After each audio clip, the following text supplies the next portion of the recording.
sunglasses, like a brand new pair of jeans.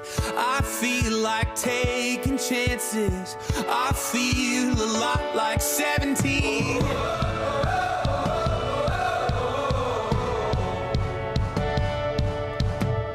I feel like windows roll down new city streets and cabs. I feel like anything can happen, laughing. You take me right back when we were kids. Never thought I'd feel like this.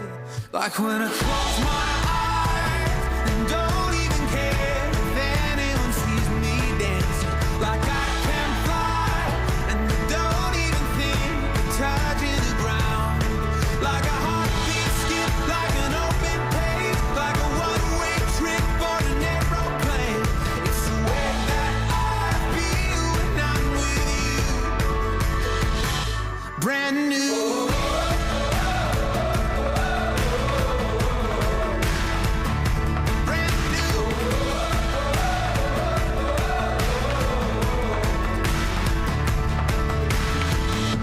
Feel like a young John Cusack, like making big mistakes. I feel like for the first time in a long time I am not afraid. I feel like a kid. Never thought it'd feel like this. Like when I close my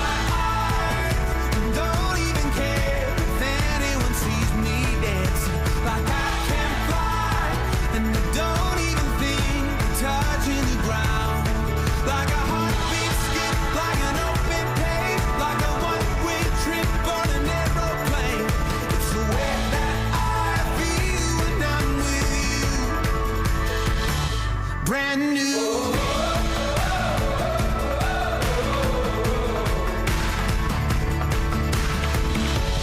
Time will always try to make us. Time will always try to make us. You remind me what I used to know.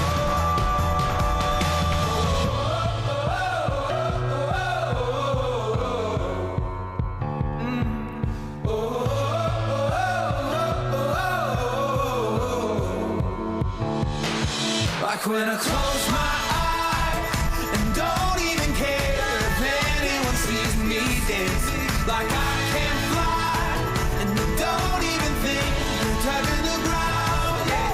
Like a heartbeat skip, like an open page, like a one-way trip on an aeroplane. It's the way that I feel when I'm with you.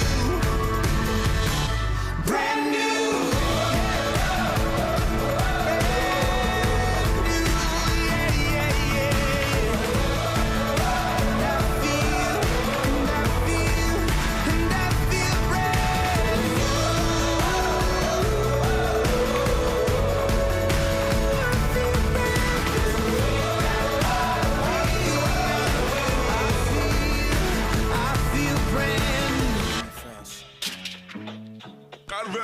Yeah, 931-615. Yeah.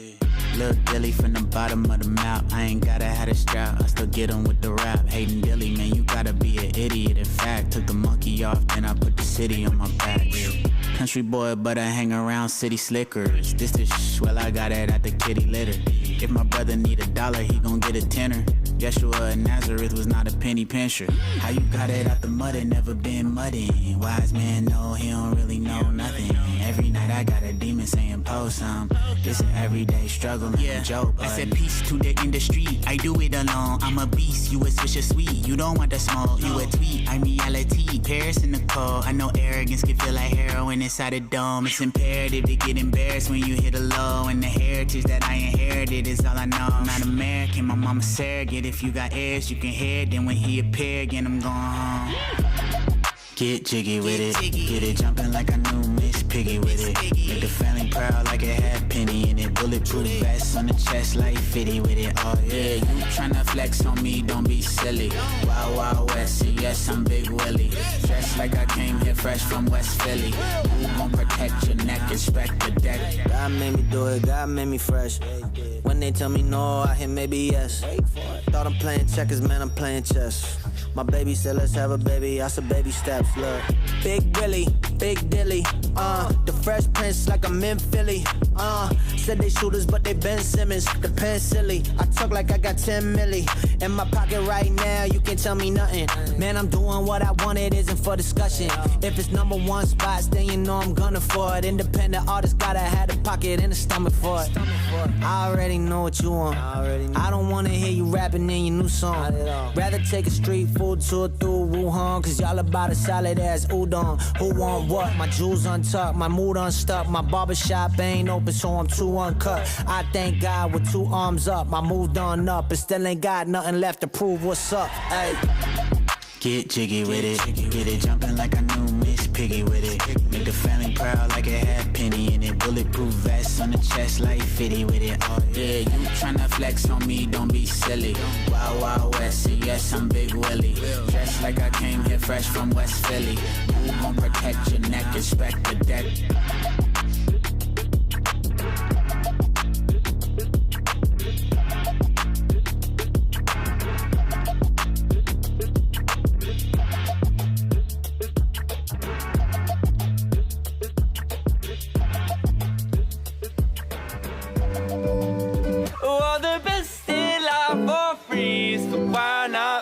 So why not me? Never did I have to ask the sun to shine on me, to shine on me. All the best in life for free, so why not me? Why not me? Never did I have to ask the sun to shine on me, hey, to shine on me. Okay.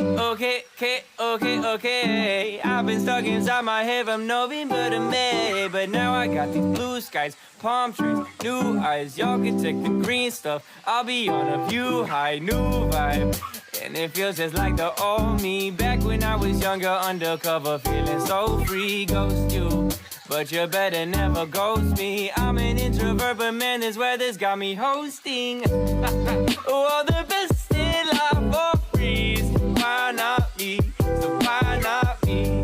Never did I have to ask the sun to shine on me, to shine on me. All the best in life for free, so why not me? Why not me? Never did I have to ask the sun to shine on me, hey, to shine on me. Hey, this that fire, sunshine, so grab a visor. Peter Piper picked up back of switches and a lighter. Ha, getting higher? Now, right now we're getting higher. Sunny D got us like Icarus, except much drier. My confession, sunshine is my obsession. You'd have probably noticed you're way too possessed by your possession. You just sit there scrolling. I'm going to a place where I don't have to deal with loading in the terms and conditions. I'm concerned with the traditions while the fake be taking pictures, all the lonely taking pictures. We say that we're all Christians, still got hatred in our vision. We're just kids running through life and comparisons. Our decisions, check the scriptures. Wake up, breathe, relax, remember, hey, there's way more to life than getting retweets on your Twitter, hey, baby, put your phone down, put your... Well, hello, everyone, and welcome back to day 2 of SLU 101 Vision Conference. We're so glad you're back with us. We already see the chat is going strong, talking about what sharks you guys are. That is a tough question to start the morning, you guys. But we're excited. We're thrilled to spend the day with you. Just a little bit about what to expect today. We are going to do 3 sessions in the morning, have lunch, and then 5 sessions in the afternoon to just kind of wrap your mind around the framework of the day. So we're going to jump to it right away in a couple of minutes, and the day is going to be filled with some great content. Yeah, well, like Caitlin said, welcome to day 2. We're so excited. Today is going to be a whirlwind of sessions, and we get some Q&A later today. But what I want to know right now is, what was your biggest takeaway from yesterday? We talked about the DNA of a dolphin. We talked about we had the shark session. We did Dr. J's session on Dream It, Do It, and we also did excellence in all things. It's too early. I haven't had my coffee. I haven't had mine either. Yeah. So what is your biggest takeaway from yesterday? Honestly, for me, it was the session with Dr. J, just the Q&A, being able to hear you guys' questions on leadership, about, you know, just what does it take to have like a dream, and even if you don't have a dream, what does that look like? And so for me, it gave me the opportunity to kind of go back home and pull out my syllabus and look at my dream, and how that's changed over the years. So I encourage you, if you're not taking notes, to take notes today. And as we dive in, Caitlin's going to give us some instructions for today. Yeah, absolutely. So before we start our first session, just a few kind of things to prepare. We're going to do our Swallow the Big Frog session, and then we are going to welcome Brent Kunkle. He is a worldview expert, and he's going to be tuning in from Colorado with us, and he'll be leading a session, and then we're going to have some live Q&A time for him. So just like we did with Dr. J, you guys will be able to submit a question around worldview in Brett's talk. So be sure to keep that in mind as you're listening to his conversation, and we will just get started right away. So what you guys are going to do, make sure you have your journey box in front of you.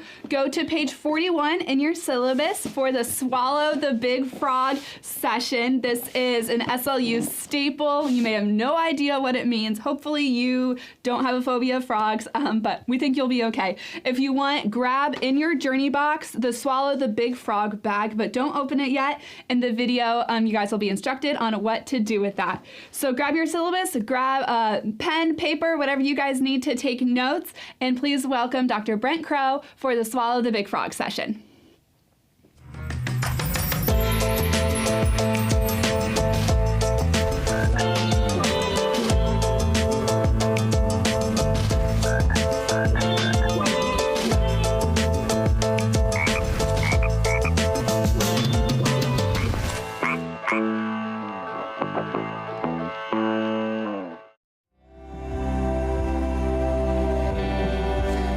Ladies and gentlemen, and welcome to the session titled Swallow the Big Frog First. Now, I don't want to overpromise and underdeliver, but out of all of the stuff we teach at SLU 101 Reimagined, this idea kind of seems to stick out. Now, I want you to look in your box, but before you do, actually don't look in your box just yet. Just look right here.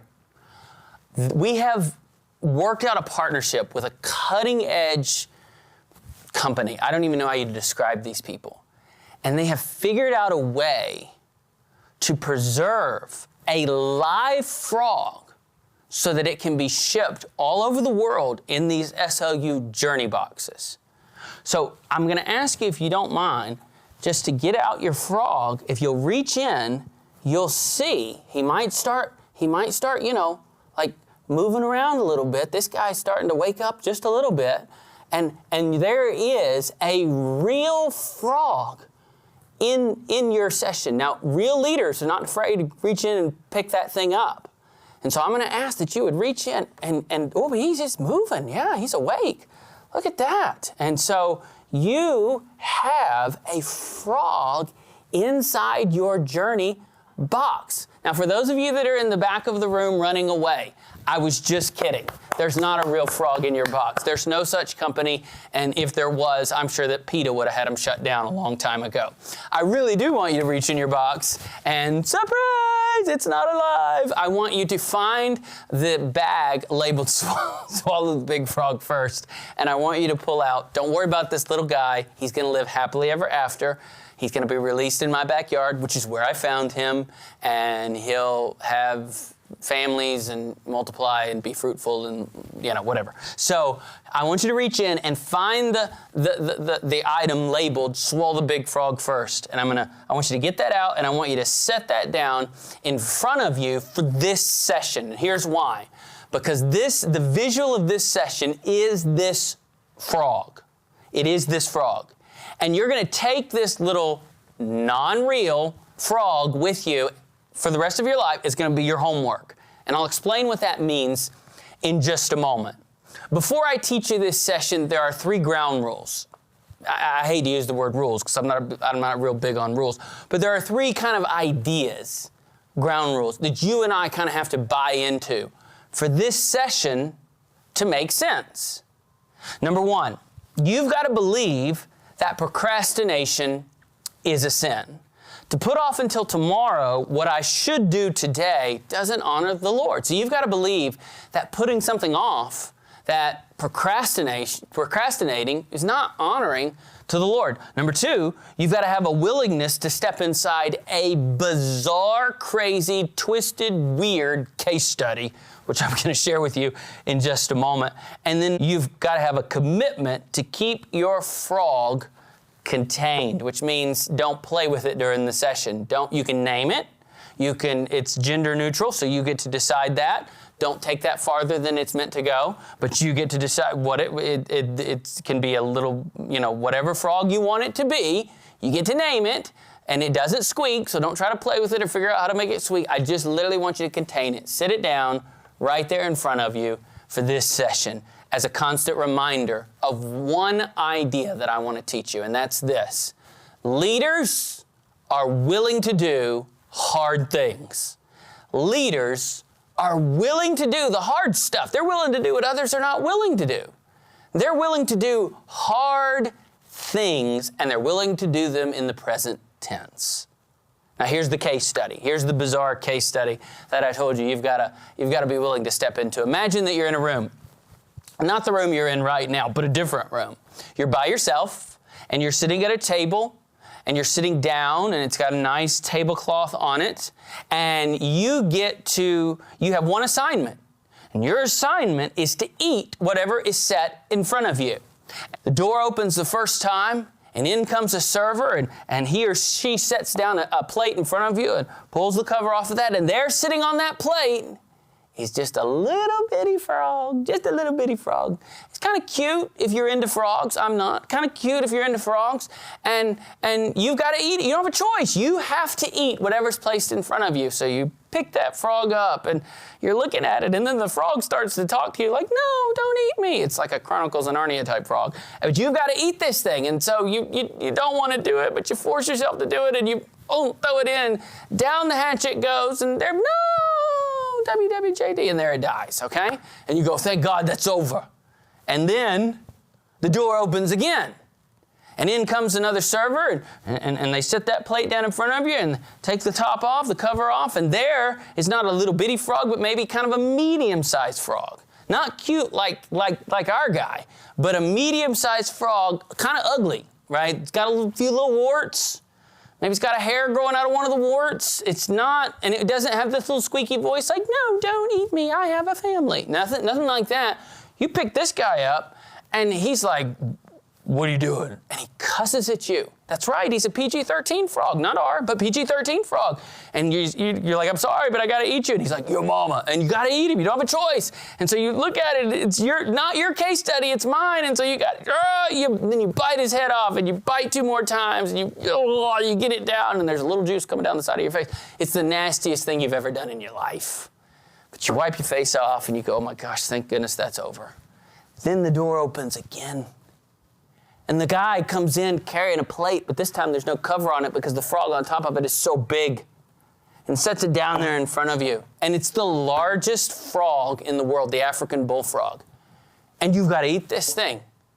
Now, Paul's right there in case study. Remember, I get to write the case study, and so do you when you come up with your own. But Paul's right there in case study. Let's pretend that when the door opened for the first time, all 3 frogs were brought out. You had your little squeaky frog, you had your medium-sized yo mama frog, you had your African bullfrog, and you got to eat. Now, you're not told which one to eat first. You get to decide. Well, which one do you eat first? And the answer is this. You eat the big one first, because if he kills you, you don't have to eat the other 2. So this is an idea, a principle, a session, if you will, quick session, about how to do the most distasteful task first. How to become the type of leader who does hard things in the present tense. And it's really this simple. There are 2 steps to becoming that type of leader. There's 2 steps, if you will, that I want you to get. And if you can get these 2 steps, these 2, number 1, number 2, it's that, there's no number 3, right? 1, 2, if you can get this down, you can position yourself to become the leader who does hard things. Now, here's the kicker. You can also position yourself to become the leader who, by doing hard things, expands your leadership capacity. You know what is would be a great tragedy in your life and mine? Well, I'll just take my life, for example. If I look up 1 year from today and I can't accomplish any more in my life than I can accomplish right now, it means that I didn't really take advantage of the year that was given to me. It means that I wasn't reading and studying and learning and engaging. And no. If my capacity stays the same year after year after year, you know what that means? I'm not growing. One of the ways that we grow in our leadership capacity is by a willingness to tackle some of the most difficult tasks first. So here we go. Number 1, you've got to choose the right environment. What do I mean by that? You've got to pick your place. Like in our case study, we had a table. You've got to pick your table. You've got to choose the right environment. The brain, we know this, like your brain, my brain, all brains, we associate environments and experiences together. Like if your mom used to cook a certain meal when you were little and you were outside of her house somewhere years later and you would smell like what that meal may smell, it would remind you of home. Why? Because the brain associates environments and experiences together. It does that through the 5 senses. And so you got to pick the right place. Let's use something that should be pretty typical among most of us, and that's the idea of homework. Unless you're homeschooled and you get all your homework done during the day, no harm, no foul, not throwing any shade on you, but for the vast majority of the rest of us, we had homework after school. And let's take the idea of homework. If you have homework, you need to pick a place every day that you're going to try to tackle those assignments. And if you pick the same environment time and time again, it is going to train that muscle called your brain to be able to engage that task at an ever-increasing higher level. You see how this works? And so you got to pick the right place, right? And you got to be able to pick the place that can become a rhythm in your life. Pick an environment that can be a constant environment. It doesn't mean that you won't change that rule at some point. Let me give you another example. I believe that I'm better when I spend some time alone in the Word of God every day, in prayer, and with coffee. I think all 3 of those are very important. So I'll try every day in the morning that I'm going to have some time alone with the Lord. I got my Bible, I got my journal, I got my coffee, I'm going to spend some time in prayer. I try to do that every day. Well, I try to pick the same place every day. And after a while, I have this chair in my office that I'll go and I'll sit there, and that's where I'm going to have my quiet time. After a while, my brain is just ready, right? Like I'm accustomed to. In fact, by making that a habit, by making that a rhythm in my life, when I don't do that, I feel unhealthy. That's the importance of picking an environment, choosing an environment that you can constantly go back to. Now, I travel also for a living, and so I'm going to be in hotel rooms. Well, it doesn't mean I'm not going to have my quiet time since I can't get all the way back to Orlando, Florida and sit in my chair. But I've trained myself, because of that environment, I'm going to wake up with an appetite to engage the Word of God. What if we created an appetite within us to do difficult things? So you got to pick the right environment. Let's say you have 3 homework assignments, right? Which one are you going to do first? Let's say you have a history assignment. That was my favorite subject. Let's say you have a language assignment. That was definitely not my favorite subject. And let's say that you have an assignment that somehow is in the math field, right? And that is the worst of all assignments. I say that sort of jokingly. There is probably an educator that is watching this right now that's going, no, math is the language of the gods, darling. No, it's not. I've read the Bible. No, it's not. But I will say this, if you're into math, if that's your thing, and usually math and gaming go together, you're going to take over the world. I know you are. You're a mathlete. We're going to all work for you one day. That's great. I listened to a recent interview with Elon Musk, and he was asked, how much time do you spend with your marketing division? He laughed and said, none. I spend most of my time with engineers. Let me translate that for you. I spend most of my time with the people who are doing the math and combining the math and with the technology to try to figure out how to launch people into space so that one day we can colonize Mars. That's it. That's his approach. So the environment matters, and choosing the environment time and again actually creates a rhythm in your life. And so, number one, you've got to choose the right environment. Number two, only bring to that environment what is necessary to accomplish the task at hand, or what is necessary to swallow that big frog. Only bring to the environment what is necessary to accomplish that difficult task. So let's pretend that this table is my environment, right? This is my environment. If I were to sit down and I were to have those three subjects, history, language, math, which one am I going to do first? Math. That's the hard one.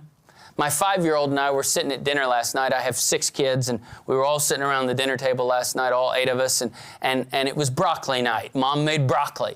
And so I tried to trick her, because I've taught my 5-year-old, I've taught all my kids, but I've taught my 5-year-old even how to do the difficult things first. And she had some potatoes on her plate, and she had some chicken on her plate. She loves potatoes. She loves chicken. And I looked at her and I went, hey, Ari girl, you don't have to eat the broccoli first. If you want to eat the potatoes, you can.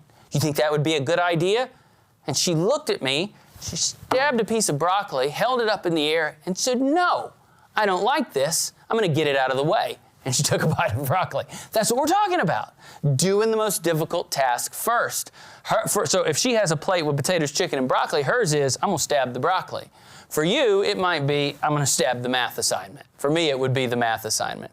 So if math is your most difficult subject and you've got 3 homework assignments and one of them's in math, then take history and language and put it in your backpack. You don't need it. Only have on that table what is necessary to accomplish the task at hand. Why? Because all of us, even the most focused among us, are prone to wander, are prone to distractions. So only have before you what you need to accomplish the task at hand. Another reason for doing that is because once you clear that table and you put the next assignment on, finish it, clear the table, you know what you're doing? This is what social scientists call creating momentum. You know, there's actually science behind momentum. Most people throughout history have thought, well, momentum just happens. We don't know how it happens. No. There's a lot of science behind creating momentum in one's life. And it starts with doing the big things first, clearing that, then doing the next biggest thing, clearing that. It's this simple, then the next biggest. What happens is you begin to create momentum in your life while you simultaneously expand your capacity. You see what this does? I'm telling you, ladies and gentlemen, I know this is a very simple idea, but I believe that if you become the type of leader that's willing to do hard things, that's willing to create a rhythm of this, you will expand your capacity and even create a sense of momentum in your life with what you can accomplish. Some of you are going to have some big dreams. I'm praying you are. Some of you are going to tell amazing stories with your life. I'm praying you are. Ladies and gentlemen, position yourself to see those dreams become reality because you've done the necessary, gritty, hard stuff in advance so that God can trust you with exceedingly abundantly more than you could have ever asked. This is my favorite part of the verse. Or even imagined. Do hard things first. Now, for me personally, here's how I accomplish or try to do this. If I have to write a book, I enjoy writing, I enjoy being an author. I'm not saying I'm great at it, but I like doing it. It's one of my dreams. When I'm writing a book, I will literally clear off my desk. It's the first thing I do before I even start researching. I clear the desk, so I have a clean desk. And then over the next month of researching, I am only putting on that desk in certain categories the research that's going to help me write that book. So that when I'm done with the research phase of preparing to write a book, the only thing that's on the table is what I need to accomplish the task at hand. So this works in every sense of the word, in every scenario, in every kind of case study that you could ever come up with. Choose the right environment, and then only bring to the task what is necessary to accomplish that task. Maybe another way of saying that is you got to be able to choose and decide what are the right resources that you need in your life. In a day and an age, now here's my little warning on the back end of this little principle. In a day and an age in which there are so many resources, so many platforms, so many amazing technologies available to us, one of the biggest ways that we can use wisdom and discernment is by eliminating the resources and tools that we don't need and just focusing in on the ones we do need to accomplish the task at hand. In your box, you were given a frog, among other things. Here's your homework for the rest of your life. And I know it sounds ridiculous, but I promise you if you do this, it'll make a huge difference in your life. It made a huge difference in the early church, by the way. Before Jesus went to heaven and said, I'm going to return back again much the same way. He said, I'm going to give you the Holy Spirit.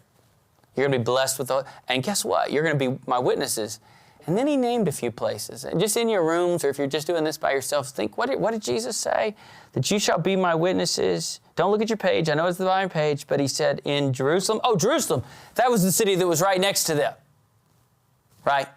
And then he said Judea and Samaria. Those were other regions. But then he said in the uttermost parts of the earth, the whole world, essentially.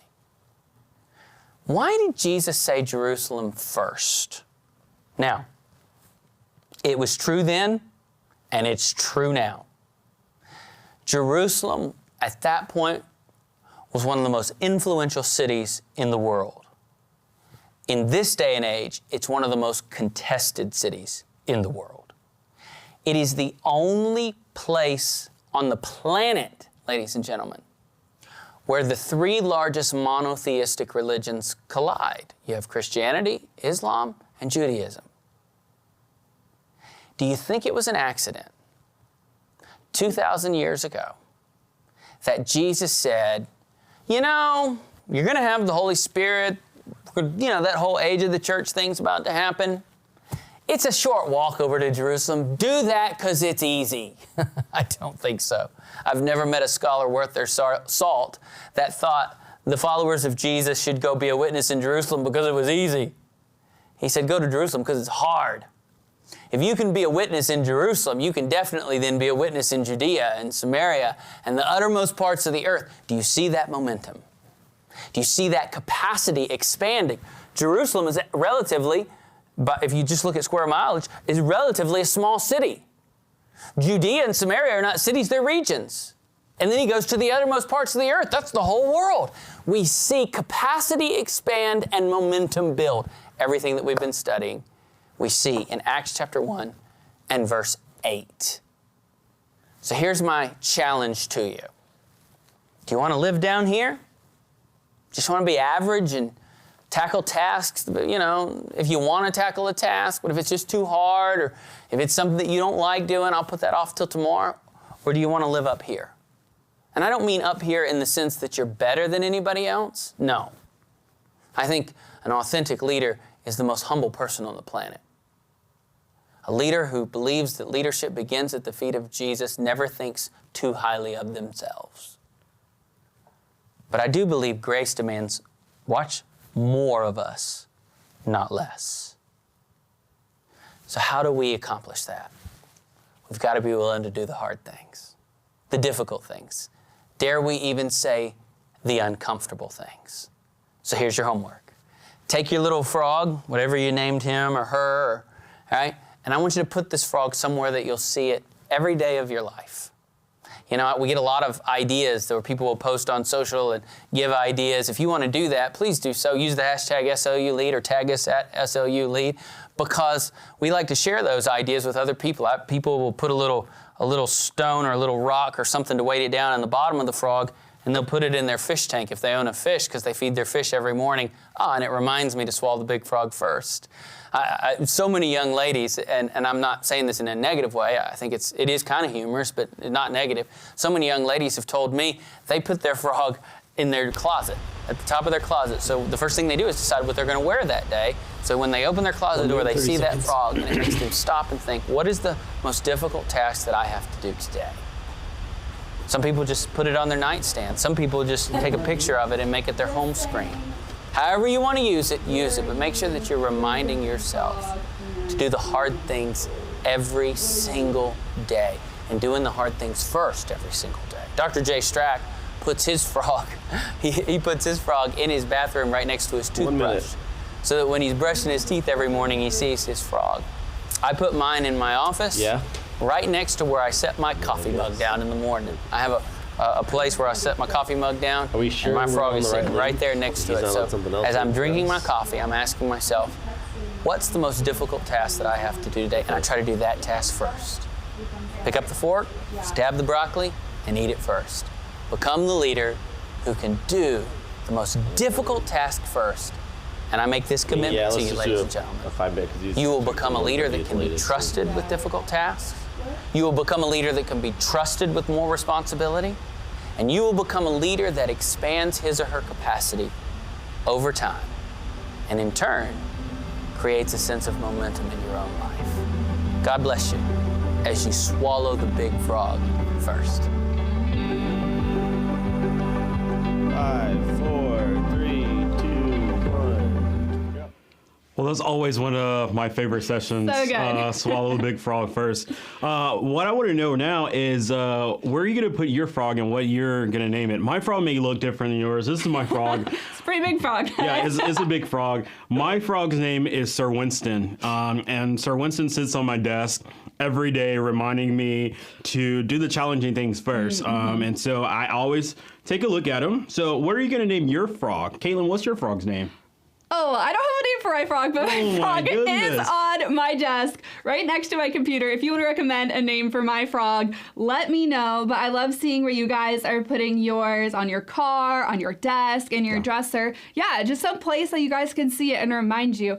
Another practical thing that I love that we do in the SLU office to really just incorporate the lessons that we teach you all into our own daily lives. We have weekly meetings, and every single week, everybody comes with their 3 big frogs. What are the 3 things this week that is going to be a successful week if they get those things accomplished?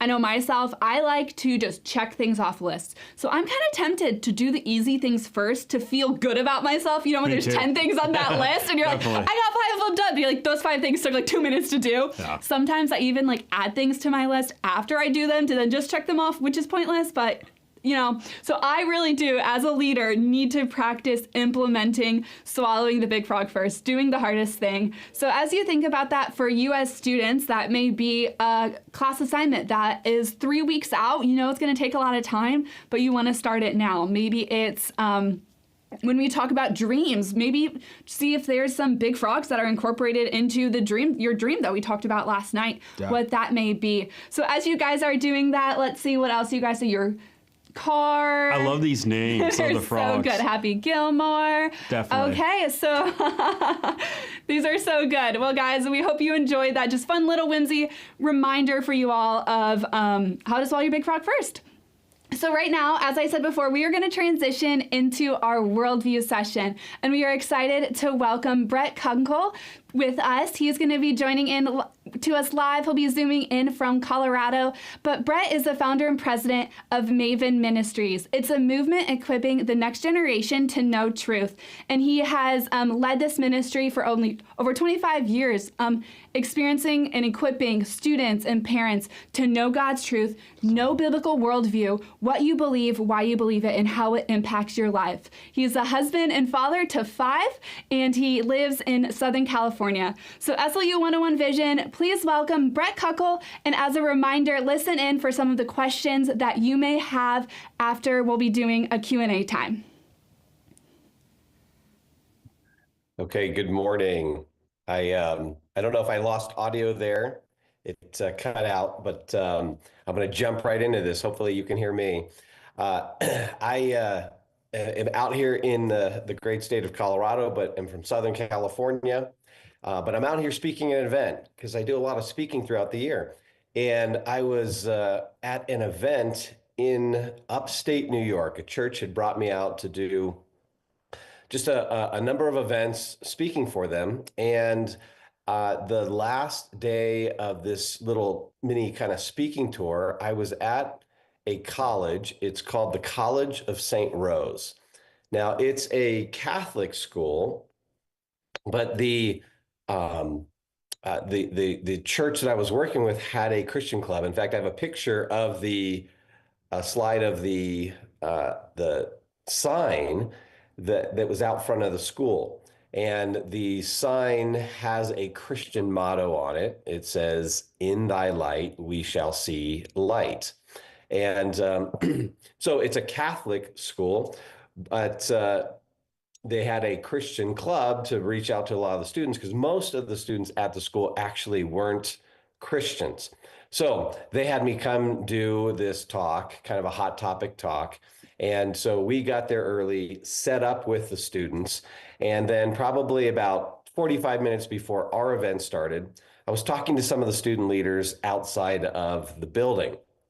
And we were just standing waiting around before our event started. And we noticed this other building had this line of students that were starting to kind of increase in number. They were piling up. I mean, this line started forming and then it started going down the sidewalk. In fact, you see the picture there.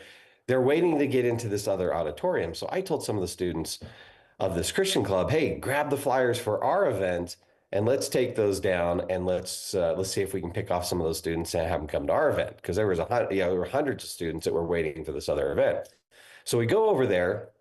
And so students start handing out flyers. I'm really curious. I mean, there are hundreds of students waiting for this other event. I'm curious, what is it? And so I go up to the doors of the auditorium and I see this sign and it says "Drag Through the Ages" featuring Noelle Diamond and Jacqueline Frost, right? It was a drag show on this college campus. And these students, hundreds and hundreds of students waiting to get in. Well, you'll see in this picture, a little closer up picture of the line, but there's a little kid in the foreground there, right? That little mop-headed kid, that's my kid. That's my son, Jonah. And Jonah was 5 years old at the time. You can see a picture of him here. Jonah was with me. He was with Dad on his first out-of-town speaking trip.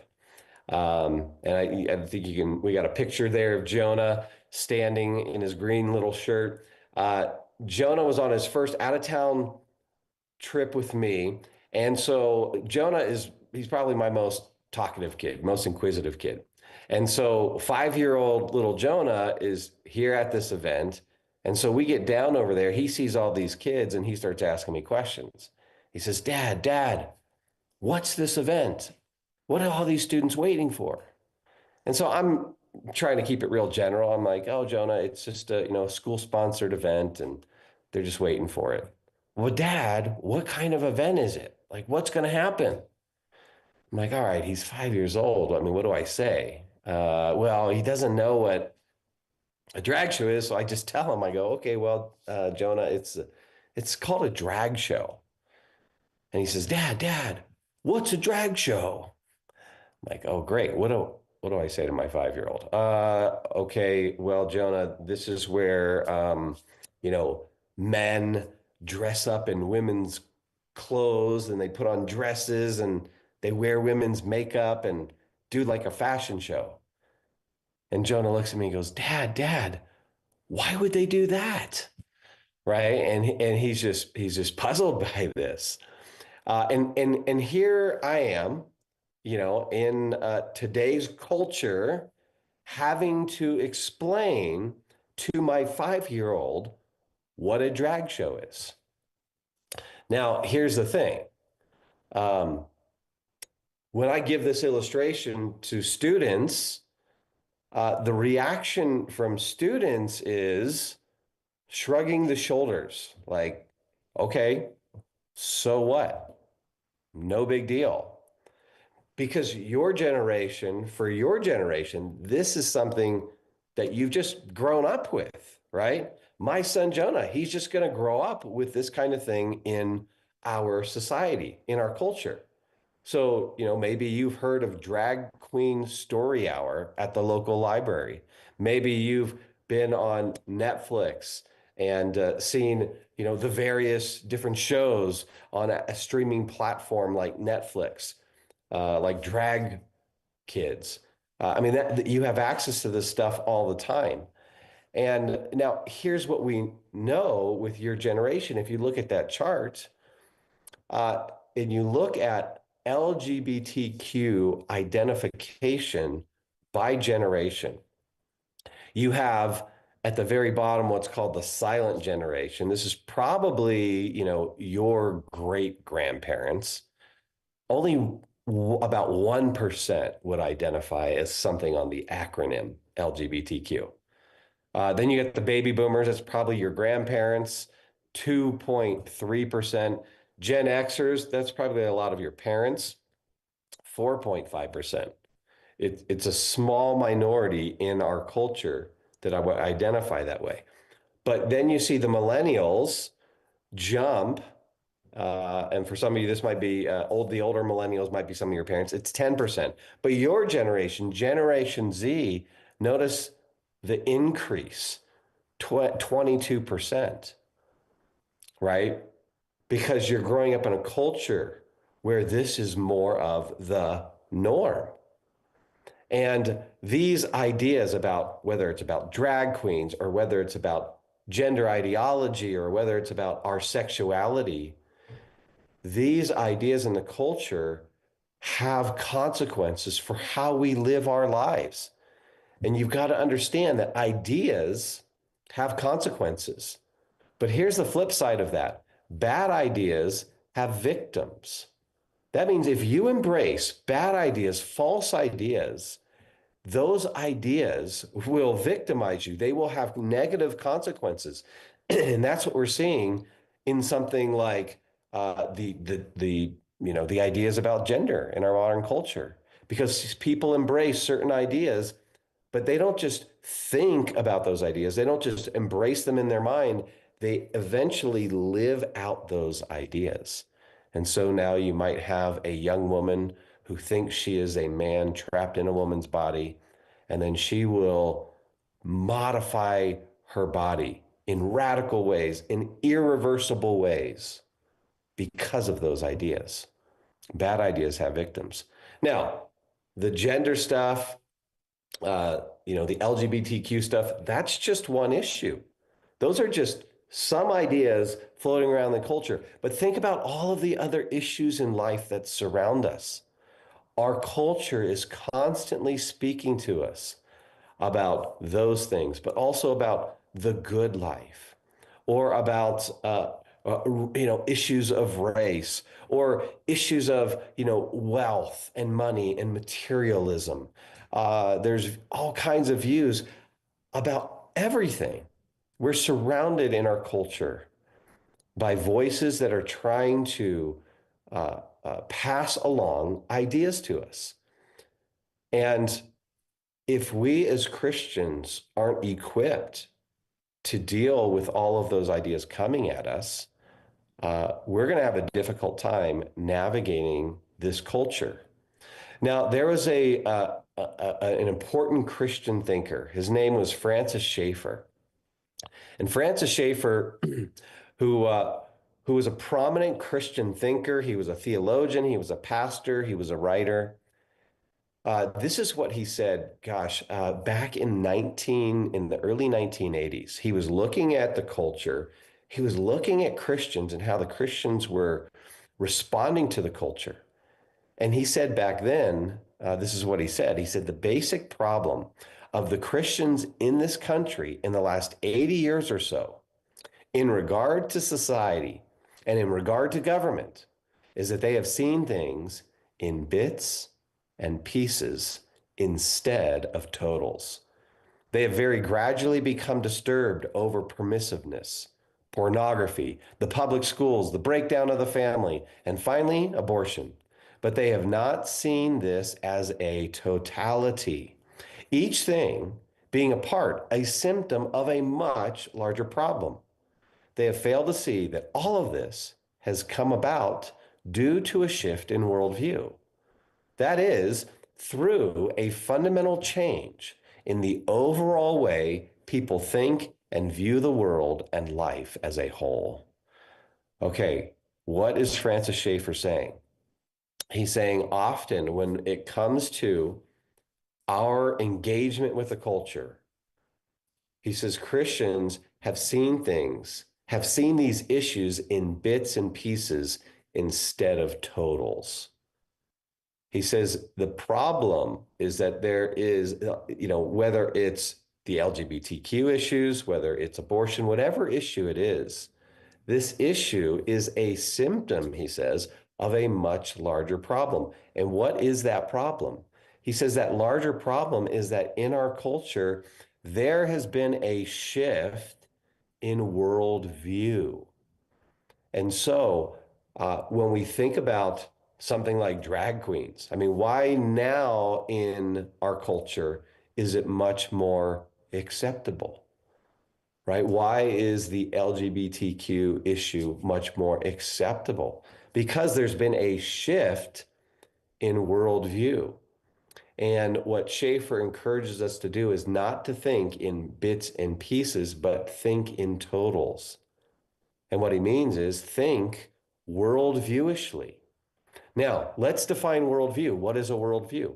A worldview is simply your picture of reality. It's your picture of reality. It's how you view reality. It's what you think about what is true and good and beautiful.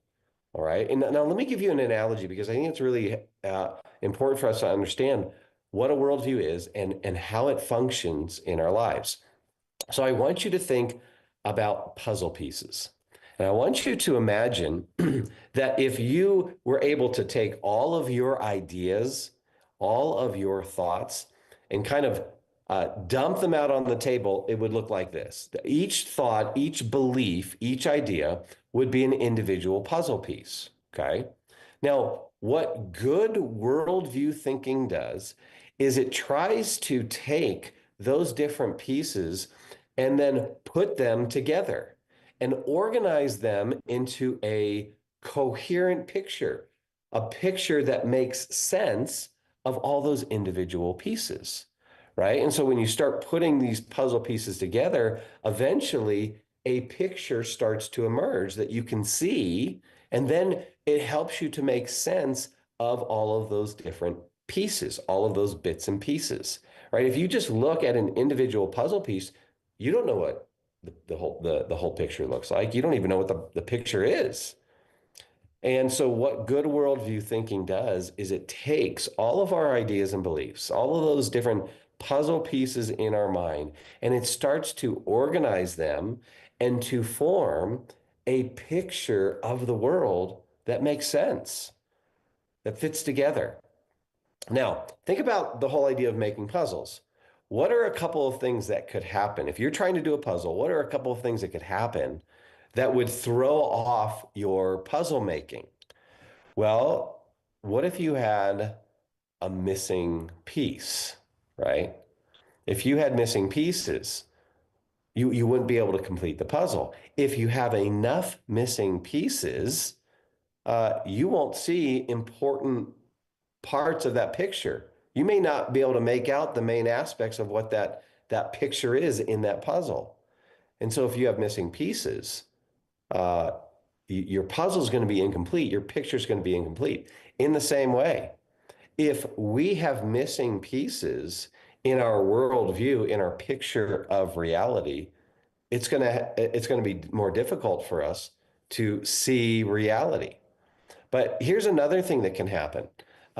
If you get a wrong puzzle piece into your puzzle, right? So, when my kids were little and they were doing puzzles, they would do one puzzle and they'd leave it out, and then they do another, and then they leave it out, and they do another and leave it out. And then eventually, when I said, "Hey, you got to clean up the puzzles," they would quickly try to put things away, and inevitably they would have pieces from one puzzle get into another box, so that the next time that they pulled the puzzle out and they started putting it together, they would have the wrong pieces in the puzzle. And so they couldn't fit it into that puzzle, and then they get frustrated and wouldn't complete the puzzle. Well, in the same way, if our worldview is like this puzzle, if we have different beliefs and ideas that don't fit in the puzzle in a Christian worldview, what are we going to do? Well, here's what you should do, right? You should get rid of that puzzle piece and then try to find the right pieces. But a lot of times, here's what's happening. When it comes to our worldview, if we have a belief, an idea that doesn't fit into the Christian worldview, we've seen students, we've seen adults get rid of the entire puzzle. It's called deconstruction. And so a lot of people in our culture have this puzzle piece, and it's that we are to, affirm LGBTQ issues. And it doesn't fit in the Christian puzzle. And so what's the option? Well, of course, we would say the Christian puzzle says affirm the individual. They're made in the image of God. They're worthy of respect and dignity, but you don't affirm the lifestyle, right? But so what a lot of Christians have done said, oh no, we have to affirm those folks in their lifestyle. And so they start to get rid of more of the Christian puzzle until they deconstruct and get rid of it entirely. Okay. And so that's what we mean when we say a worldview is a picture of reality. We have all these ideas and beliefs that we try to form together into a coherent whole that helps us to make sense of the world around us. Now, any good worldview is going to answer some key questions for us. In fact, there are 5 key questions that any worldview, if it's going to make sense of this world, is going to need to answer. Here are the 5 key questions. Number 1 is the question of origin. A worldview that's going to make sense of everything around us is going to need to answer the question of origin, or where did everything come from? Why is there something rather than nothing? Where did this universe come from? And that origin story is so important, because where you come from tells you so much about the next question, who you are. And that's the question of identity. Who am I? What am I? What does it mean to be human? And so this is a huge key question. And notice, I don't want you to be tempted to think, oh, these are just so academic questions. What do they have to do with real life? I mean, think about that identity question. That question right there is a question that the culture is asking constantly, and it's in pop culture all over. I mean, this whole question of identity is a big issue. It's not merely an academic thing. And so, who am I? What am I? What's it mean to be human? And think about that. That's a big, important question, because if you don't know what it means to be human, you're not going to get, that means you're not going to get human nature right. And if you don't get human nature right, you're not going to be able to understand carefully how human beings should live their lives. You're not going to get human flourishing right. And just think about where we are at in our culture. Our culture, a lot of people in our culture can't even answer the question, what does it mean to be human? What does it mean to be a man? What does it mean to be a woman? Our culture can't answer those questions. They don't have coherent answers. And so we should expect to see a lot of confusion, a lot of breakdown in the culture if we don't even know really what it means to be human. Because remember, ideas have consequences. Okay, here's a third big worldview question. It's the question of meaning. This is a question that human beings have been asking for all of human history. Why am I here? What's the purpose of all this? What's the purpose of life? Is there any meaning? Do I just create meaning for myself? Is there an objective meaning, a transcendent meaning that is for all of us? The fourth question is the question of morality. How should I live my life? Is there a way I should live? Is there something that's morally good and morally bad, or do I just make that up? Did someone give that to us? And then there's the question of destiny. What happens when I die? When this is all said and done, what happens when I die? Does a part of me survive the death of my body? Do I have a soul? Will I keep on living, or do I just return into the ground and into the dust of the earth? Is that it? So those are the five big worldview questions. Now, those aren't the only questions, but they're the big questions, and that means they're really important. Why? Okay, go back to the puzzle analogy. Think about where you start when you put together a puzzle. You start putting together the corners and the edges of the puzzle. Now, why do you do that? Why do we start with the corners and the edges? Because when you put the corners and the edges together, it creates a frame. And when you put those together and you create that frame, then it makes it easier for you then to put the other puzzle pieces in place. So think about if you were able to identify the very middle piece of a puzzle. And you took the exact middle piece, you put that down on the table, and then you started to try and build the puzzle from the middle out. How difficult would that be? Yeah, it'd be extremely difficult. But when you have a frame, it makes it easier then for the pieces inside to make sense. It makes it easier for you to see where those pieces go. Well, in the same way, right, we have all these puzzle pieces of life, all of these issues. In that Francis Schaeffer quote, he talked about there being these bits and pieces. What are some of those bits and pieces? Well, things like education or family or sexuality. These are the individual puzzle pieces. Technology, politics, money, gender, career, entertainment, and on and on and on. You have all these individual puzzle pieces, these bits and pieces. And what a good worldview will do is it will create a framework for all the puzzle pieces by answering those five big questions of origin, identity, meaning, morality, and destiny. And when you answer those questions, it creates a frame. And then that framework then helps you to make sense of the different puzzle pieces. And so just using the issue that we've talked about throughout this talk, the LGBTQ piece of the puzzle, or human sexuality. A lot of times we'll just talk about that issue. But what a worldview does, and particularly what the Christian worldview does, is it helps frame that. It gives us a framework by answering these other questions that helps us to make sense of the issue of sexuality.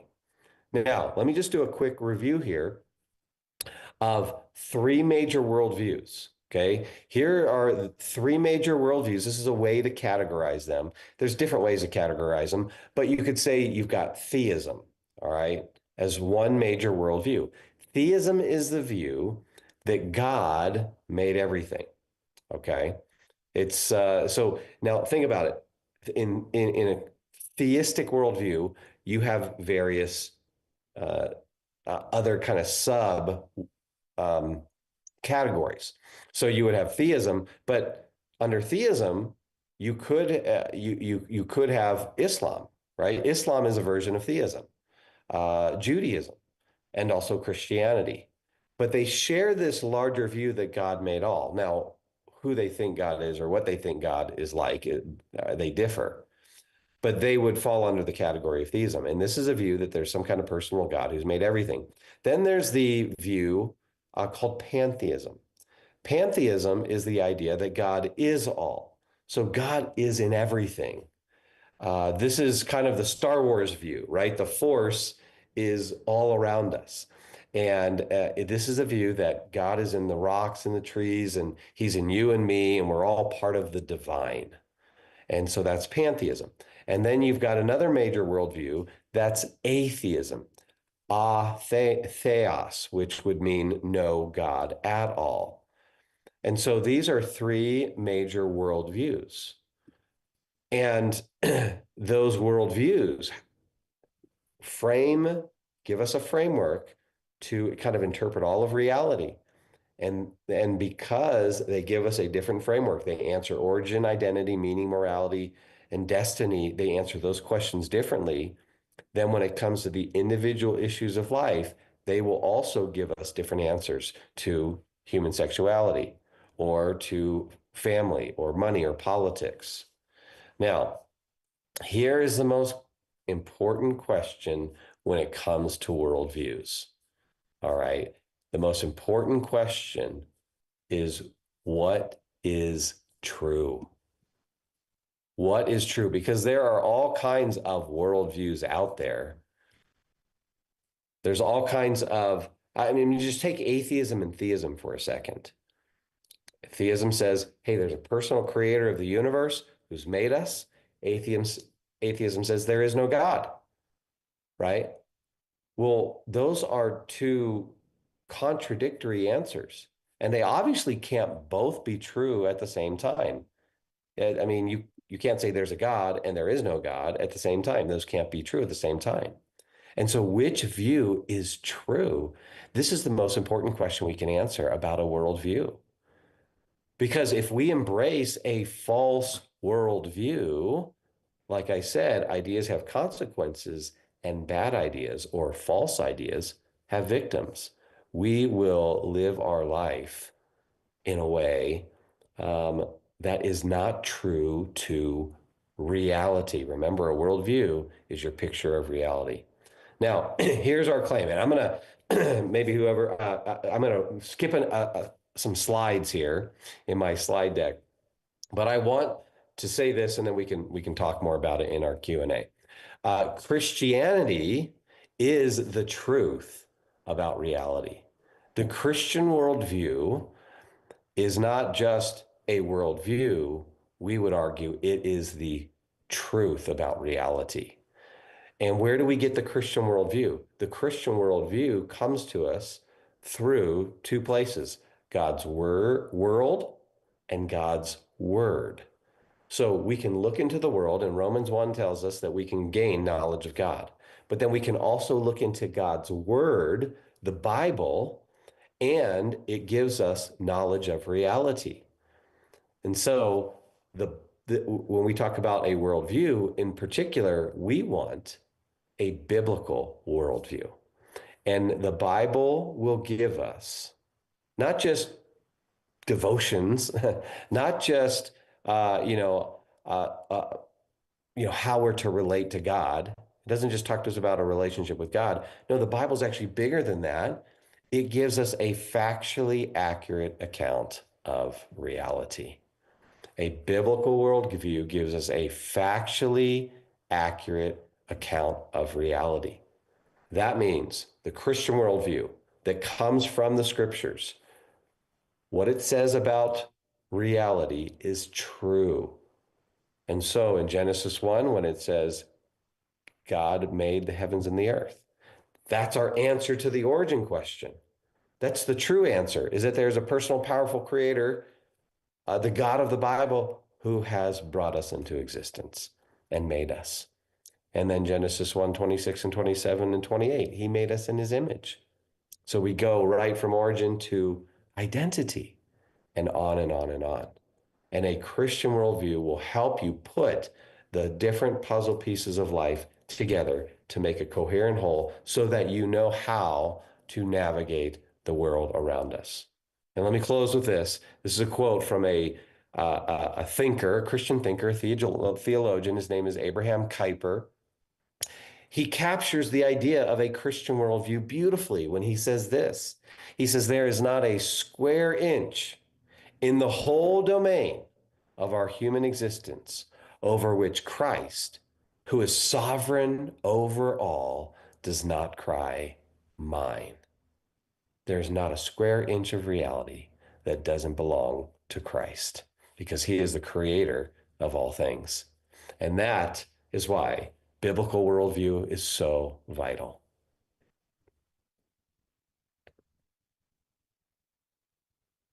For encouraging and teaching our students, leading us through how to think through worldview. We have some students as we're transitioning to a time for Q&A.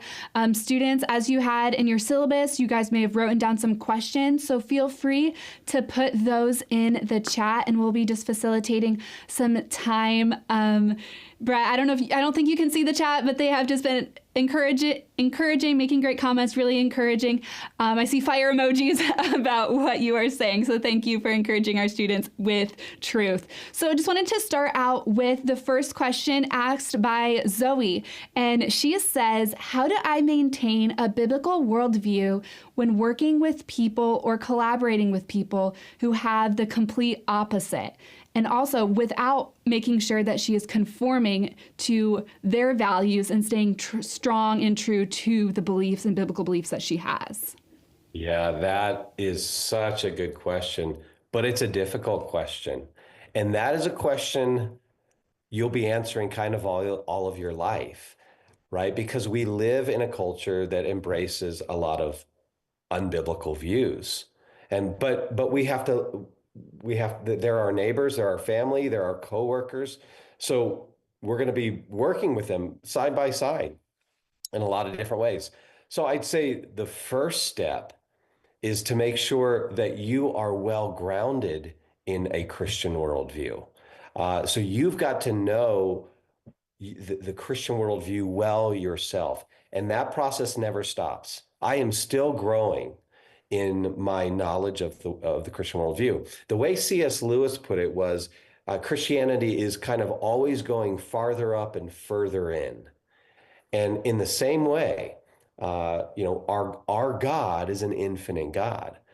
And there is no end to exploring God and his universe and all that he's made. So it's a lifelong journey of knowing the Christian worldview. And the more, and I've just discovered this myself, the more deeply I know the Christian worldview, the more that I know biblical truth and I put those pieces together, the more I'm able to see, oh, these ideas that I'm hearing in the culture don't fit in the Christian puzzle.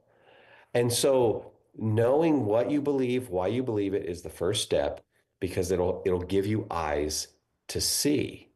But then here's another thing is, I think you look for, especially when you're collaborating with people who may not have a biblical worldview, you look for contact points where our ideas may intersect and come together. Because here's what we know about reality.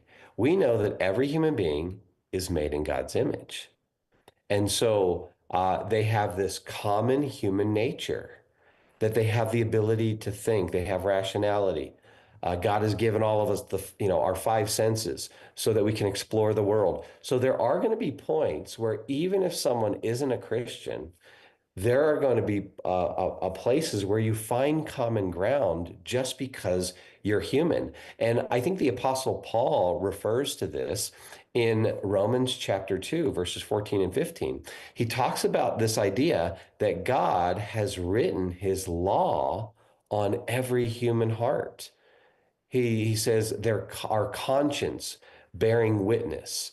And so one thing that God has done is he's written his moral law on our hearts.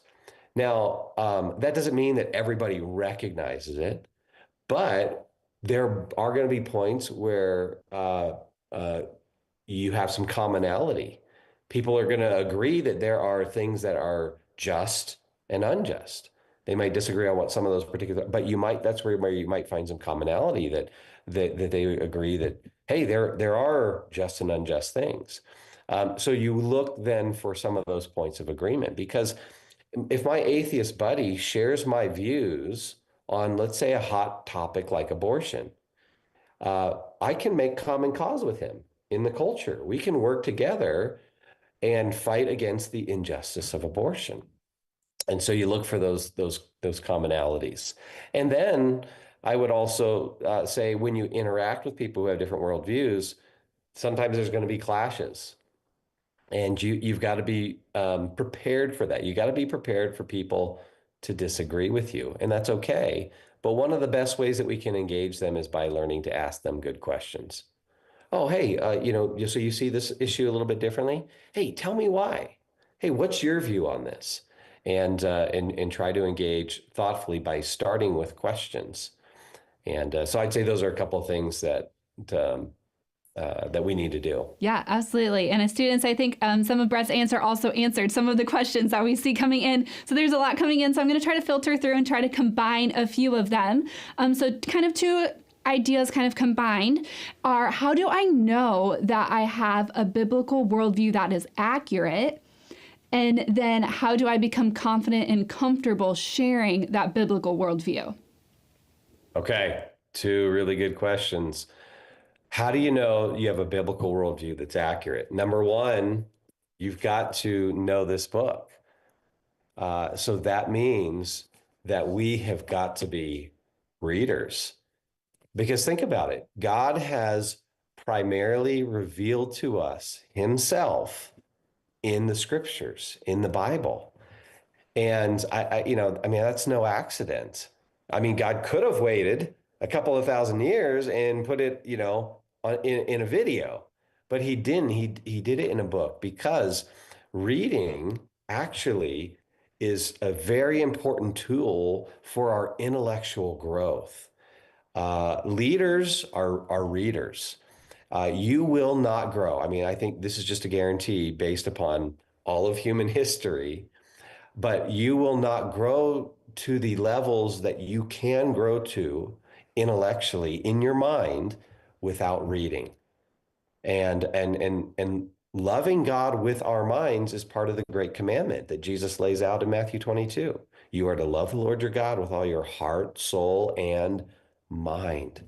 And so, first step is that we go to this book and we study it. And we let this book and our study of this book continually correct our false thoughts. And we go back and back and back. And again, like I said in the previous question, this is a lifelong process. And so the Bible should form and reform our ideas all throughout life. And I'm constantly studying different issues as I go further up and further into my Christian faith. I'll come to new verses or new texts that I go, gosh, okay, what's my view on that? I'm not exactly sure. Or the scripture will say something, and I'm like, I might need to readjust my view. And it's constantly honing that.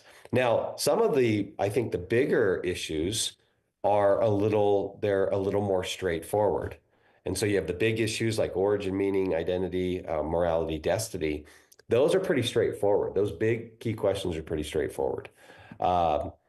And so I think that's how the starting point. Then secondly, I would say get some guides to help you, because sometimes maybe we're not equipped. We haven't even been taught how to study the Bible accurately. And so we need some people to guide us. And there are many good Christian thinkers who can help us with our, developing a biblical worldview. So here would be one recommendation for students. It's a fantastic book. It's a book written by a friend of mine. It's entitled The Story of Reality. And it's written by a guy named Greg Kunkle. That's Koukl. The Story of Reality is an excellent book where Greg will carefully walk you through an explanation of the Christian worldview in a way that's very understandable and also very intelligent. I would say that would be a good guide to start with. And there's all kinds of other books out there on worldview and apologetics that would be extremely helpful. Our organization, Maven, would be a great resource. I would say go to our website, maventruth.com, and there will be resources that you can look through there, different worldview classes and courses and articles and events. And so this, again, is a lifelong process of growing in your knowledge of the truth. Now, I think the second question, if I remember correctly, was how do I engage with others on these things? Yeah, how to be confident and debate with others when your worldview is different than theirs. We can dive into that. There's a few more questions coming in about that as well. Okay, yeah. So how to be confident? Well, number one, know what you're talking about, right? And that's just a general principle of life. Any topic that you know inside and out, like you know well, you then that knowledge gives you confidence to talk about it. So if let's say you worked on cars and you knew everything about a particular car's engine, and we brought that topic up, you would be able to talk confidently all day about that. Well, in the same way, and I've just seen this in my own life, is I have studied what I believe and why I believe it, and have gained knowledge about Christian truth. I am now more confident to talk about it. In fact, one of the unique trips that we do through our organization, Maven, is we do a kind of a biblical mission trip to the state of Utah. And while we're in Utah, we talk to Mormons. And so what I've done through the years is I've studied not only my Christian faith, but I've also studied Mormonism. And as I've studied those things, I've come to be much more knowledgeable about that thing, so that when I go to Utah and I get in conversations with Mormons, I'm not afraid. I'm confident because I know what I believe. Plus, I also know what they believe. And I know what the problems are with Mormon theology. And I can show from the scriptures how Mormonism doesn't match up with the Bible. So that's the kind of thing that gives me a whole lot of confidence in sharing it with others. Now, let me just go back to what I said earlier. I think generally speaking, the way to engage people, like how do you have these kind of conversations with your friends or family or coworkers? I think questions is the starting point. Just think about questions. When you ask people questions and you really listen to their answers, that's dignifying to the person. When someone really listens to you and what you think, they're communicating to you that you're valuable, and that even if we disagree, hey, I think you're a valuable person. I'm willing to listen to you. I really want to know what's going on in your mind. And so you ask questions like, hey, what is it that you believe? Or, okay, you said, that, God is in everything. What do you mean by that? That's a really important question. What do you mean by that? That's just a way of asking, what do you believe? You're getting clarification. And then the second question is not only, hey, what do you believe about this? What do you mean by that? But the second question is, okay, how did you come to that conclusion? That's another way of saying, why do you believe that? So not only what do you believe, but why do you believe that?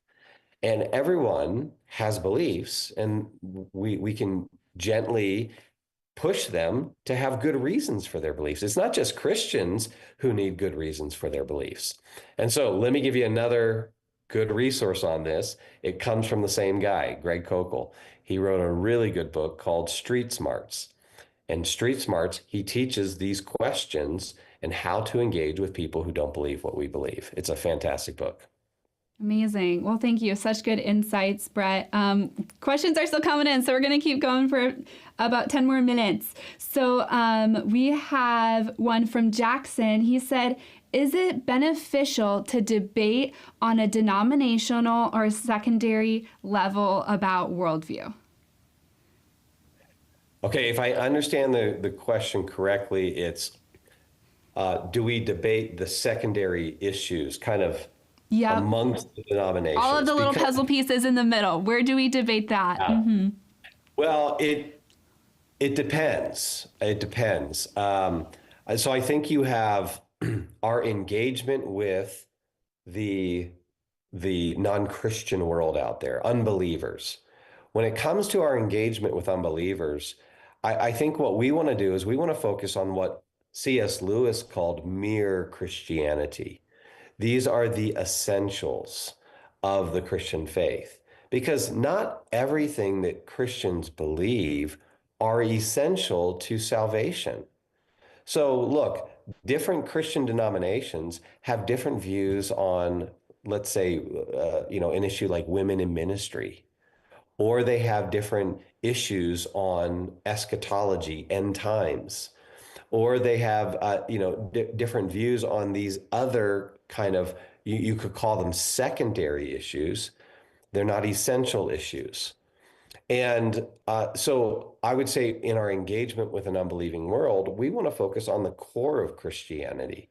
Because look, you could be a Christian and believe one thing about women in ministry, and you could be a Christian and believe something else about women in ministry, because it's not essential to the Christian faith. So I would say in those discussions, don't focus on those interdenominational issues. Something, and here would be a big one, like the age of the earth. I think the age of the earth is what we call an in-house debate between Christians. There are good Christian men and women who all are committed to the authority of the Bible, but who hold a different view. They think the Bible teaches something differently on that.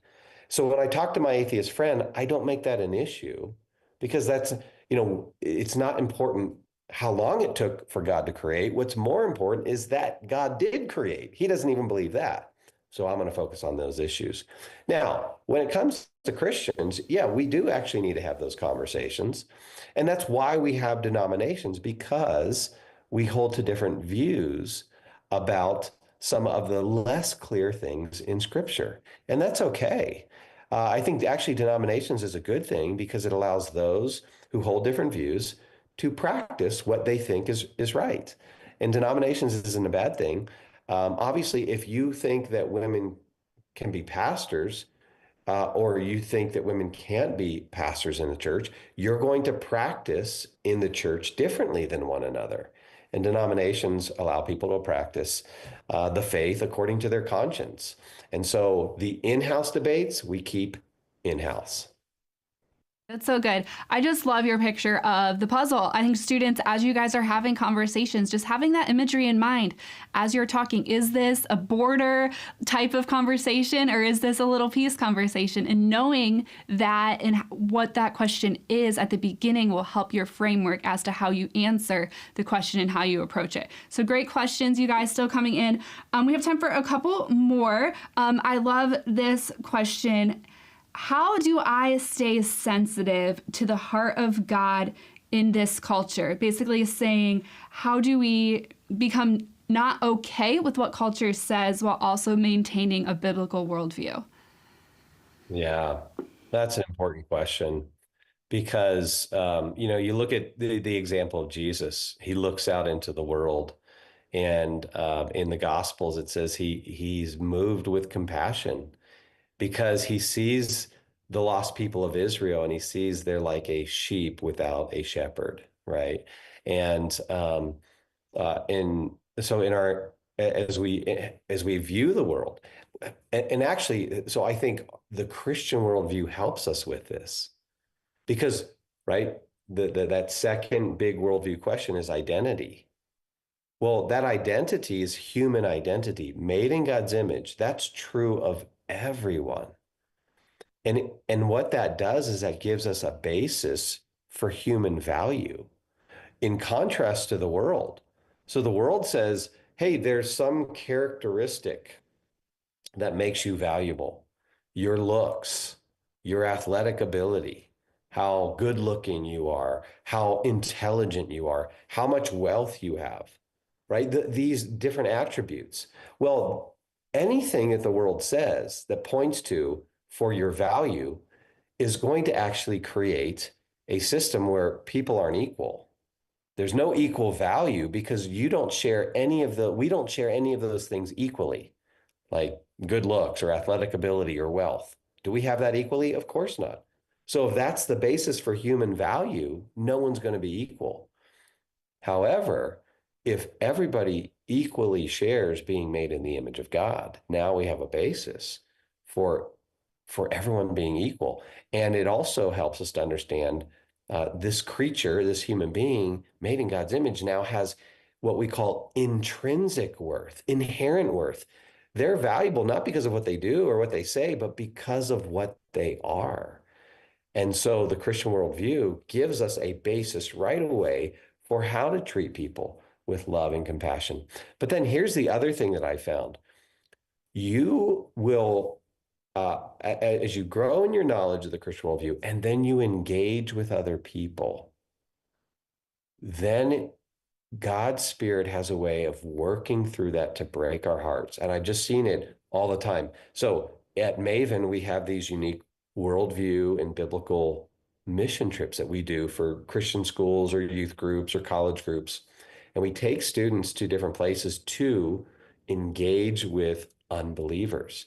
So we do training in apologetics and worldview, and then we go and we put ourselves in situations where we have to have conversations. And I mentioned the trips to Utah. We will spend all week going to BYU's campus or going to Temple Square in downtown Salt Lake and having multiple conversations with Mormons all week. And here's what happens to almost every student on those trips. At the end of that week, after engaging in theological conversations, in some healthy debate, in respectful debate, in disagreement, we'll see God's Spirit break students' hearts for those Mormon people. And they're moved with compassion. And by the end of the week, tears are streaming down their face as their hearts were broken for those lost people. And so actually getting in those conversations, sharing with people has a way where God just works on your heart and compassion for them. It's good. It's good. Okay, two more questions. So Luke said that I know it's not my job to correct the LGBTQ community. That's God's job, and people in the community. But how do I tell them that they are wrong without persecution? So maybe not just this in general, but as a whole, how do students address people with differing issues, but not be afraid to be persecuted or to be judged or whatever their friends may think of them? How would you encourage students in that approach? Well, I do a whole talk on this issue, so I'll give you a summary. Number one, we are to share the truth. We're to bear witness to the truth. And you can be as gentle as possible, which we should be. 1 Peter 3:15 says that we're supposed to give a reason for the hope that is in us with gentleness and respect. But even when you're gentle and respectful, the truth is threatening enough to people. And so people will get upset because when you say, hey, this is true, or this is the correct view of human sexuality, and somebody who's part of the LGBT community has made their sexuality part of their identity, and now so they're going to take it as an attack on their identity. Sometimes there is no avoiding conflict in those situations. And think about Jesus. Jesus is the most loving person who has ever walked the face of the earth. Did Jesus get people upset at him? Yeah. Why? Because he spoke the truth. And in John chapter 15, Jesus says this. He says, if the world hates you, know that it hated me first. If they persecuted me, they will persecute you. So we have got to obviously we're not going and looking for that, but we've got to have a healthy view that when we share God's truth, people will hate us. In fact, in 1 John 3, it talks about how the light has come into the world and men loved the darkness because their deeds were evil. And so we're not going to be able to avoid conflict, but we also can't avoid sharing the truth. Now, I think what we want to think about with our LGBTQ friends, look, if my gay friend or neighbor came to me and said, hey, I want to know your view. What's your view on my lifestyle? I would gently and graciously share that with them. Um, but I'm not looking, my primary, you know, conversation with them is not that issue unless they want to bring that up. I'm happy to talk about that because I've done a lot of research on that issue, and I think I can talk about that intelligently with them. But my goal is not primarily to convert them from homosexuality to heterosexuality. My first job, my first task is to bring them to Christ. That's their most important need. And that's the same for all of our friends, whether they're gay or not, whether they're a Muslim, a Buddhist, an atheist. All of our unbelieving friends, their greatest need is for the gospel. And so that's where I think our primary conversations are at. Now, these other issues will come up and they're important to be well informed on, especially in our culture. These are important questions in terms of the laws that our culture makes or the policies that are put in place, whether it's in education or in a city or whatever. So those I think are really important issues because our views, our Christian worldview has implications for politics and law. And we want to create the best society that's the most just, that people can flourish in. So it's important to have those conversations. But ultimately, my first goal with my non-Christian friends is that they will come to put their faith in Jesus. So those questions about origin, identity, meaning, morality, destiny are going to be the big questions to focus on. Good. So good. Let's kind of wrap it up with this. So first off, one of my favorite verses is John 1:5. The light shines in the darkness and the darkness cannot overcome it. And so Abby asked, what are some verses that these students can memorize or know, passages of scripture, when it comes to these 5 themes and 5 questions that are really valuable to know? We know that the Bible is our ultimate authority, so let's make sure that we know it well. So what are those recommendations of some Bible verses that these students can be memorizing? Okay, I'm going to give you 3 verses in particular that really, I think, speak to the importance of worldviews. And then I would say, here's your homework, students. Take each one of those 5 questions and go searching for Bible verses on the question of origin. And I'll give you one on that. That would be Genesis chapter 1 would be a good one. John 1 through 3, those would be good ones. And then do the same thing with identity, meaning, morality, and destiny. But to frame the whole thing, to thinking about biblical worldview, 3 verses in particular I think are so important.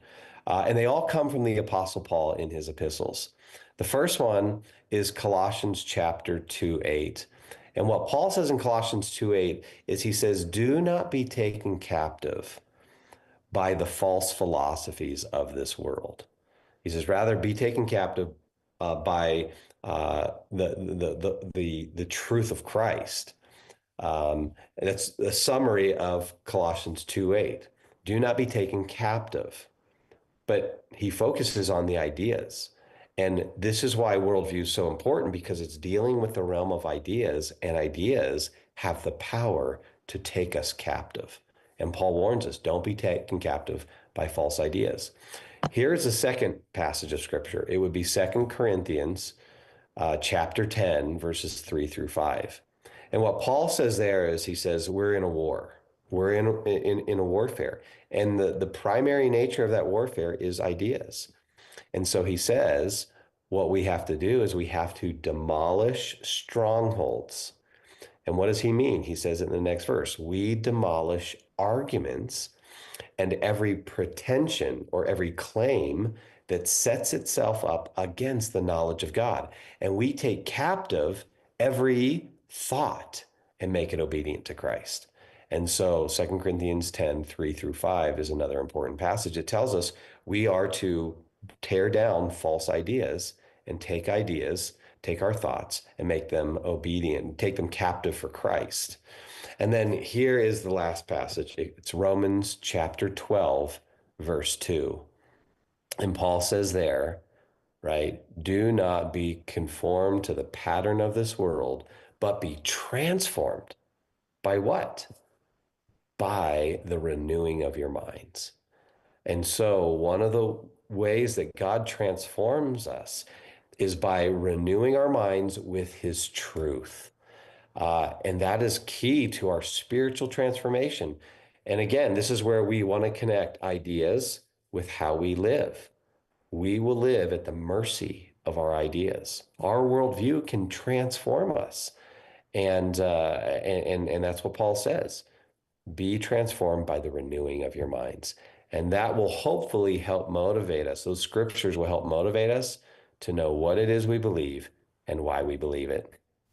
So good. Well, thank you, Brett, so much for joining us. We really appreciate all the wisdom, insight, encouragement. And students, if we didn't get to your question, we encourage you to hold on to it, ask a parent, ask a teacher, ask your pastor, and be a continual lifelong learner in God's word as so many different cultural things around us change. We want to be sure that we hold true to the Lord and his word. So Brett, thank you so much again for joining us. We really appreciate you taking the time out of your day. So good to be with all of you guys. Thank you. Alrighty, students, well, we are going to transition to our next session. But before we do that, we wanted to tell you about the takeaway that you guys are getting. Okay, so in this session, in your journey box, you all will have your worldview bag. And I love that this wasn't planned, but I think it's really great. We have in your bag Bible verses. So of the topics that Brett mentioned, we have 4 topics here: meaning, morality, destiny, and origin. So 4 out of those 5 topics that Brett mentioned, we have here with memory verses that you guys can memorize, where we talk about being able to defend the hope that is in you. We have verses for you to have. So we encourage you guys to take that little bag with you, have it in your backpack, maybe by your bedside table, that you can be memorizing these verses. On the front is the first letter of each word. And so as you practice along, you'll be able to test yourself with the first letter. It has the category as well as kind of the key truth or takeaway and why the Bible verse is important and the practical application it can have in your life. So we just encourage you to be man or a woman that knows and understands scripture. So please take these, use them, and we hope that they are an encouragement to you as you continue to learn about your worldview and grow in that. So we are going to jump right into the next session, and this session is going to be with Dr. Brent Crowe on the components of leadership. You'll go to page 11 in your syllabus, and so please welcome Dr. Brent Crowe.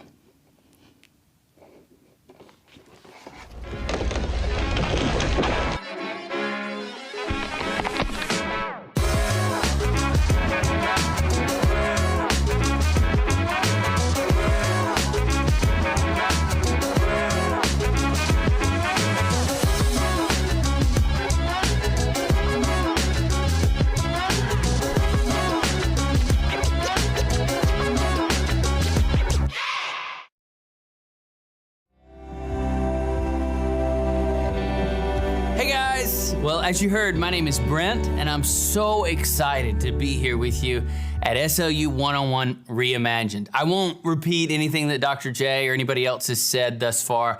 I'll just simply say this, that number one, we are incredibly grateful to be serving you. And number two, I honestly believe with all of my heart that if you'll lean into this experience, if you'll lean into not just content, but ideas and wrestle with them, that you will experience a 15 to 20 year head start in how to think, how to dream, and how to lead. Now, we've already seen that leadership cannot be understood apart from the word excellence. And I'm so grateful for the definition that began to unfold for us when it comes to leadership. I thought it would be helpful as we kind of got started in our session to look at another source and how this person defines the subject or the word or the term leadership. It's a guy by the name of Peter Drucker. Now, Peter Drucker, known as the father of modern management, Peter Drucker was a brilliant mind. He was probably the most influential thinker and writer, author, and consultant on organizational culture and how to maximize culture to get the most capacity out of it. Really how to, in many ways, create a culture of leadership. And Drucker, I mean, like, if you can imagine what Michael Jordan is to basketball. Sorry, all the LeBron James fans out there. LeBron's awesome. He's so awesome. He's a great number 2. But what Michael Jordan is to basketball, Peter Drucker is to the subject of leadership in business. So he really is a rock star, even though most of us have probably never heard of him.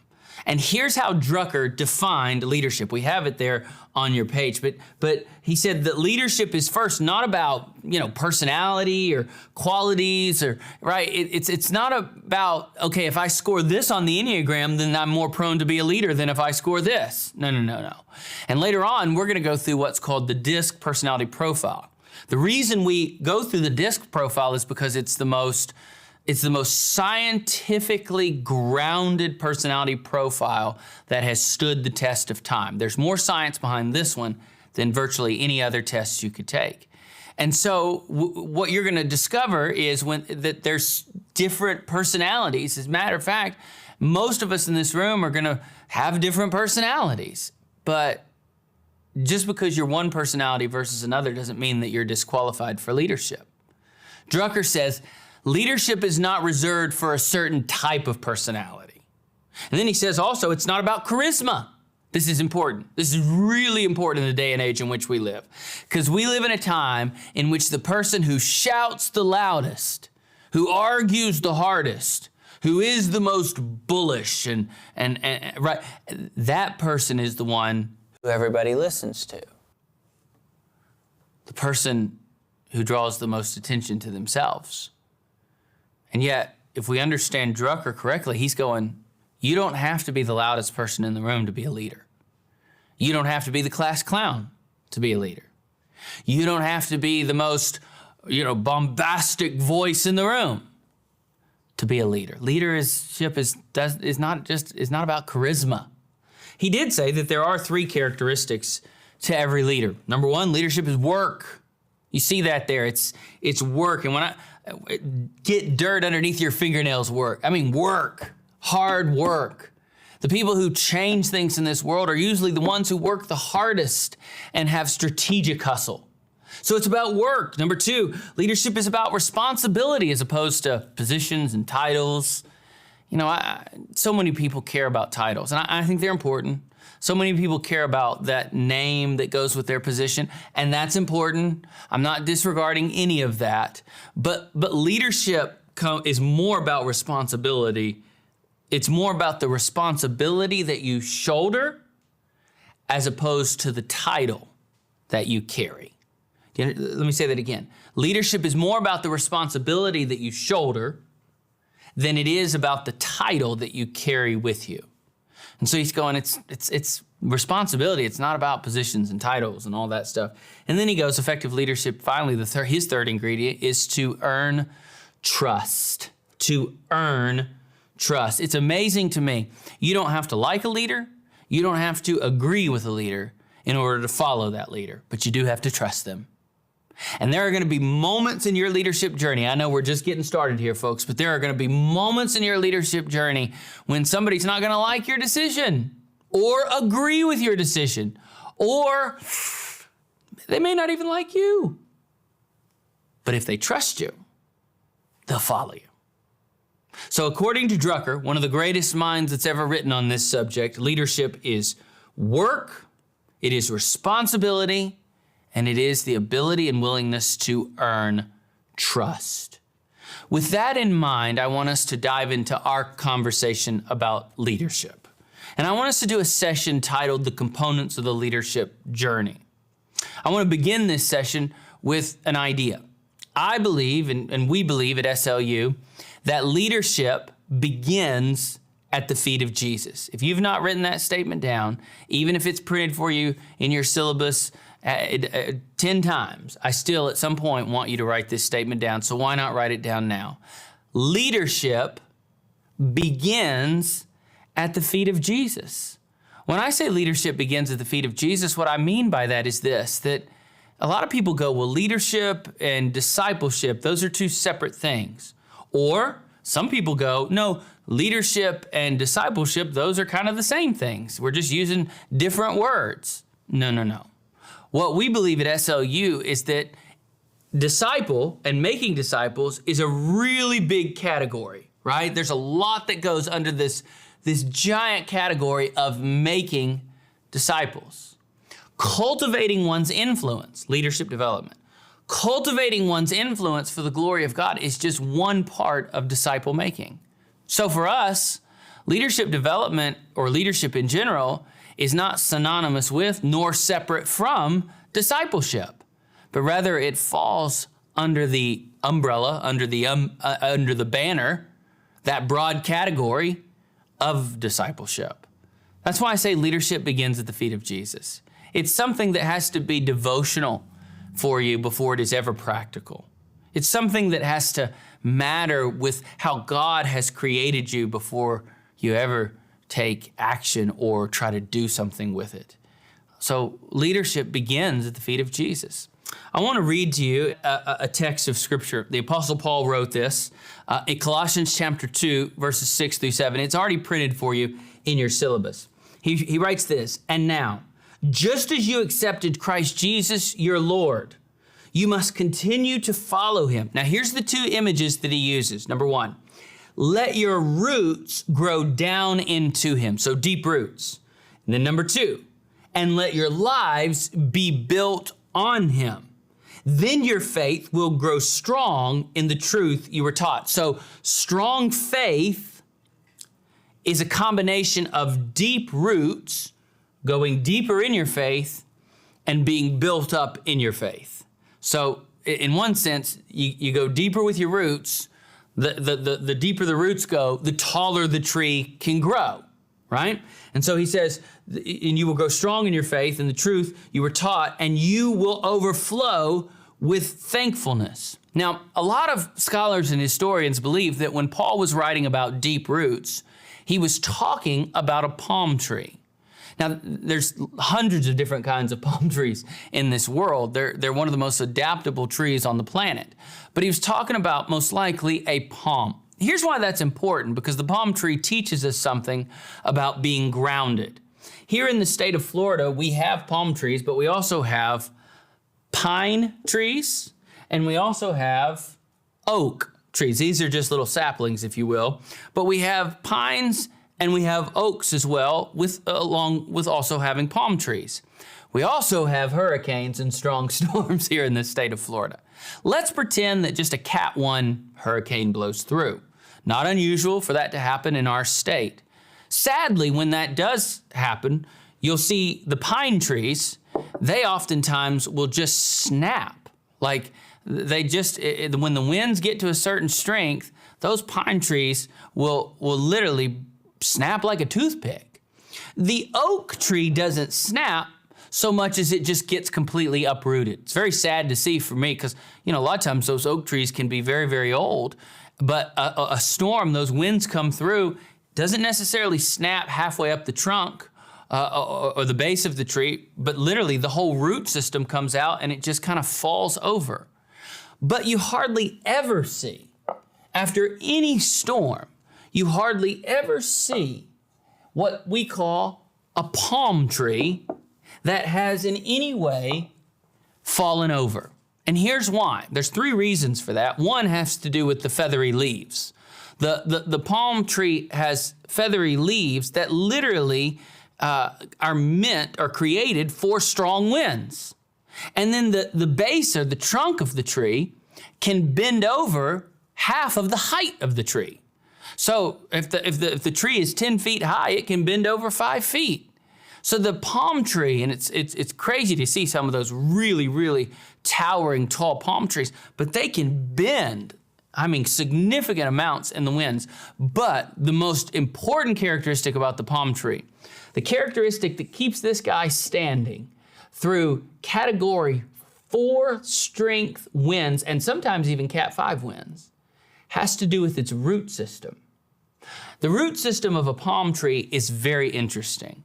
it's not one or two or three really strong roots that goes into the soil. No, it's hundreds and hundreds of roots that shoot out from the base, from the trunk, and literally those roots anchor themselves into the soil. It literally becomes an anchor in the soil. So that when the feathery leaves are in the wind and when the tree is bending with the winds, it's an anchor. There's an anchor that is holding that tree down. That's what Paul is talking about with deep roots. It's not necessarily having one or two deep roots. No, what he's saying is you've got to be deeply anchored. You've got to have there has to be an anchor in your worldview, an unshakable conviction that you believe in the person and in the work of Jesus. And so when we talk about deep roots, Paul's talking about having a strong foundation. And then he says, right, being built up. That's not an agricultural phrase. Like, deep roots is an agricultural phrase. Being built up is actually a construction phrase. It's the idea of putting one more story on a house or a building or some type of a construction project. It's another layer, another story, going higher and higher and higher and higher. And so he's saying, okay, you've got to have this strong foundation. If you have this anchor, then there is no limit to the height, to how high you can grow, to how strong you can grow, right? So let's do a little bit of math if we can. You see this on your page. If leadership begins at the feet of Jesus, healthy desire, and we have a healthy desire to develop influence. If we were to put those things together, I think that this verse is very important. And here's what I want you to it's already in there for you, but if you want to highlight it, circle it, star by it, whatever. The deeper your roots, the higher your heights. The deeper your roots, the higher your heights. So in other words, some leadership math is that if I believe that leadership begins at the feet of Jesus, and if I have a healthy desire to cultivate or to develop my influence, then that's going to lead me to have deep roots that allow me to reach higher heights. The deeper your roots, the higher your heights. So with that in mind, I want us to spend a few minutes talking about the characteristics of someone's life who is being built up, using that phrase from Colossians. The characteristics of somebody's life who is being built up. Now, I'm assuming, let me say that again. I am operating off of the assumption that you and I are anchored, that we have deep roots or strong roots, like the palm tree, that we're literally anchored in the soil, that we are anchored in our belief. Assuming that, these are the characteristics of someone who, to use that other phrase, is being built up. And let's go through them for just a few moments if we can. Number one, edify. Make your first thought and your first action positive. The first component of somebody who is being built up is that they know and exercise that word in the Bible called edify. In other words, they make their first thought and their first action positive. The biblical word edify means to build another person up. In other words, my first thoughts and my first actions have to be edifying, have to be positive if I'm going to, in fact, build someone else up. The second characteristic is forward thinking. Forward thinking. There's an old proverb, and I'm going to be honest with you. I've spent hours of my life trying to research who originally said this proverb. It's been credited to the Chinese. It's been credited to a Middle Eastern proverb. It's been credited to a Bedouin tribe. It's been credited to a lot of places. So it's one of those things that I have no idea how to give you an accurate footnote or cite this thing because so many people have taken credit for it. But nonetheless, it's a great proverb, and I want you to see it here. We must dig a well now before we are thirsty. We must dig a well now before we are thirsty. I think probably because water was such a sacred thing in the desert. In fact, it's been said that the sin of the desert is to know where water is and not share that information. So most people kind of credit this proverb to be kind of like a Middle Eastern proverb, if you will. But the idea is that leaders must cultivate the ability to see further down the road. And so this week, or this experience, I should say, is literally designed to help you almost sit in a chair, to go through an experience, and to be able to position yourself and prepare yourself to be able to purchase your tomorrows today. That's what forward thinking is all about. It's about digging a well before I'm thirsty, preparing myself for the life that I want to pursue. Most people just want to show up and hope that it all falls in place and that they've seen enough movies or they've watched enough shows, or they've read enough books where if you just showed up here and you fell in love at this time and this accidental thing happened. But can I share something with you, ladies and gentlemen? Life is not bathed in coincidences, but it is kissed by the sovereignty of God. And you and I must prepare ourselves for the type of life that we want to pursue. We must dig a well now before we're thirsty. We must have forward thinking. So the first component of somebody who's being built up is they build others up, they edify. The second component is that they have forward thinking. The third component is that they have a big picture mindset. They have a big picture mindset. Now let me explain to you what I mean by the phrase big picture. One of my favorite things to do is to take students to the Middle East, to go to Israel, to the Holy Land.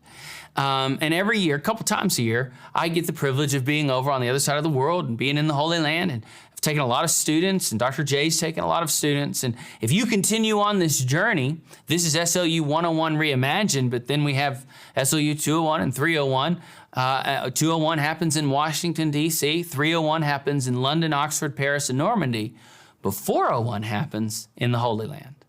And when we go to the Holy Land, we're going to go to, of course, so many different places. We'll go to the Sea of Galilee and the preaching tour of Jesus. We're going to go and see the town of Bethlehem. We're going to go, and hopefully, if time permits, go to Jericho. We're going to go to stand on Mount Nebo. We're going to go to Mount Carmel. We're going to see the Valley of Armageddon and Tel Megiddo, all those different things. But obviously, the kind of crown jewel, if you will, of that trip is to go to Jerusalem.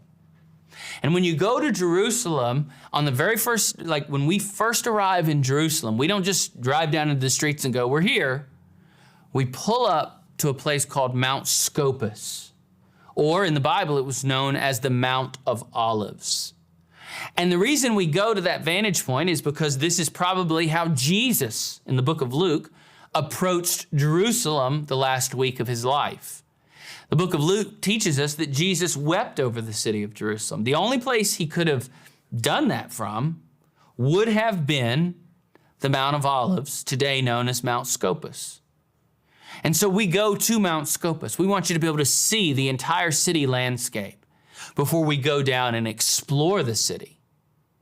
And it dawned on me on one of our trips several years ago that here we are, we're up here, we did a session and students were getting pictures, and we're having a great time. But it dawned on me that Jesus, if I was reading my Bible correctly, would not just enter the city the last week of his life, but he would also leave the city a couple of times. That Jesus would retreat from the city. Now you go, that's not that big of a deal, Brent, that you made that observation. That's not hard to do. I agree with you. But sitting there on the Mount of Olives that day, it dawned on me how long of a walk that would actually be. How many hours that would actually take. You got to go down the Mount of Olives. You got to go across the Kidron Valley. You got to go up what's called the Temple, what the Jews would call the Temple Mount. You got to go around the city walls, and then you're in this. I mean, it is a long walk. Why in the world did Jesus retreat to the Mount of Olives on the last week of his life, knowing that he only had a precious few hours? I mean, he is Jesus. He knows how all of this is going to unfold. He sees tomorrow like we see yesterday. He is Jesus. He sees everything. And yet he still chose to retreat. Now, there's a lot of reasons that we could say he chose to retreat, but one of them I think has to be the view. He could see the entire city. And he went up there to pray. He retreated to the Mount of Olives to pray. And from that vantage point, you could see you could see where the rich people lived, where the poor people lived. There wasn't much of a middle class. You could see the temple area. You could see the marketplace. You could see, it's a snapshot, if you will, of all the comings and goings of that city. And in one sense, it is a microcosm of the world that Jesus had come to die for. Jesus chose the last week of his life to have a big picture mindset on the will of the Father. You see, when he looked in that cup and he was praying, and he said, "Nevertheless, not my will be done, but thine," that was a big picture mindset because he was doing that from the Mount of Olives.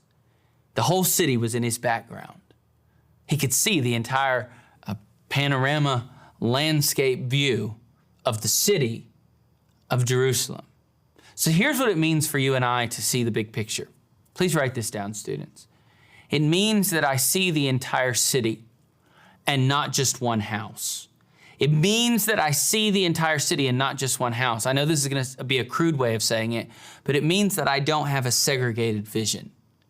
That I don't segregate one kind of person or one group of people out of my No. I see the entire landscape of what is in front of me, and I care deeply about it. I see all of the moving pieces in front of me, and though I may not understand them all, I have a respect for them. Having a big picture mindset means that you see the whole city and not just one house. The next component is something we would call credibility.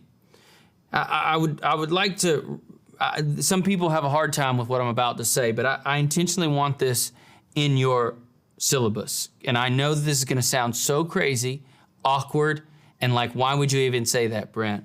But this phrase, avoid being the unfollowed, zero likes leader. Now, I'm not talking about likability. I am talking about credibility. If no one is buying into what you're saying, you don't have any credibility. If you don't, and I'm using social media as an example here, but this is not just reserved to social media. If people don't want to follow and engage your ideas, if people don't want to follow your leadership, engage your ideas, ever, you got to ask yourself, do I have credibility? If you go your whole life without anybody going, yeah, I like that, I'll follow that. You got to go, do I have any credibility? So avoid being the zero likes, unfollowed leader, right? I mean, you've got to be a leader who's worth following. Now, how do you become a leader that's worth following? I'm going to ask you 4 questions. 4 questions that speak to credibility. We could call this the credibility test. Number 1, are you believable? Are you believable? In other words, do you have a reputation that you've taken time to build that lends itself to your credibility? Are you a believable person? Number 2, do you put others first?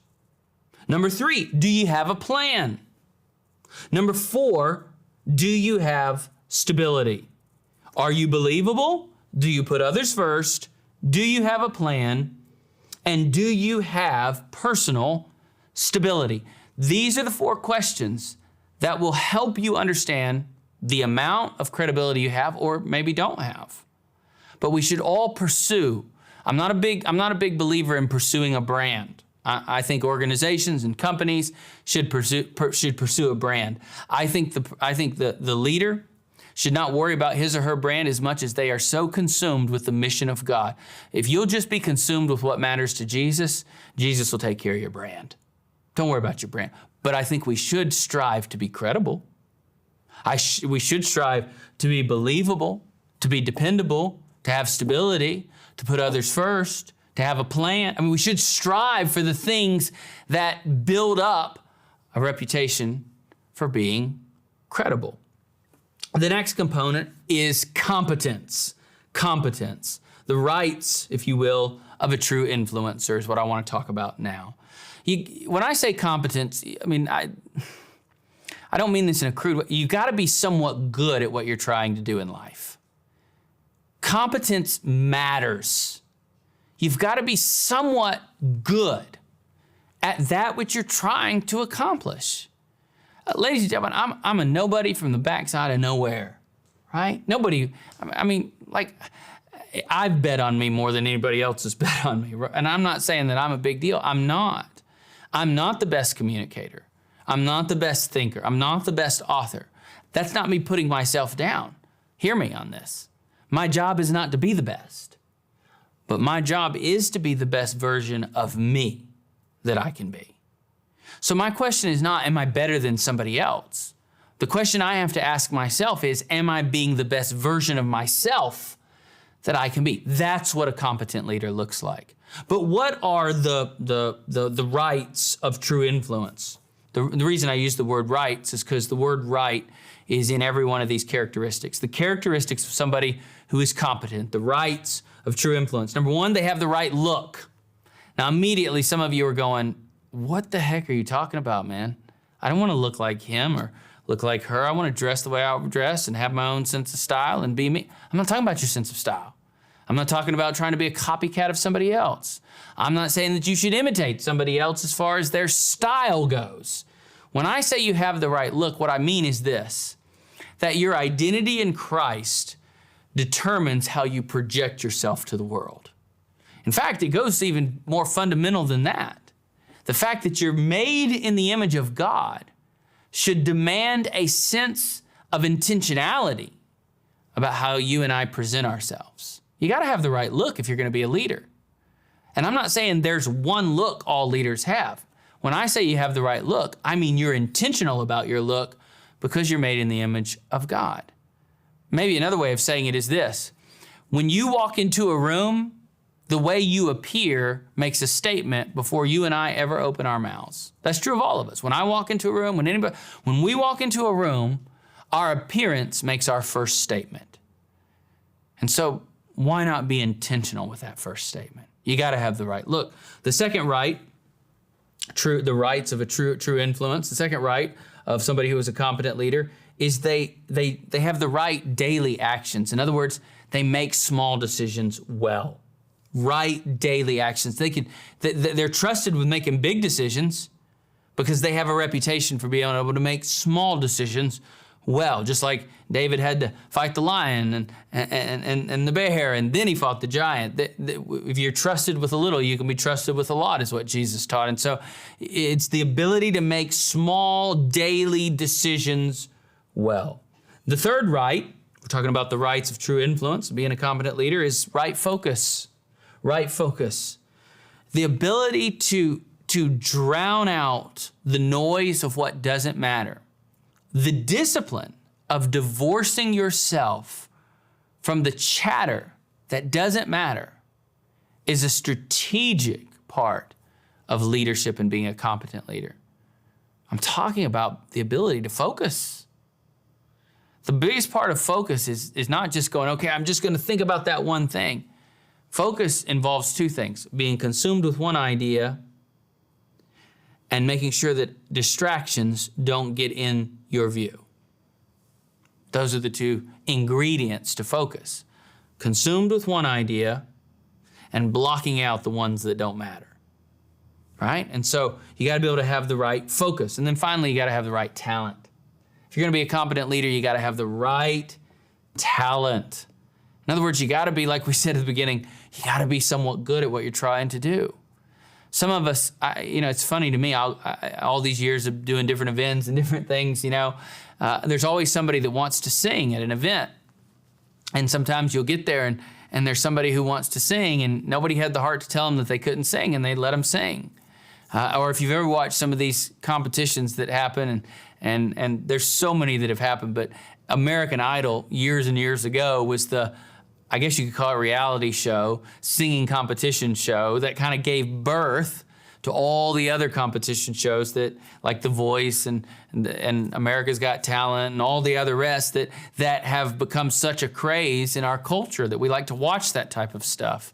American Idol has a record, if you will, more eyeballs to screens than any other show in the history of television. That's just a little bit of TV history for you. And I know everything is streamed for us now and platformed and all that, but even in an age and a day of counting streams and downloads, American Idol still holds the crown. They still hold the title. And the two highest rated portions of their show obviously were when you got to the finals. That was the highest rated portion. But the second highest rated portion of the most watched show in the history of television is the outtakes, or the auditions that didn't make it.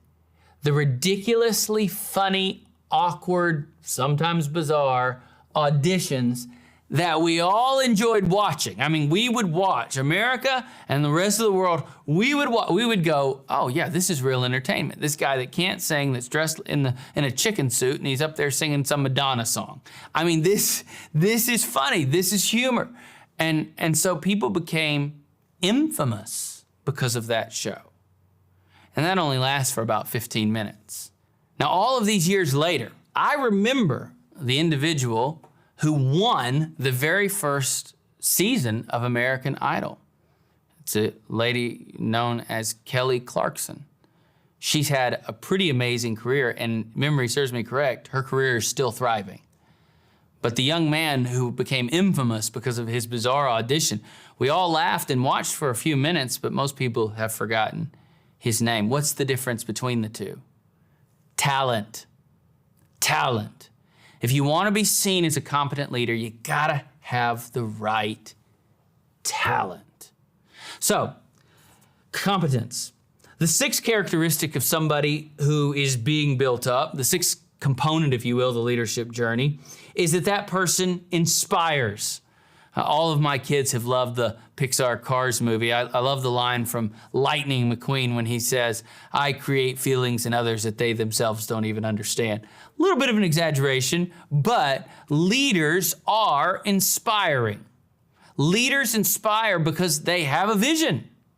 Leaders inspire, the type of leadership we're talking about, because they are committed to the cause of advancing the kingdom of God.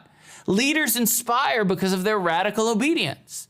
Leaders inspire because they are consumed with a sense of mission. There's so many different characteristics, but leaders are some of the most inspiring people on the planet because they are consumed with whatever it is that dream may be. I remember I had the chance to get to meet a great person, a great leader, man of God who did a lot of amazing things, a gentleman by the name of Dr. Bill Bright. Dr. Bright started an organization. It's called Crew now, but for years it was called Campus Crusade for Christ.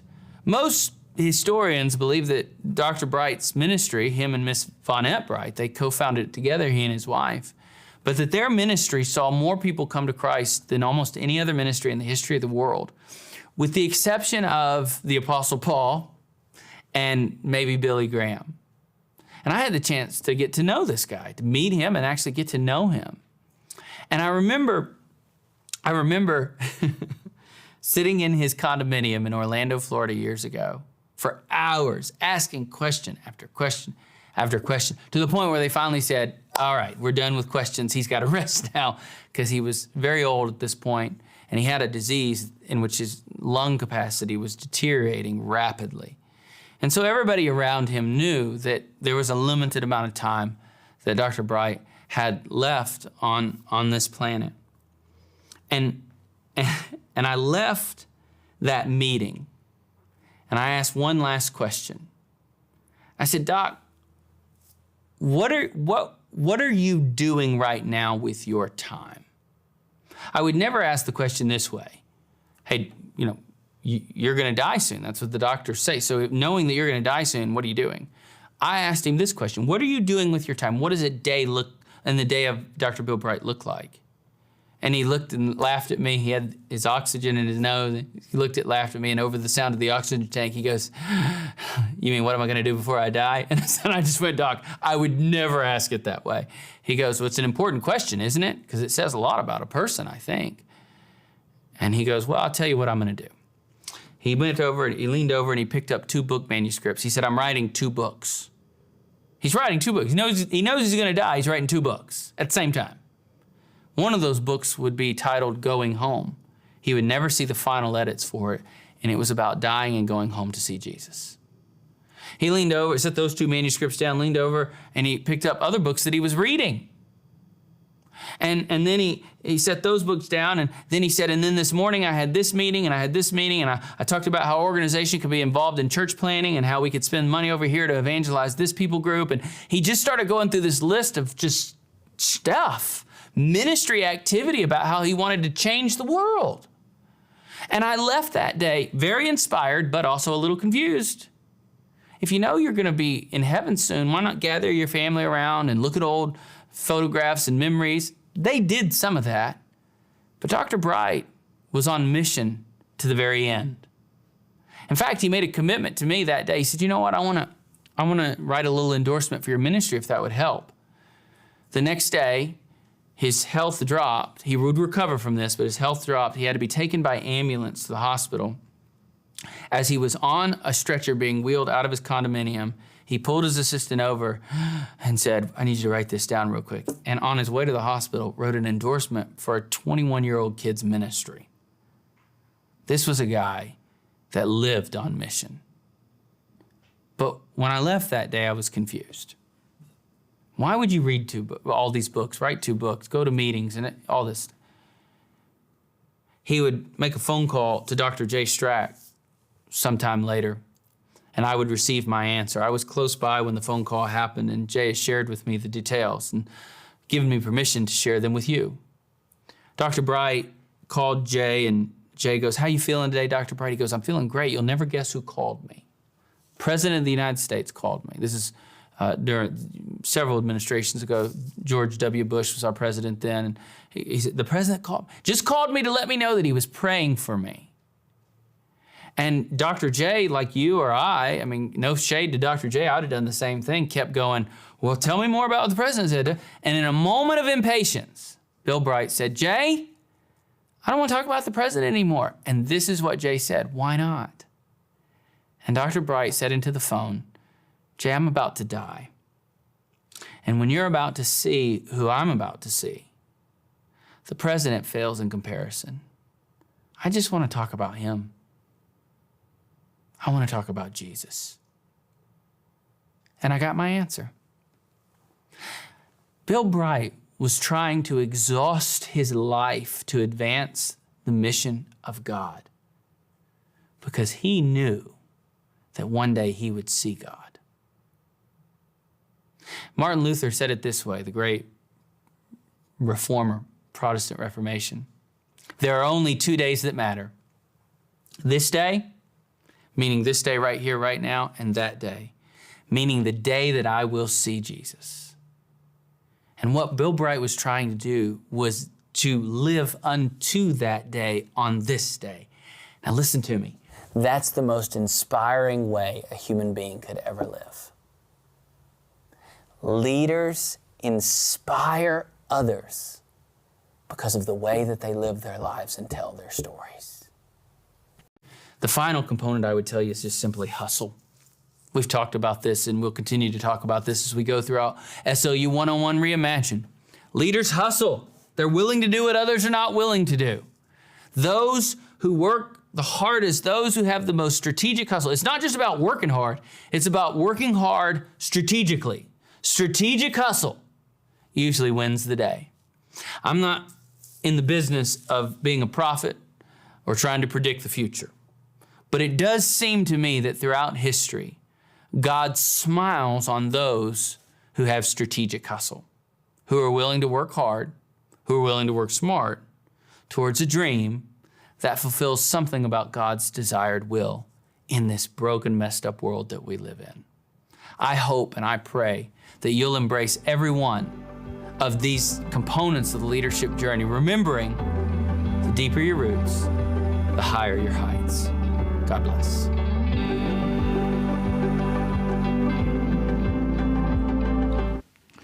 Well, thank you, Brent, for that awesome session talking about the components of leadership. Well, if you take a look at page 13, there's a reflection section that you have there. You can take a moment and write down your thoughts. There's a couple of 3 questions that you have there to kind of help you guide yourself through the process of talking about this session. Yeah, absolutely. And then your takeaway item in your journey box is actually a cross. And this cross is made by our friend Joey and his family. It's directly from Bethlehem. And it says leadership begins at the feet of Jesus. I wonder sometimes you can even smell the olive wood. This one you can't, but maybe yours can.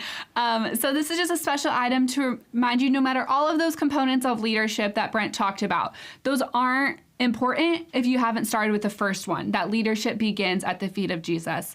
So take that. Sometimes I have it at my desk and it's just a little fun, like fidgety thing to play with, but it's also a great truth to remind yourself of. So that's that.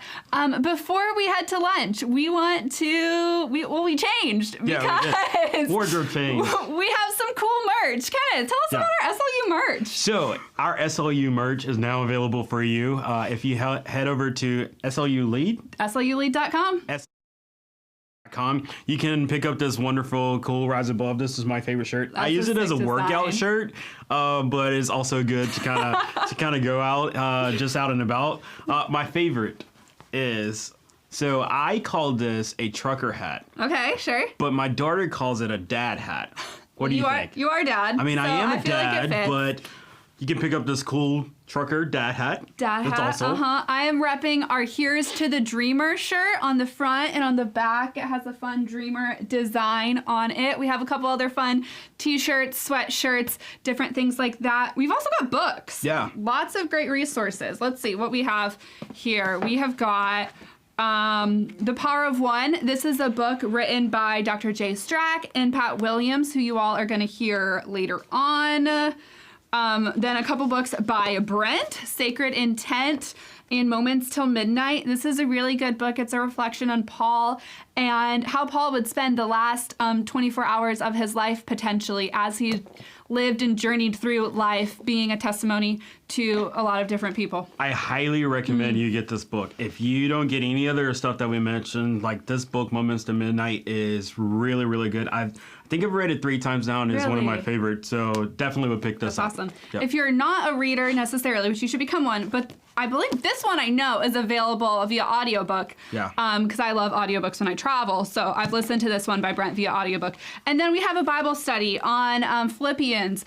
Philippians is great content, but Brent takes it through a leadership perspective. And so there's a Bible study here with different questions as we walk through Philippians and what it means to lead as a disciple of Jesus. So I believe we have a slide going with a QR code to our merch page that you can go to shop at any time. And we would love to see you guys repping SLU merch around town. Tell your friends about it and enjoy repping what you've learned. A great reminder for that. Yep. So right now we're going to go to a break and we are going to head to lunch. So you'll have an hour to go to lunch.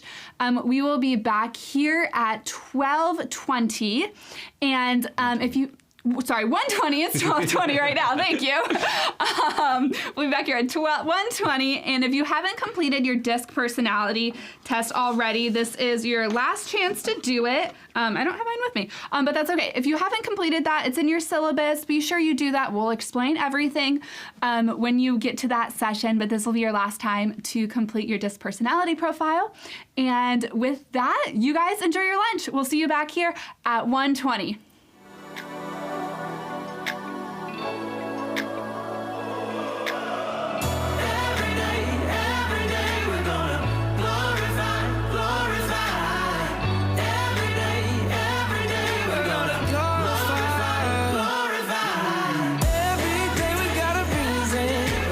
Church ain't only on the weekend.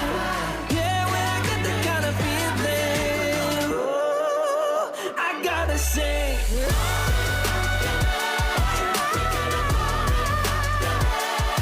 That's why we came. That's why we came to lift your name. Come on and sing. Come on and sing. Glorify your name. That's why we came. Yeah, we were made to lift your name. All the church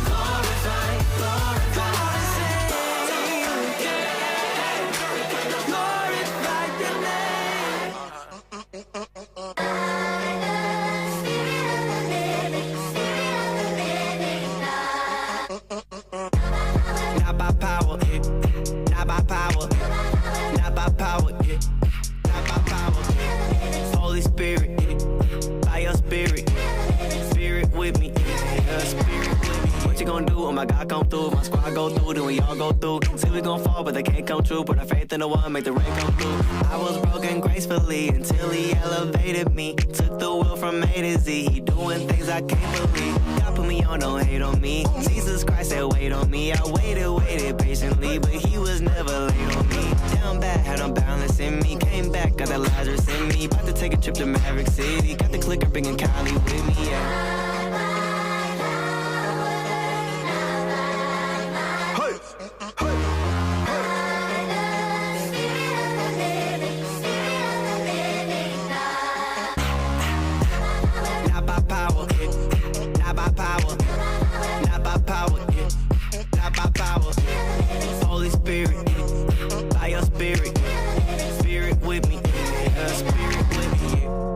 Only wanna fix the issue. He ain't nothing like the click you switch to. Meditate and make a wish on crystal. All of it is ill-equipped to fix you. Fight your battles when the people diss you. He be making sure to miss you. You been through it, so he's careful with you. And I feel it, but he's there, he's with you. Do it big like an old school person. No cap like an old school church. Prayers up for the souls who search. God healing for the souls that's cursed. He the chain breaker, he the way maker, he the playmaker. One touch, you'll never be the same, I'm sure. Here to lift his name in here.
He been so good to me.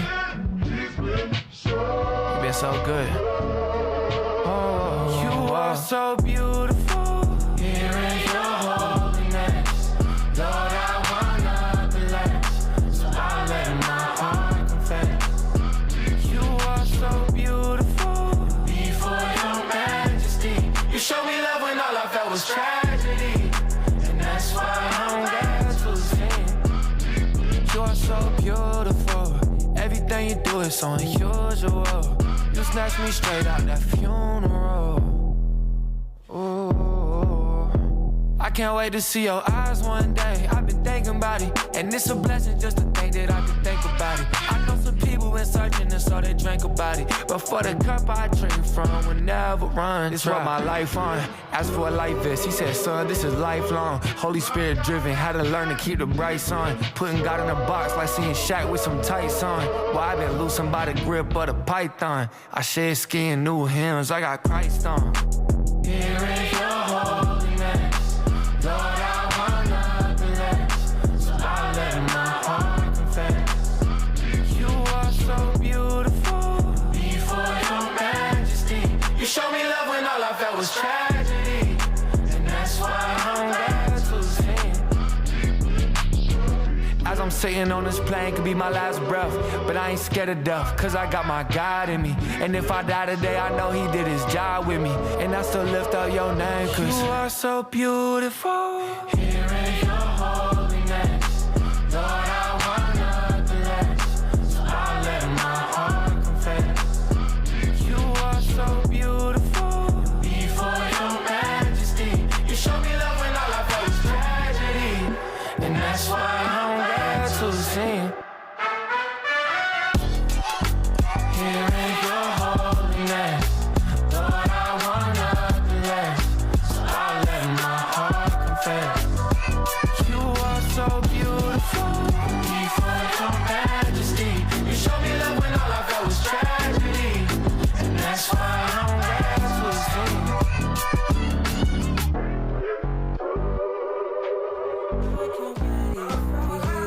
To come my way, I've been far away, but I'll keep running just to find a way to you till then.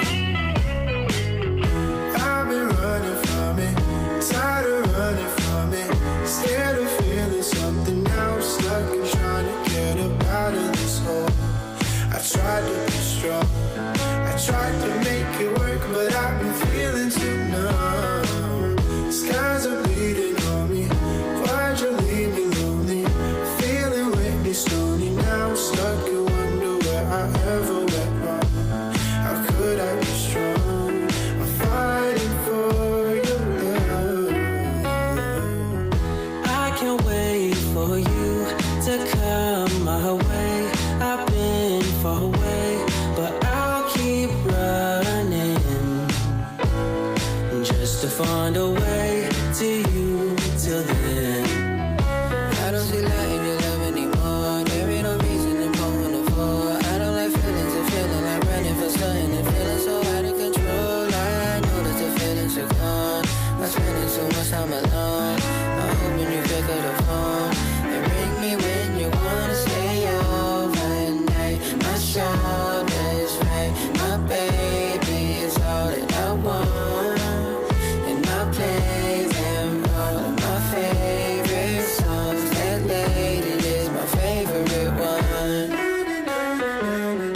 I can't wait for you to come my way. I've been far away, but I'll keep running just to find a way to you till then. Ain't never gonna let you go.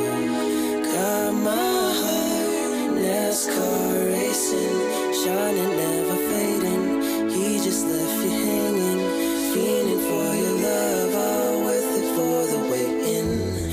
Give you what you need, take you where you want. Can feel it when we're all alone. Know you wanted something more. My heart is like an open door. Just ring me when you wanna go away till you're home. Hold a place till you're coming home. Show you where the garden grows. Just ring me when you wanna go. I can't wait for you to come my way. I've been far away, but I'll keep running just to find a way to you till then.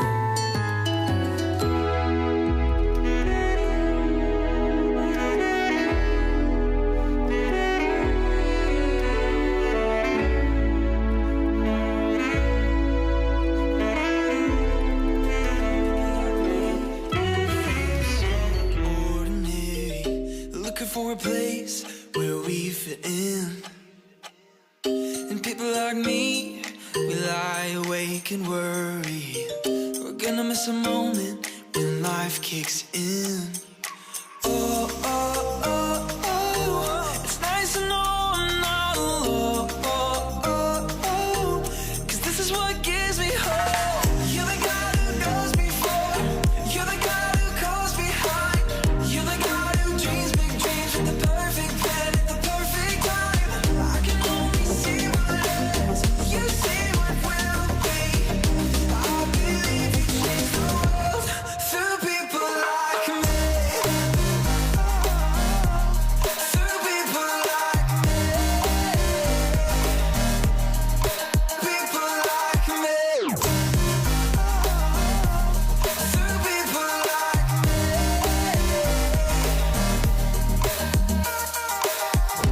People like me, I see them in your story. You take the weak, you take the least, and do something mighty. Oh, oh, oh, oh.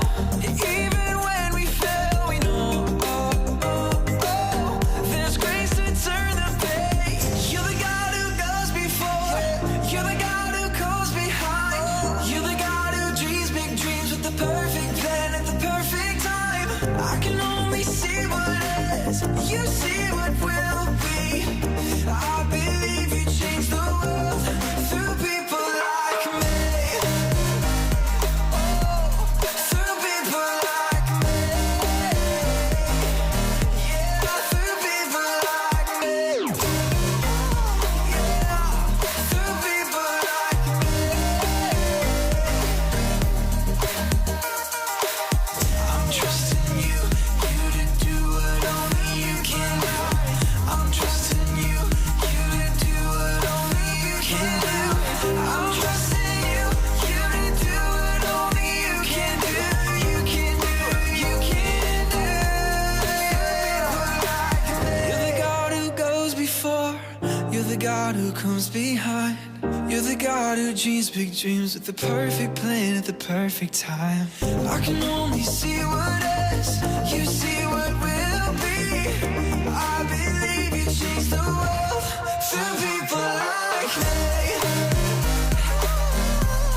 Through people like me. Oh, through people like me. Yeah, through people like me. Through people like me. I'm trusting you, you to do what only you can do.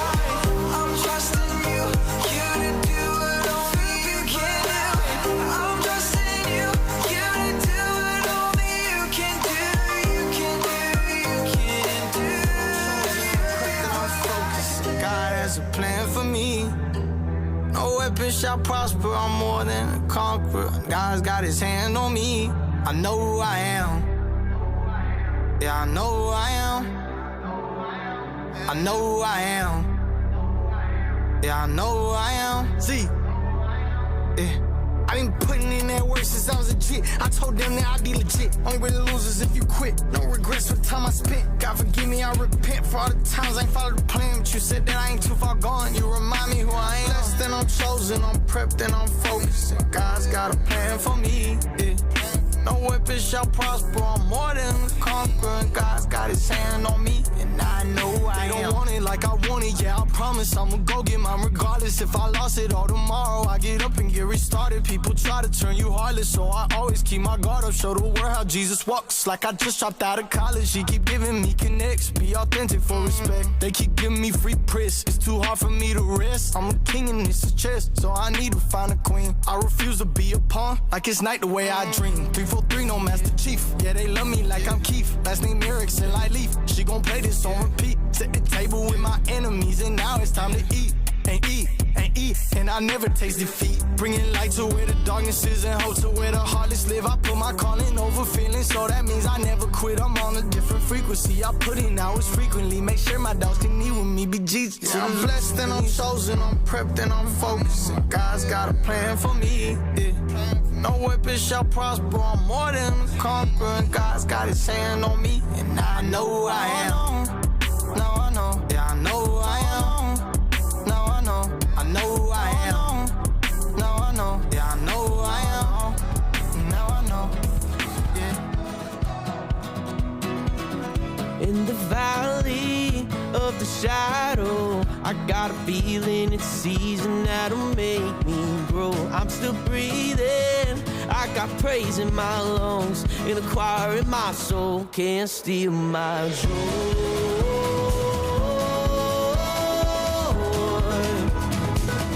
Can't steal my joy.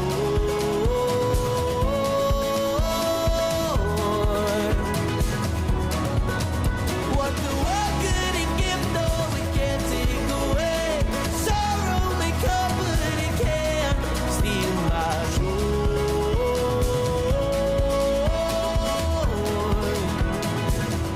Can't steal my joy. In the highs, in the lows, you fill my cup, you fill it up until it overflows. I remember, I'll keep holding on to hope, 'cause you're the king of rolling stones, can't steal my joy.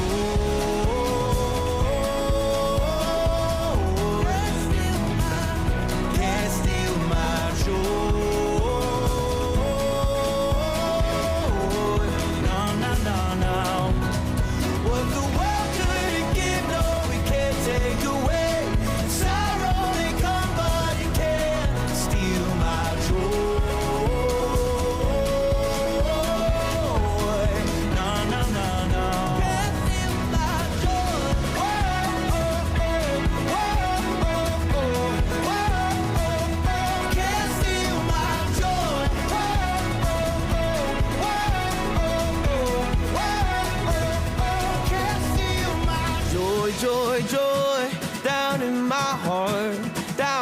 soul.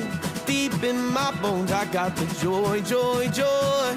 I can't contain, nothing can quiet my praise. I got the joy, joy, joy. Down in my heart, down in my soul. Deep in my bones, I got the joy, joy, joy. I can't contain, nothing can quiet my praise. Can't steal my joy.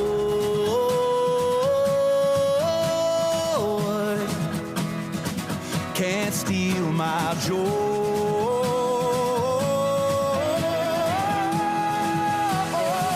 Can't steal my joy.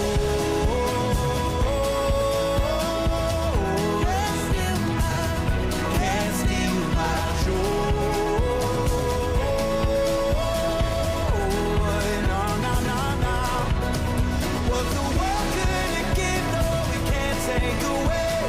Sorrow may come, but it can't steal my joy. No, no, no, no.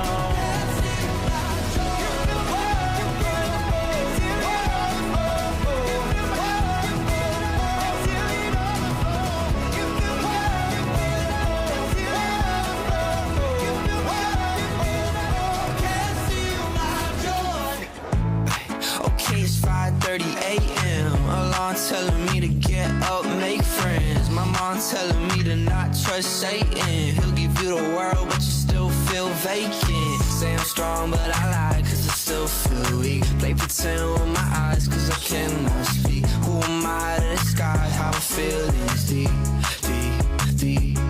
What if I lose it all? Trying to figure out what I'm supposed to be. What if I choose to fall? Will it mess your path and your plans for me? Cause what's this to life without problems? I keep it going and forget that I got them. It's just me alone, I don't know who else to solve them. It feels like these change like the leaves in the autumn. Afraid to mess it up, waste it all and lose your trust. I've fallen away so many times, but you still call me son. Put my faith up in the one, know the enemy will come. But this where my loaded, but this where my loaded gun, gun, gun. Cause I don't wanna mess it up. My chains say not getting up. The weight just makes me throw my love away, away, away. The winds and waves may come, but I know the one who holds the sea. Sometimes it's so hard to trust, remind myself to breathe. Spirit, come on down, I need your love hard on my sleeve. Tell myself I'm fine, so I just put this song on repeat. But if I lose it all, trying to figure out what I'm supposed to be. What if I choose to fall? Will it mess your path and your plans for me? Cause what's this to life without problems? I keep it going and forget that I got them. It's just me alone, I don't know who else to solve them. It feels like this change like the leaves in the autumn. Afraid to mess it up, waste it all and lose your trust. I've fallen away so many times, but you still call me son. Put my faith up in the one, know the enemy will come. But it's where my loaded, but it's where my loaded gun, gun, gun. Yeah. Curse letter, don't get this peace, this love from the Father. Yeah, hop in a whip, yeah, we swing. Yeah. This type of glow have you sang. Yeah, don't it feel good like 70 degrees? Yeah, don't it feel good like 70 degrees? Yeah, don't it feel good 70 degrees? Don't it feel good like 70 degrees? We the glowers, light up the block, I guess that's how they know us. Hop in a whip and we go nuts, but I bounce out, you're not used to the donuts. About to start a rally, where you at? It's the land of the year, bringing Cali, where you at? I got unction, hype out your function. Team get jumping, ain't no discussion. It feel good like the stimulus just hit the account. Even though I wish it was a bigger amount. Windows down and a dot skirt, skirt. Gotta thank God what they tried won't work. Light up the turf. Come slutter, don't get this peace, this love from the Father. Yeah, hop in a whip, yeah, we swing. Yeah. This type of glow have you sang. Yeah, don't it feel good like 70 degrees? Yeah, don't it feel good like 70 degrees? Yeah, don't it feel good 70 degrees? Don't it feel good like 70 degrees? dance at 99 with the whole team. Windbreaker, white ones with the gold links. Never keep you low key. They wanna know how that Detroit girl get all this glow. I let them know, riding in a Pinto with our heads out the window, screaming we don't look like what we been through. And don't let them keep you stressed, boo. Love God and serve people is the only thing I'm into. Now we feeling like we living. Feeling like we winning, ain't no limit. What we want, we go and get it. Tell that girl to cut them off, keep your head to the sky. If you don't love God, tell him bye, bye. Come slaughter, don't get this peace, this love from the Father. Yeah, hop in a whip, yeah, we swing. Yeah. This type of glow have you sang. Yeah, don't it feel good like 70 degrees? Yeah, don't it feel good like 70 degrees?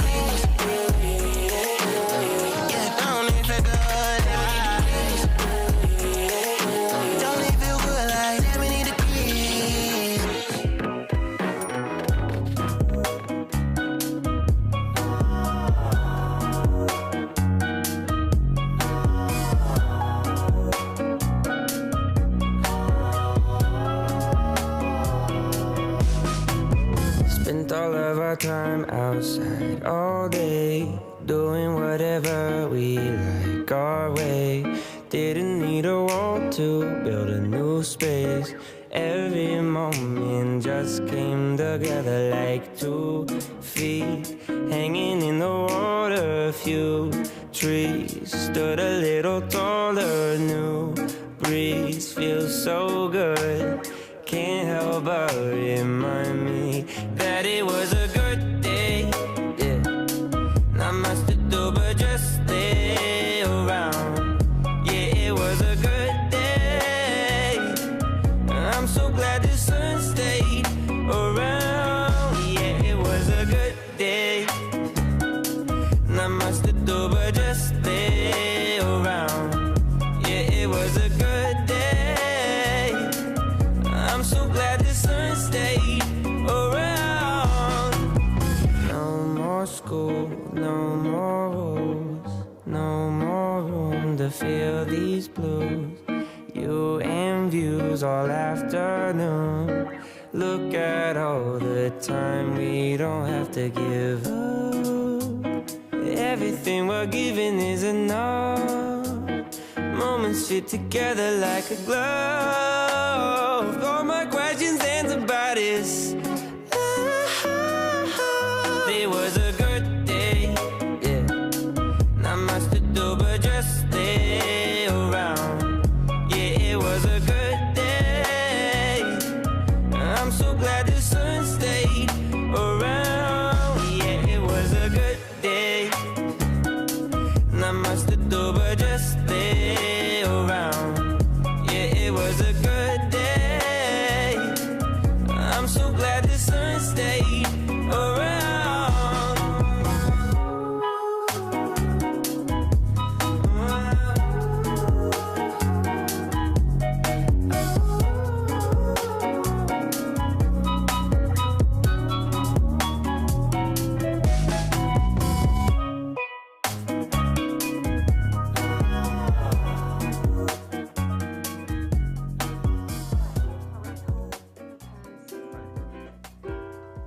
We're dating. Wow. There it is. Oh, baby, you've been making me crazy. Wait, my heart has been racing. I've been feeling you lately, baby. You've been making me crazy. Wait, my heart has been racing. I've been feeling you lately. Yeah, I feel alive, can I tell a lie? It was no surprise that you caught my eye. Anything you want, know I got it for you, Any time of day that you wanna play, you just say the word, and we'll get away. Anything you want, know I got it for you. Oh, baby, you've been making me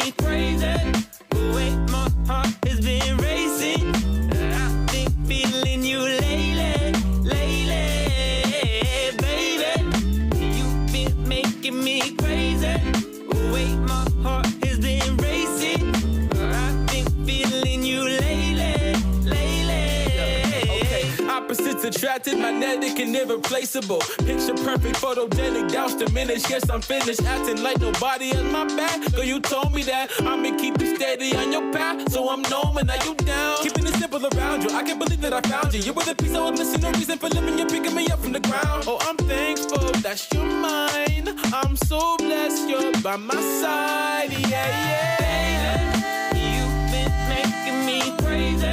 The way my heart has been racing. I've been feeling you lately, lately. Baby, you've been making me crazy. The way my heart has been racing. I've been feeling you lately, lately.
And now it's air in our chest, that's why we're singing it back to you.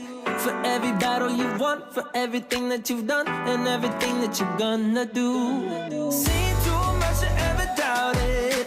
Feels so good, I wanna shout it. Yeah, when I really think about it, all I wanna do is glorify your name. We're gonna glorify your name. That's why we came. That's why we came to lift your name. Come on and sing. Glorify your name. We're gonna glorify your name. That's why we came. Yeah, we were made to lift your name. All the church sing. So let your glory be heard until it covers the earth. Don't wanna wait for the rocks to shout. We got a reason to praise. This is the song of the sage. No, we ain't gonna turn it down. Every day we got a reason. 'Cause church ain't only on the weekend. Yeah, when I get that kind of feeling, all I wanna do, all we wanna do is we're gonna glorify your name. That's why we came. That's why we came to lift your name. Come on and sing. We're gonna glorify your name. That's why we came. Yeah, we were made to lift your name. All the church sing.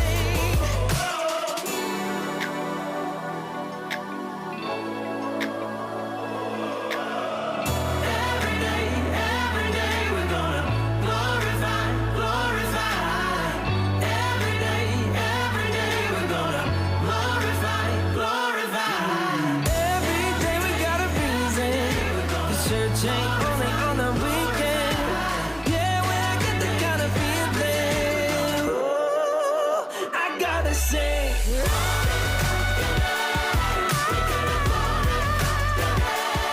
That's why we came. That's why we came to lift your name. Come on and sing. Come on and sing. Glorify your name. That's why we came. Yeah, we were made to lift your name. All the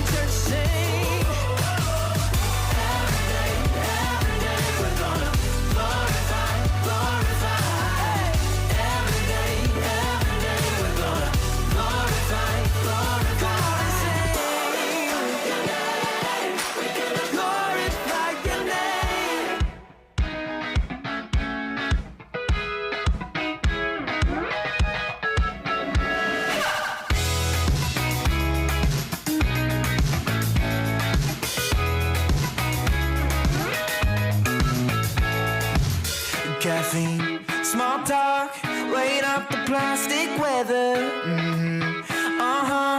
Discussing current events. I'll take my time. I'm not the forward thinker. You read my mind. Better to leave it unsaid. Why can't I leave it unsaid? You know I talk too much. Honey, come put your lips on mine and shut me up. We can blame it on human nature. Stay cool, it's just a kiss, so why you gotta be so talkative? I talk too much, we talk too much.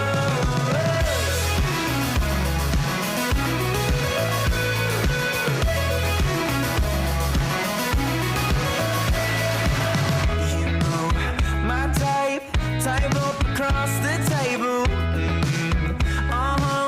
I can't keep holding my breath. New wave, no time, red velvet on to pressure. Blah blah, green eyes, I never leave it unsaid. Why can't I leave it unsaid? You know I talk too much. Honey, come put your lips on mine and shut me up. We can blame it on human nature. Stay cool, it's just a kiss, so why you gotta be so talkative? I talk too much, we talk too much.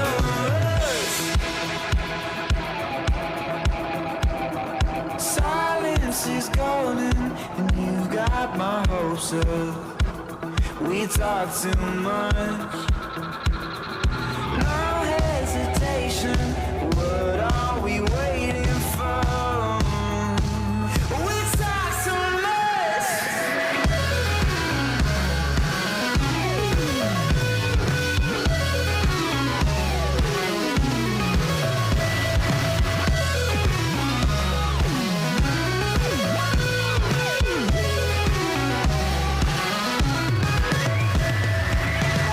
You know I talk too much.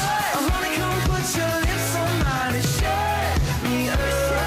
We can blame it on human nature. Stay cool, it's just a kiss, so why you gotta be so talkative? I talk too much, we talk too much.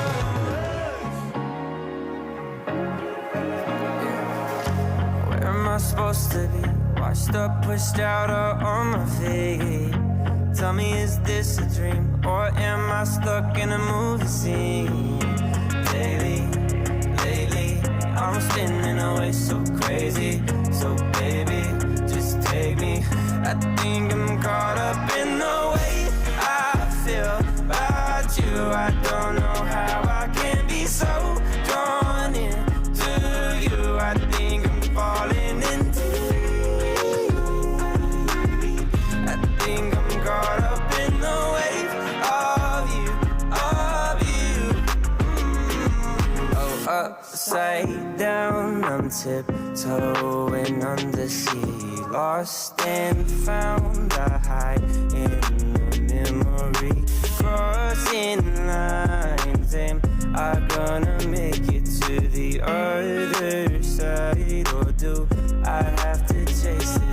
Oh, I speak loud but don't hear my voice. 10 feet down doesn't feel like choice. Hanging on to the words you say, but every time I listen I just hear white noise. And all I see are these flashing lights. Can't hold on while they're passing by. How many wrongs does it take to right? How many wrongs does it take to right?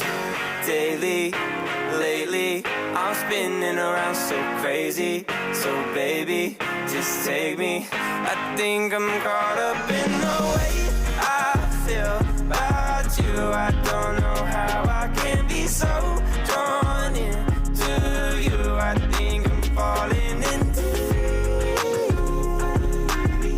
I think I'm caught up in the wave of you.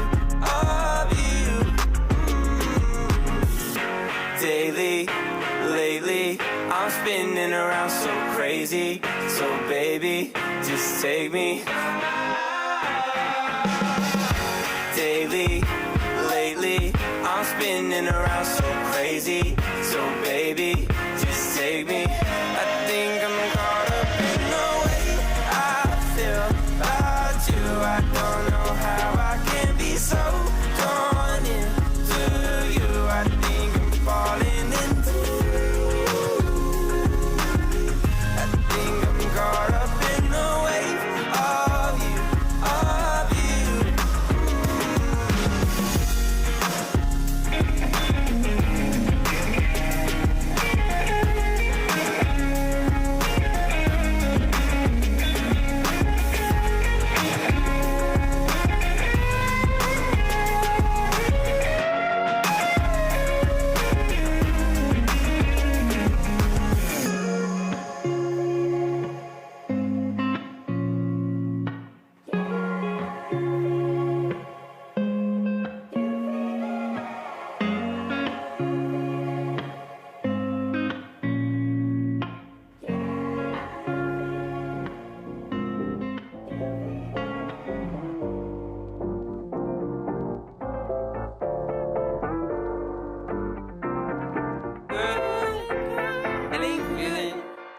Hey, feeling good, like I should.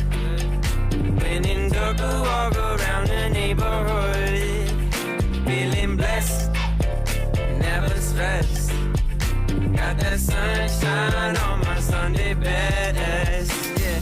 Hey, every day can be a better day despite the challenge. All you gotta do is leave it better than you found it. It's gonna get difficult to stand, but hold your balance. I just say whatever, cause there is no way you're around it. Cause everyone falls down sometime, but you just gotta know it'll all be fine. It's okay. It's okay. It's okay. Hey, feeling good, like I should. When in dark, I walk around the neighborhood. Feeling blessed, never stressed. Got that sunshine on my Sunday best. Hey, some days you wake up and nothing works, you feel surrounded. Gotta give your feet some gravity to get you grounded. Keep good things inside your ears just like the waves and sound it. And just say whatever, cause there is no way you're grounded. Everyone falls down sometime, but you just gotta know it'll all be fine. It's okay. It's okay. It's okay. Hey, feeling good, like I should. When in dark, I walk around the neighborhood. Feeling blessed, never stressed. Got that sunshine on my Sunday best. Hey, feeling good, like I should. When in dark, I walk around the neighborhood. Feeling blessed, never stressed. Got that sunshine on my Sunday best. Bright lights on a Friday night, and I find myself with you. Went out and we tore it down. It was us that made it through. Cause we ran these streets, yeah, we own this town. And we broke all the rules just to shut it all down. And the stars in the sky made a no regrets. Yeah, we built this dream as the anthem played. You said last night was a movie.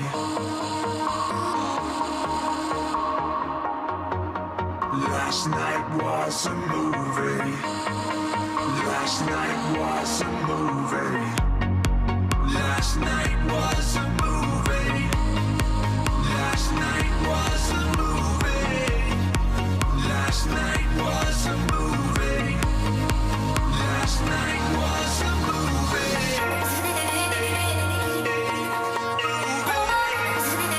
Last night was a movie.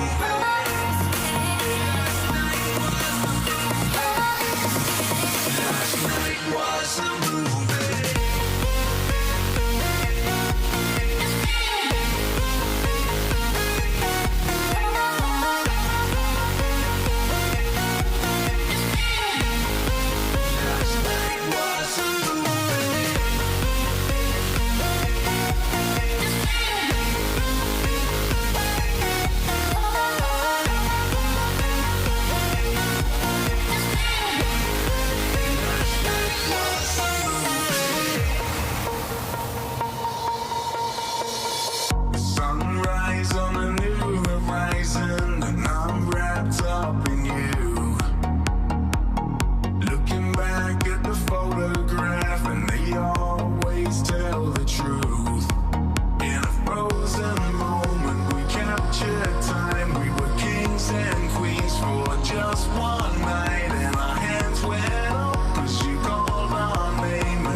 child of God on my worst day. I'm a child of God, oh, every day is a good day. And you're the reason why I'm so blessed, I'm so blessed. Got this heartbeat in my chest. No, it doesn't matter about the rest. If I got you, Lord, I'm so blessed. I'm so blessed. Hallelujah, I'm blessed. I'm so blessed. Okay. And when I count the problems that I see, hope looks all but gone. But when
Wall Street to the small town barber, everybody in a dark place. Yeah, crying tears like a river run. No umbrella and you're caught in the rain. Running low on faith, can I get an amen? This is for when life is coming at ya.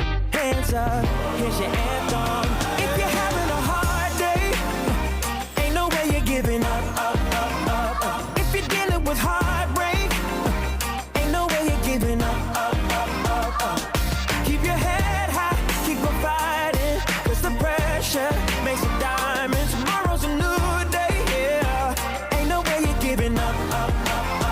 When the world is feeling heavy, yeah. Another doomsday news cycle spinning with all the negativity, yeah. Don't forget you can shut it off. Try to catch your mind when it runs. Easier said than done, can I get an amen? This is for when life is coming at ya. Hands up, here's your anthem. If you're having a hard day, ain't no way you're giving up.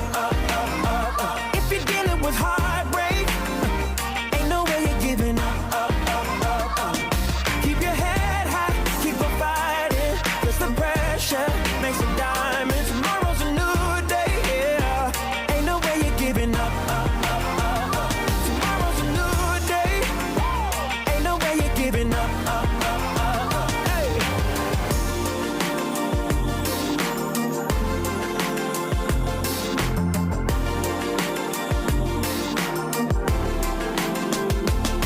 Ain't giving up. Ain't giving up. Ain't giving up. If you're having a hard day, ain't no way you're giving up. If you're dealing with heartbreak, ain't no way you're giving up. Keep your head high, keep on fighting, 'cause the pressure makes a diamond. Tomorrow's a new day, yeah. Ain't no way you're giving up. Ain't giving up. Come on. Woo. Ain't giving up. Whoa. Ain't giving up. Ain't giving up, no. Ain't giving up.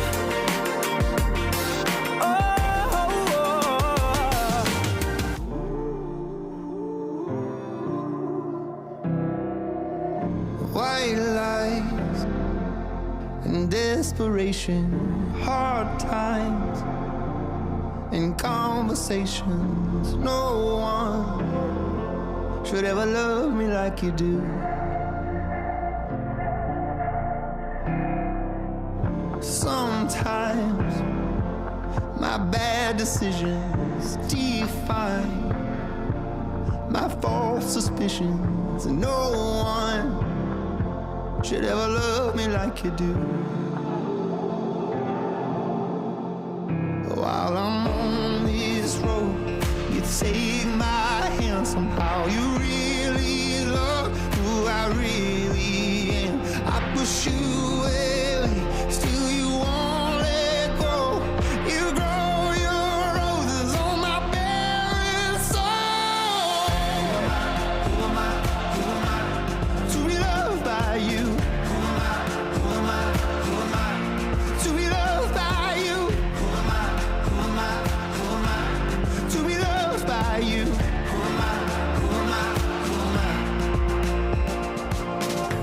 Last night, confidence was shaking. My wounds and my past was saying, no one should ever love me like you do. While I'm on this road, you take my hand. Somehow you really love who I really am. I push you away, still you won't let go. You grow your roses on my barren soul. To be loved by you. To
Take a letter, you don't wanna play with them. Yeah, these ain't really songs, they painkillers. Tell them take two when the great said it. Who saved us? Homie, they didn't. I just gotta get it, I just got a vision. Everything to put aside of business. Went up out of business. Who am I to fear in my positions? Ain't no competition. Looking to the risen, living in the middle of the mission. Ooh, can't sit still when the living God move. More than no papi la luz. For the Santos, Cantos are true.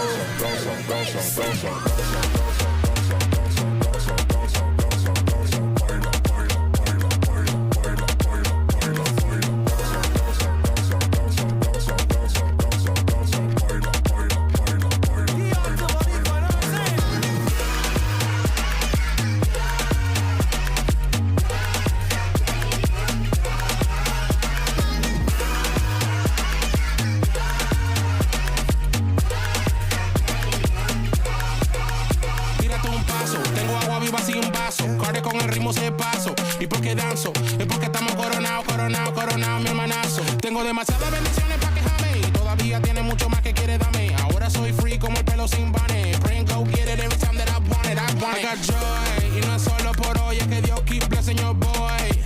Que comience la fiesta, yo traigo a Jesús donde quiera que voy.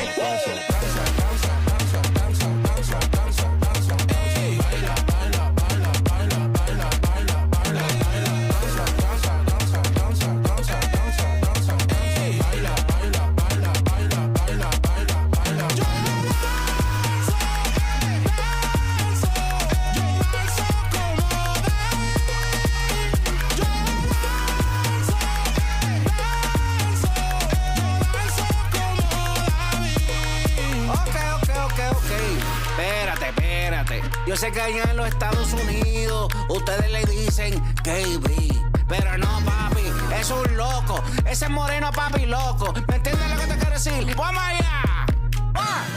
Tengo un gozo encima que no me pueden quitar. Directo desde arriba es que mi padre me lo da. Y cuando yo lo alabo, la tristeza se me va. Mano, when I worship, feel like heaven coming down. Y por eso dale.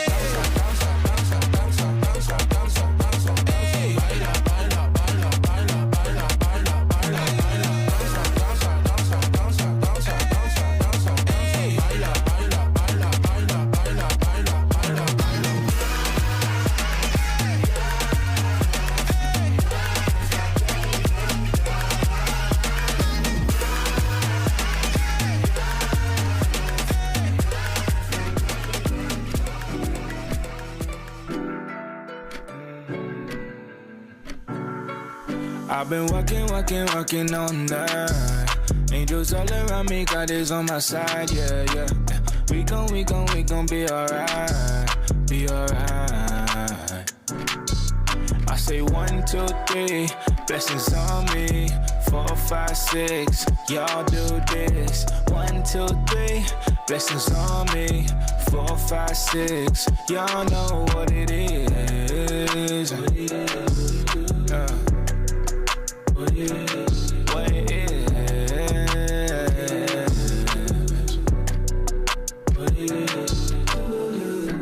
Shut down your blessings on me, on me.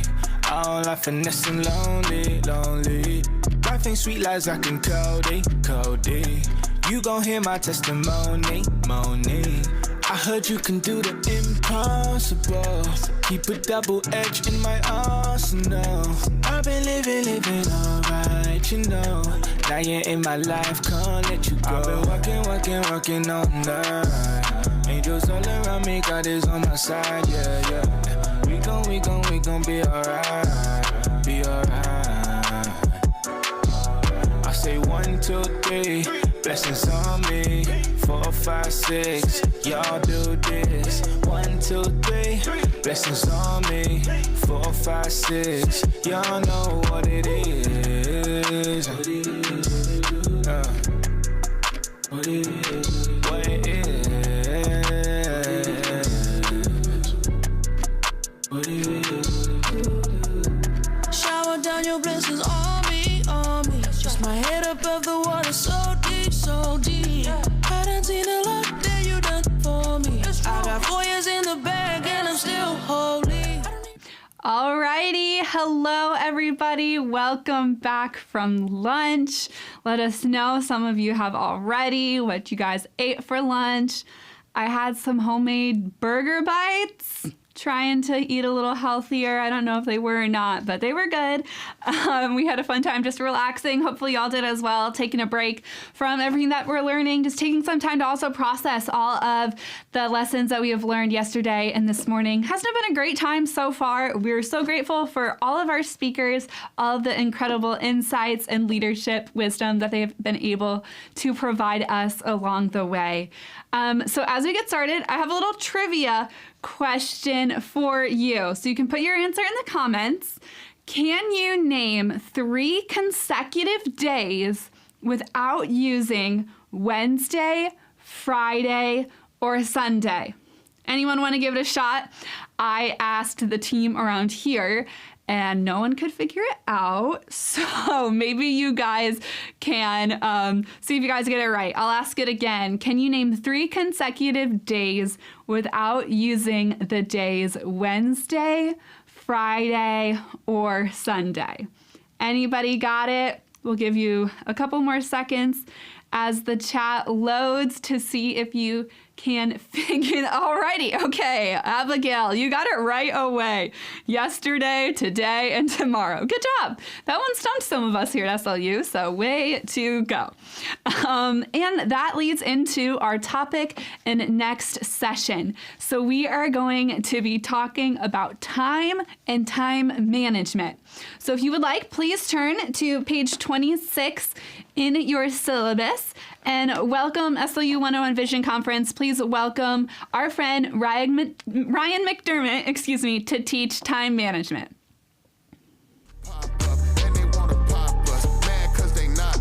I don't get it, they be in their feelings like a pop cut. Hey, I told y'all we was spinning.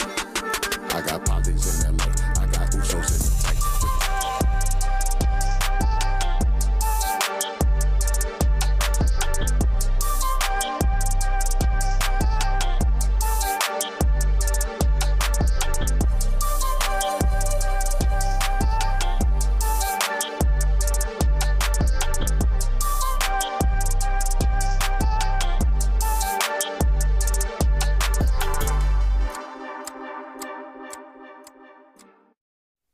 I want you to imagine that when you woke up this morning in your bank account, like when you checked your phone, was $86,400. Like some of us would start freaking out about that, right? And I want you to imagine that every single day when you woke up in your bank account was $86,400. But here's the trick. If you don't use it today, you're going to lose it.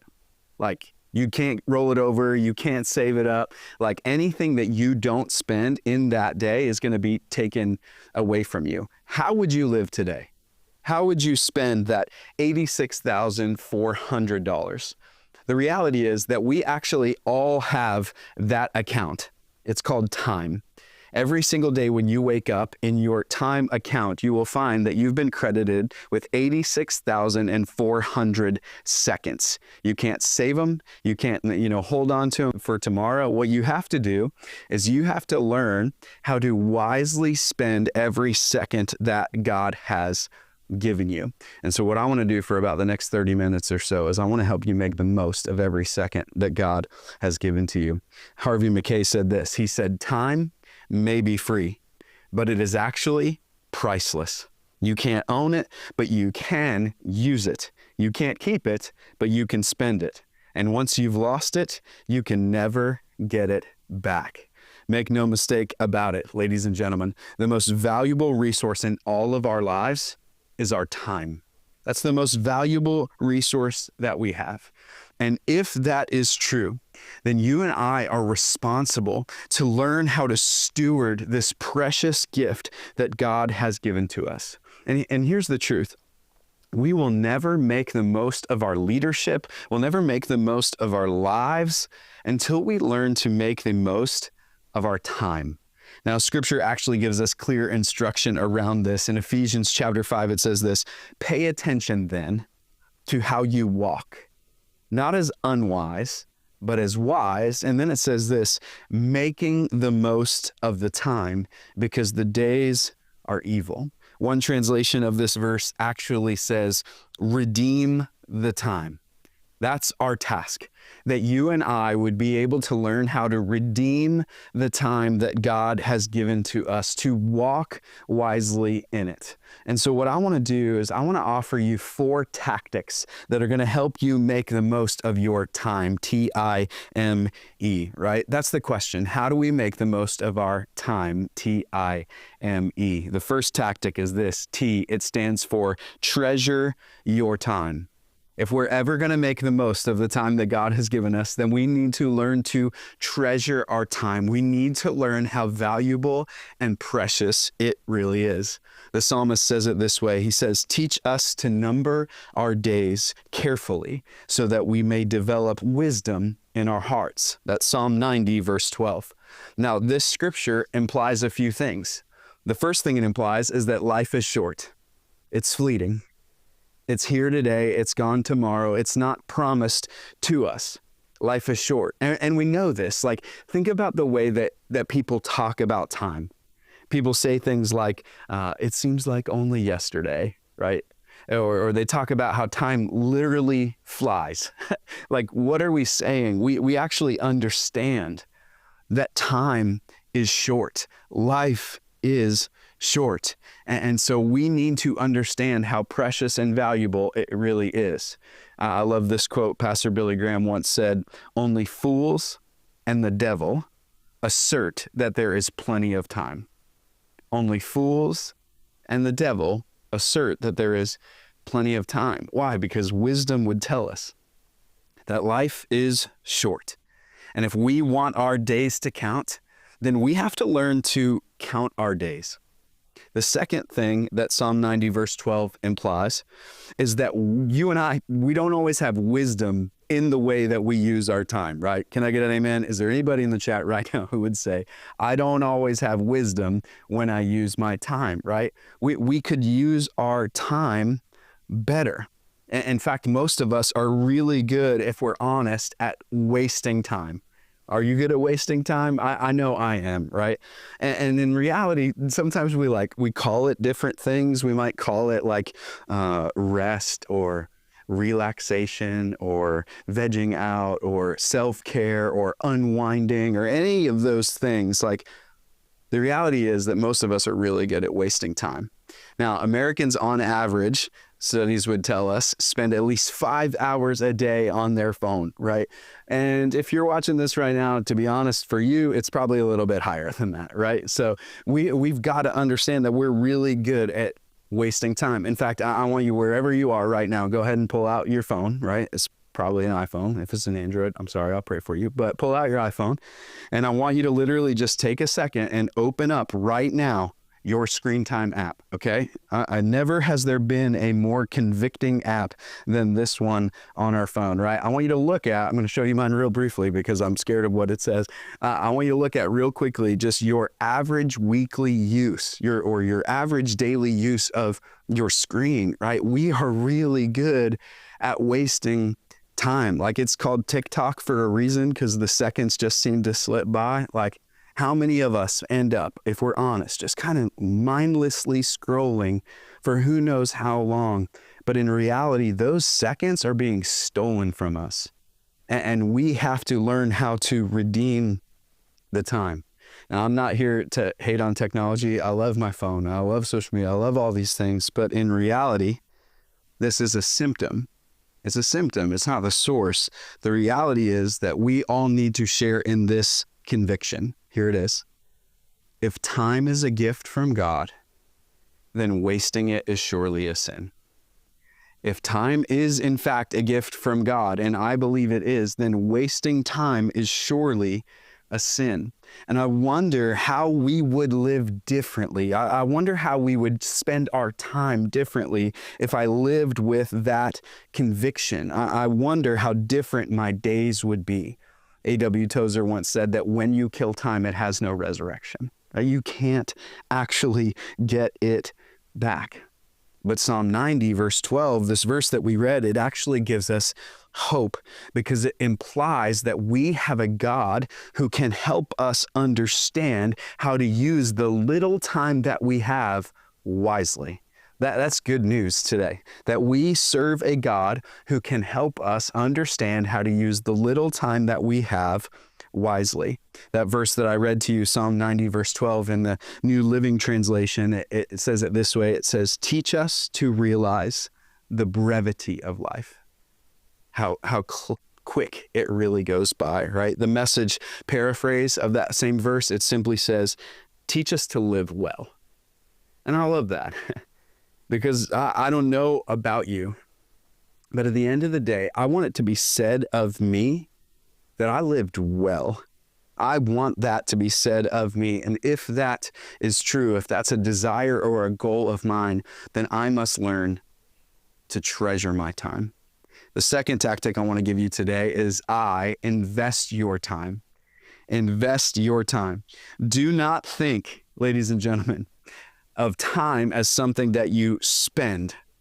Think of time instead as something that you invest. Now, I want you to fill in this phrase for me, and I want you, wherever you are, to literally say it out loud, okay? We've all heard that time is what? Money. Except it's not. And you know why? Because time is infinitely more valuable than money. I need you to understand that. Time is infinitely more valuable than money. It's the most valuable resource in our lives. And so as intentional as we all know that we need to be about how we spend money and save money and earn money, that's how we should be thinking about our time, not as something to be spent, but as something to be invested. And so I want to give you just a few quick principles that will help you to invest your time. Okay, here's the first one. The first one is give to the Lord your first and your best. Now, this principle is true in every area of your life. The Lord deserves our first and our best, right? And in some cases, he asks for that, our first and our best. None of us want to give God the leftovers, right? But when it comes to your time, I want to challenge you, students, to give God your first and your best. It's really hard to get the rest right if we don't give God our first and best. But when we do, when we give him our first and best, then he infiltrates all of the rest. Okay, so I want to challenge you specifically. One of the ways that you can do that is that the first thing that you would do every single morning when you wake up is to spend time in the Word of God, in the presence of God. And in doing so, you would give God your first and your best time, and you would invite him into all of the rest of it. The most valuable leadership skill that you will ever cultivate is the discipline of spending time in God's Word every single day. It is more valuable than you will ever realize. And so I want to challenge you. Give to the Lord your first and your best time. And that way, he will bless the rest. Here's the second principle. If we want to learn to invest our time, then we should focus on that which is eternal. Focus on that which is eternal. I love this verse. 2 Corinthians chapter 4, verse 18 says this. So we fix our eyes not on what is seen, but on what is unseen, since what is seen is temporary and what is unseen is eternal, right? Hey, he's going, it's really easy for us to lose focus in this life. When do we lose focus? When we start to focus on all the things around us that in reality, they don't really matter. They don't even last. In the end, there's only three things that endure forever. The Lord himself, he has no beginning, he has no end. The Word of God, because Scripture says, like the grass withers and the flowers fade, but the Word of God stands forever. And the people of God, like you and me, because our lives, we're not just these physical bodies, right? We were created for eternity. We have souls that live and last, and those are the only things that matter. And so this scripture encourages us, like, take your eyes off of all the things that are going to burn up and fade away, and they don't last. Instead, fix your eyes on that which is eternal, because what you can't see is infinitely more important than what you can see, right? I love this quote from C.S. Lewis. He says this: if you read history, you will find that the Christians who did the most for this present world were just those who thought most of the next. I love that. And I want you to think about it for just a second. He's encouraging us to live this life in light of the next. And what he says is that the people who made the most difference in history, the people who made the most difference in the world around them, were not the people who thought of this life. No, they were the people who thought most often of the next. And they lived their life in light of eternity. Third and final principle for investing your time is this. I want you to remember that consistency beats intensity every single time. Consistency beats intensity every single time. I am a person of great intensity, and I actually hate this about myself. Like I'll find a new hobby and I'll get super into something, and I'll buy all the gear, and I'll have to have all the best stuff, and I'll learn all the skills, and then I'll play or do something for a little while, and then I kind of get bored with it and I move on, right? I have a ton of hobbies and a ton of interests, but I'm not very good at any of them. And so what happens, I have these bursts of intensity, but that's not the best way to live our lives, right? Consistency beats intensity every single time. Not much changes if you read 10 minutes today. Not much will change. Not much will change if you work out for 30 minutes today. Not much will change if you show up to church or go to your life group or read your Bible. But man, over time, over the course of a year, for example, that's 3,650 minutes of reading. It's over 10,000 hours of exercise. Can you imagine how different your life would be if we didn't just have these bursts of intensity where we do the right things for a little bit, but we actually stuck with it and just did a little bit over the course of time? Man, that has just tons of power, right? It's exponential power. And so I want to encourage you that consistency beats intensity every single time. All right. The third tactic, I'd love for you to write it down, is this. M stands for manage your priorities. So again, these are tactics that are going to help us to make the most of our time, treasure your time, invest your time, and then manage your priorities. Now, there is a phrase that has helped me in my life, and I want to explain it to you because you need to have a phrase like this for your life. Your phrase is going to be different, but this is mine, and it's this. It's Christian, husband, father, pastor, in that order, always. Okay, I'm going to say it one more time. Christian, husband, father, pastor, in that order, always. And this statement helps me to manage my priorities, right? Now, for all of us, I would hope that Christian is the very first thing on that list, right? Our highest priority is to the Lord. Our highest priority is to be a faithful follower of Jesus in every single thing that we do, okay? That's the most important thing about us. And we can probably all think of times in our lives where maybe Christ hasn't been our first priority, or our relationship with him hasn't been our first pursuit. And we know, some of us, the consequences of that, right? And so it's this recognition, no matter what else I do, no matter what else I become, the most important thing about who I am is that I am first and foremost a follower of Jesus. I pray that each and every single one of you would make that decision, that there is nothing more important than being a follower of Jesus, right?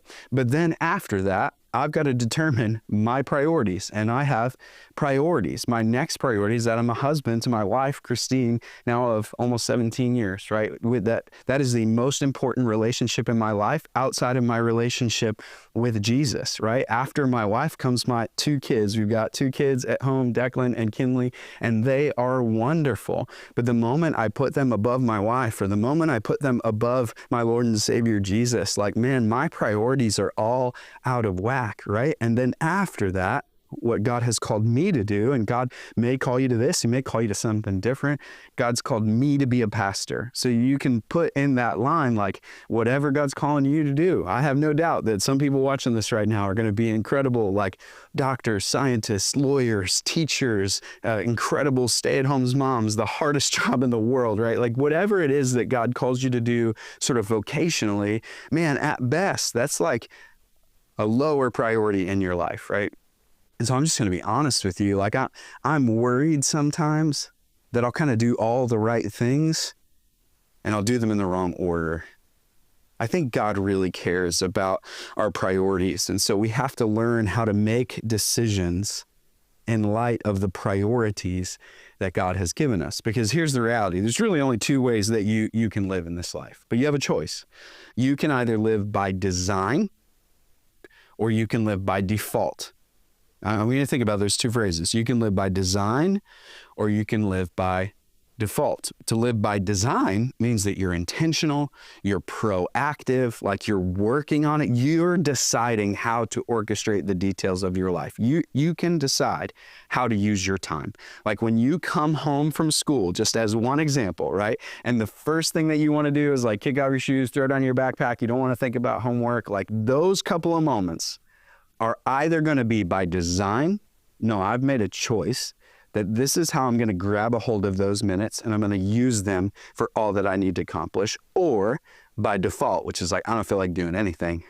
And so you sit on the couch for a while and you look up and it's like dinner time and you're like, what just happened, right? So you can live by design or by default. To live by default means that we're reactive, right? We're just kind of a slave to our circumstances or conditions.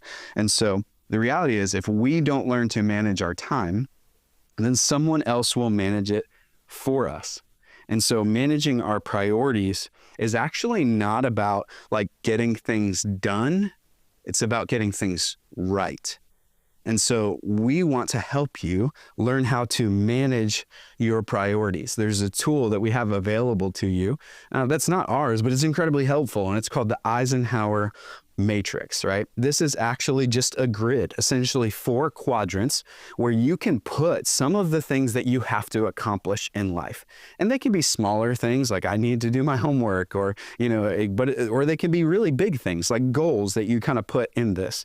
But in reality, when you kind of chart out all the things that you have to do, like you got to get up, you got to brush your teeth, you got to eat breakfast, you got to make it to school, you got to be on time, you got to make it between classes. Right after classes, you're going to practice, and maybe that's every day of the week, or like you've got goals on that team, you got to get home, you got to do your homework, you got to wake up, you got to do it again, you got to go to church, all the things, right?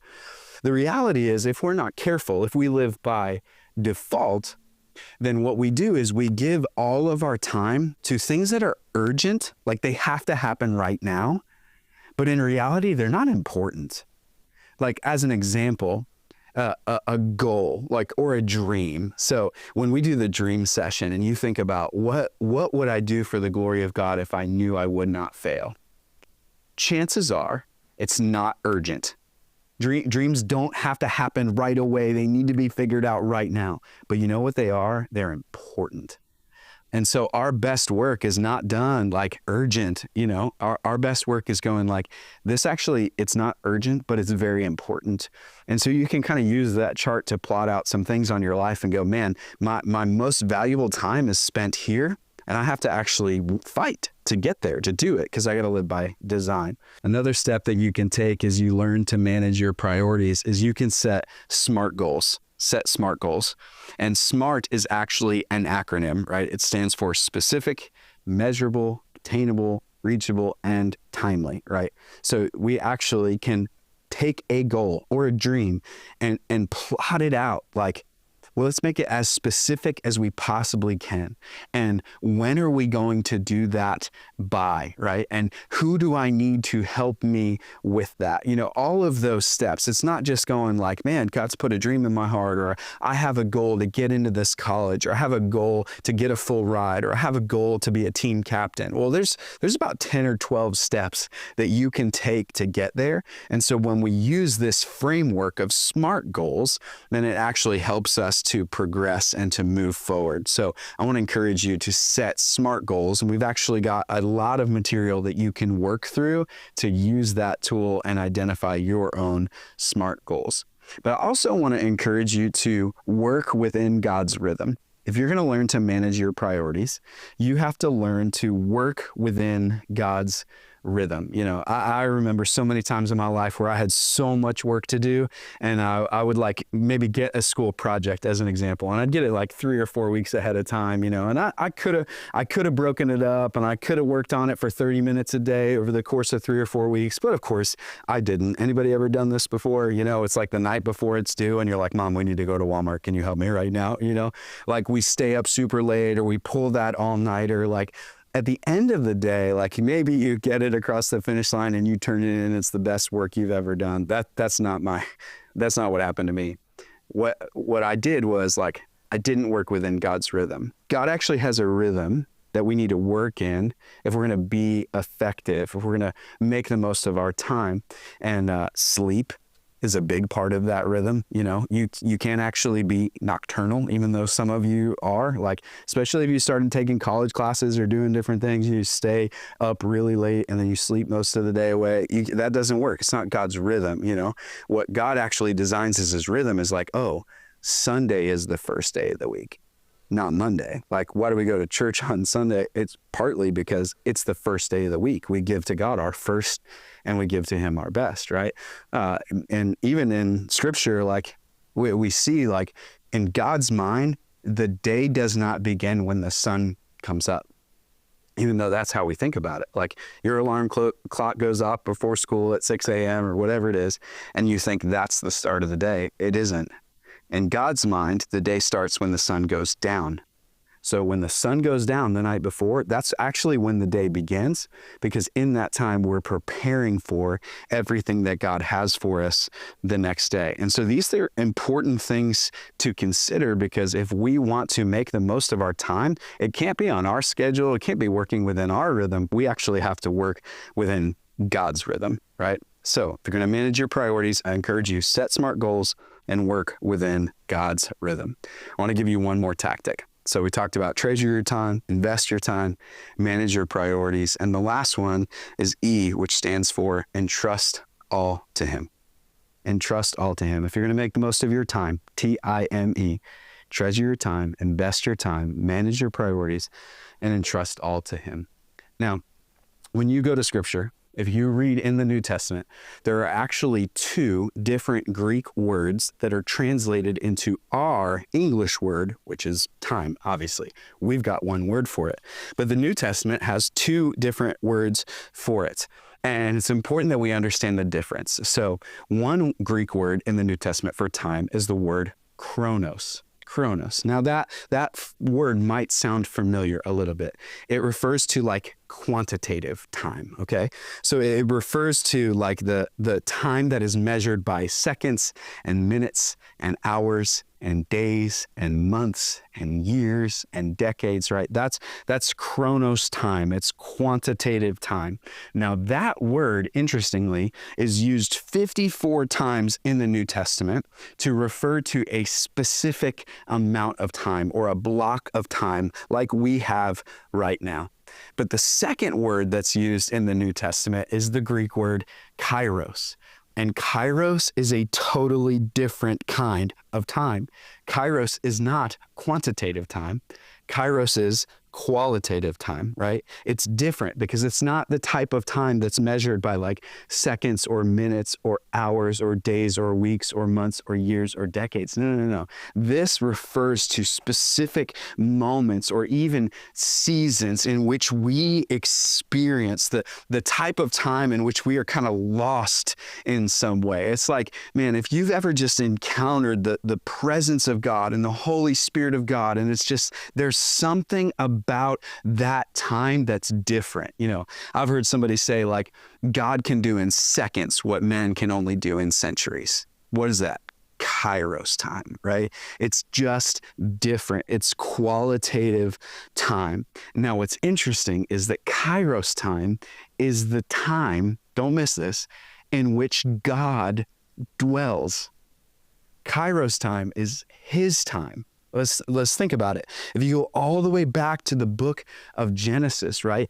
God exists before the foundations of the world, and God creates space and time, chronos time.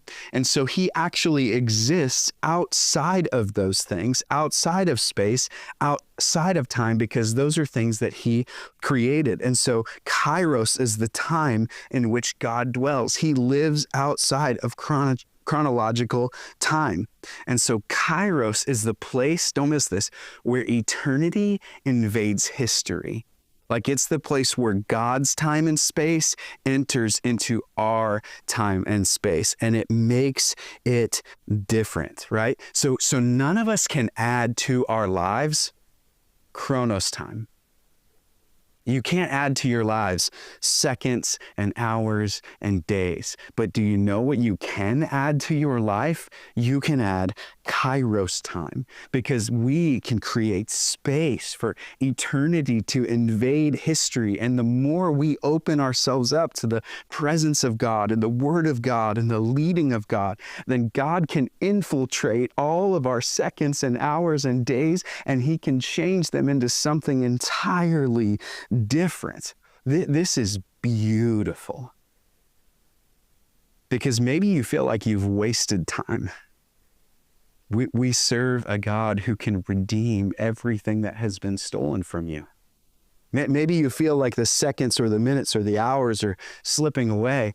We can invite the presence of the one true living God to invade our time with his time, right? God is not limited like we are, but we can take our time, we can take our efforts, we can take our minutes and our seconds and our hours, and we can entrust it to him. And that's why scripture can say, like, man, every morning his mercies are new, right? Every single day you get 86,400 seconds in your bank account, and those seconds are going to slip away and you can't save them. You want to maximize that time?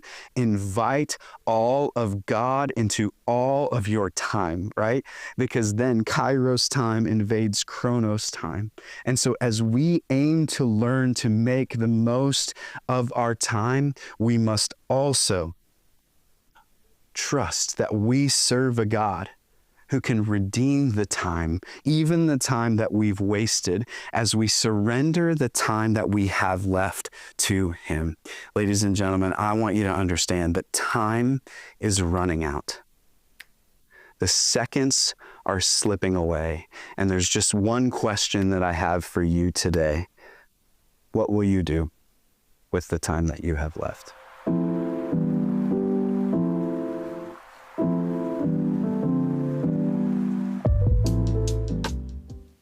Well, thank you so much, Ryan, for just an incredible and practical session about how to manage our time. I don't know about you, but for myself, that the app that shows you how much time you have on your screen time is definitely a little convicting for me. And so I know I can be better about managing my time and not letting things get away from me. And I know you can too. We all can be better about that. And so we have given you a practical tool to help you do that. So in your journey box, you guys will find the leadership planner.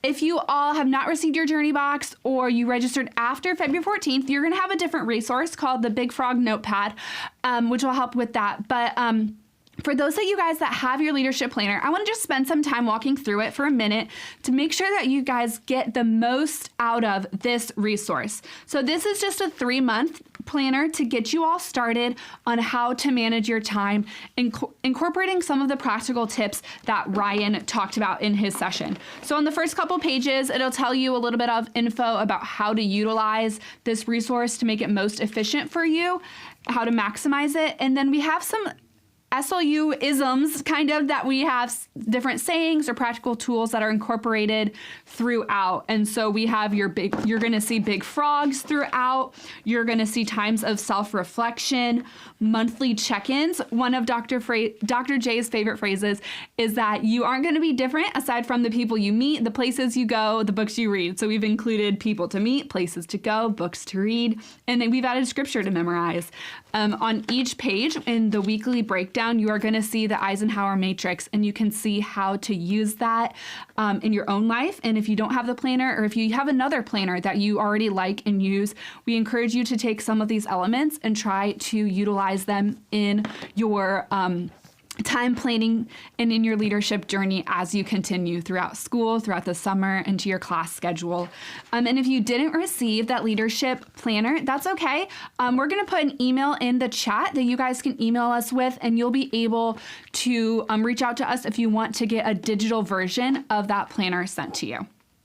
Okay, so that's it for our time session, and now we are headed to DISC. So hopefully you guys have had time to get your questionnaire done. I'm going to have you all turn to page 31 of your syllabus. This next session is going to be with Dr. Jeff Wallace, and I would just really encourage you guys, you're already incredibly active in the chat, but if there's a time to be more active in the chat, this is the session. We would love to hear your thoughts, your feedbacks as we talk about our different personalities, and the Lord has created each of us uniquely and different, and that's good. I saw someone earlier in Brett's session say, I'm not a great communicator. How can I share my worldview and be a better leader?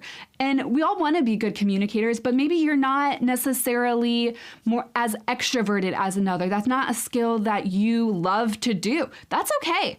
What is it that God has created you to do within your personality to honor and glorify Him? So as we go through this, be interactive, ask questions, comment on each other's feedback as we go along, and I'm excited to see you guys, what you're going to learn about your personalities in the DISC session. So please welcome Dr. Jeff Wallace with our DISC personality session.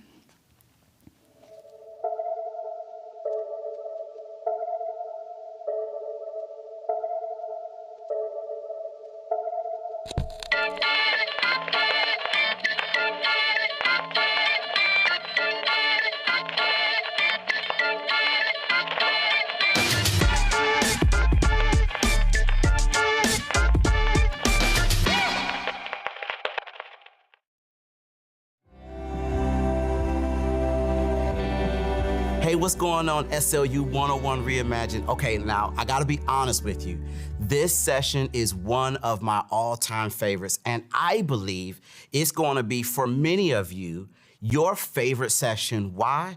Because we're gonna talk about a topic and a subject that is really most important to a lot of you. And that's you. We're gonna be talking about you. This is our DISC personality profile session. And so it is all about us understanding who we are, how we're wired, and how we can better interact with other people.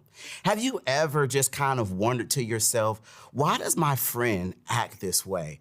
Or why are my parents, why do they respond to me this way? Or maybe someone has even asked you that question like, hey, when I just asked you that, why did you respond that way? Well, the truth of the matter, guys, is that we're all wired uniquely. We're all created for God's great work. We see that here in our text in 1 Timothy 4:4-5. It says, for everything God created is good. And he says, nothing is to be rejected if it is received with thanksgiving, because it is consecrated by the word of God and prayer. And so what that means, students, is this, that you, as they tell us in Psalms 139:14, you are fearfully and wonderfully made. You are created, as Genesis 1 tells us, that you are created in the image and likeness of God. And so when God made you, that's why he didn't make a mistake. He knew that you would be needed. He knew that there was a plan and a purpose for your life. And he knew that you would have personalities and particular characteristics and traits. He created all of those things within you so that you can be salt and light to this world that we live in. So I'm excited about this session. We're going to have fun. Now, let me just give you a quick disclaimer, right? I'm going to unapologetically talk about each and every last one of you. Hey, here's the deal. I'm gonna be talking about myself as well. So when we look through these different characteristics and traits and personality types, we're gonna talk about the good and the bad and the ugly, the blind spots, the opportunities for growth, all of those things. Why? Because this is a session for us to learn a lot about ourselves and others and know how we can be the best version of ourselves. So here's what I need you to do. I need you to get out your DISC personality profile. You've already filled it out. And there are 2 graphs that are on your paper that I really want to make sure I explain to you so you know exactly which personality profile you need to be paying attention to. So there's 2 graphs. There's the M graph and then there's the L graph. All right, so you see there in your notes, understanding the graphs. Here is how we understand these 2 specific graphs. The first is the M graph. The M graph, students, is this. This is the graph that as you were filling out this assessment, based on your subconscious perspective, this graph it identifies what you think of you, right? What do you think of yourself? It is your response to how you think people, they kind of perceive your behavior. So the M graph is more of your own personal perception or perspective of yourself. But the L graph, is different because, see, the M graph is, as you see in your notes right there, I want you to put in right there, it is your normal guarded and masked behavior. That's what the M graph is. It is those moments where you're just guarded, right? Like, you got to put on the mask. You got to pretend to be, something that you're not really, right? Have you ever done that before where you're just kind of in the room and you're trying to be like a chameleon where you just kind of just morph into what people expect of you? Well, that's how you answered the questions, for the M graph. That's the perspective of that. But the L graph, that's the one that we really want to concentrate on and focus on today. Because the L graph, this is you. I want you to write that in your notes. This is you. And you can make it personal, say, this is me right here. And these are your responses that it represents, guys. It represents your true self. This is who you really are. And this is when you answer the question, these questions show your unguarded and unmasked self. So by way of review, M graph, that's your guarded masked self. It's not really you. It's what you think should be you or how you think people perceive you. But the L graph, that's the one that we want to focus on. The L graph, that is the unmasked, unguarded, the true you. And that's what we want to talk about today. The DISC personality profile isn't just this profile or exercise that we just pulled out of thin air. No, it's actually something that has been vetted by the social scientists. We know that it's based off of William Marston's theory of traits model that he developed actually back in 1929. And what this particular theory does is it breaks down personalities into 4 unique groupings. There's 4 different or primary traits or characteristics that we're going to talk about today: the D, the I, the S, and the C. At the bottom of your syllabus, you're going to see there are 2 lines, and it says, "This is me." And what I want you to do is I want you to put the letter right there that says either a D, an I, an S, or the C based on the highest number of your L graph. So let me say that again. I want you to look at your L graph. Whichever letter you scored the highest, put that in that first little spot right there. And then whichever is the second highest, I want you to put that particular letter next to that. So, for example, I can tell you that my number 1 personality trait is going to be the I, and I'll talk about that in a minute. And then my second is the D. So if I was writing down in my syllabus, it would say I and then D. So that's what I want you to do, okay? I'm going to walk us through all 4 of the different personality characteristics that we have there. And so I'm going to do a couple things. So I want to make sure that you understand that I am not going to discriminate against any of the 4 personality traits. And so what we're going to do is we're going to talk about who you are. We're going to talk about the awesome things about you. We're going to talk about some things that you might want to be careful of or mindful of. But then what we're going to do is we're going to try to give you a couple of nuggets that's going to help you be mindful of ways that you can maybe be a little bit more intentional about being a better version of yourself, or really kind of saying, hey, I know that these are some potential blind spots in my life, and so here is how I want to make them better. Now, because I am also a car connoisseur, I thought it'd be kind of cool that, I compared some of the personalities to particular cars, because I love cars. So each one of the personalities will have a particular car.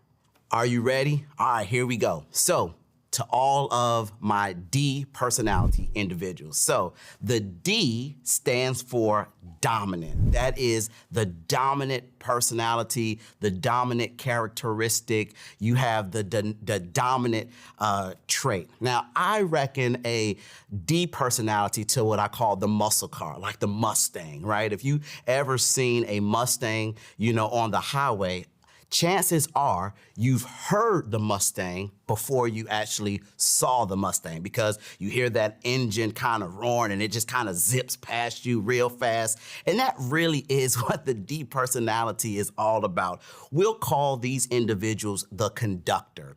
The D personality is the one who walks in the room.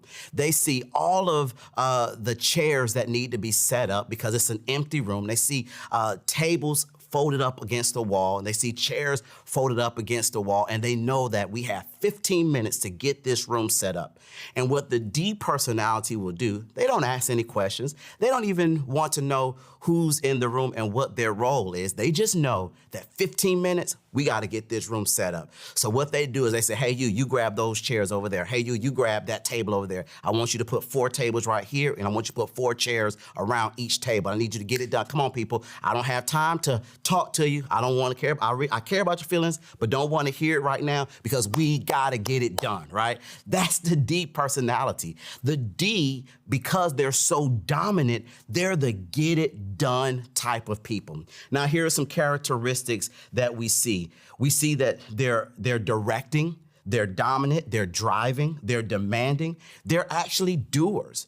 And some of the actions that the D personality will take is, they quickly love to take control over situations. They make firm decisions. Listen, let me tell you, for the D personalities, their yays are their yays and their nays are their nays. Like when they say it, they mean it. And D's are the leaders that causes things to happen.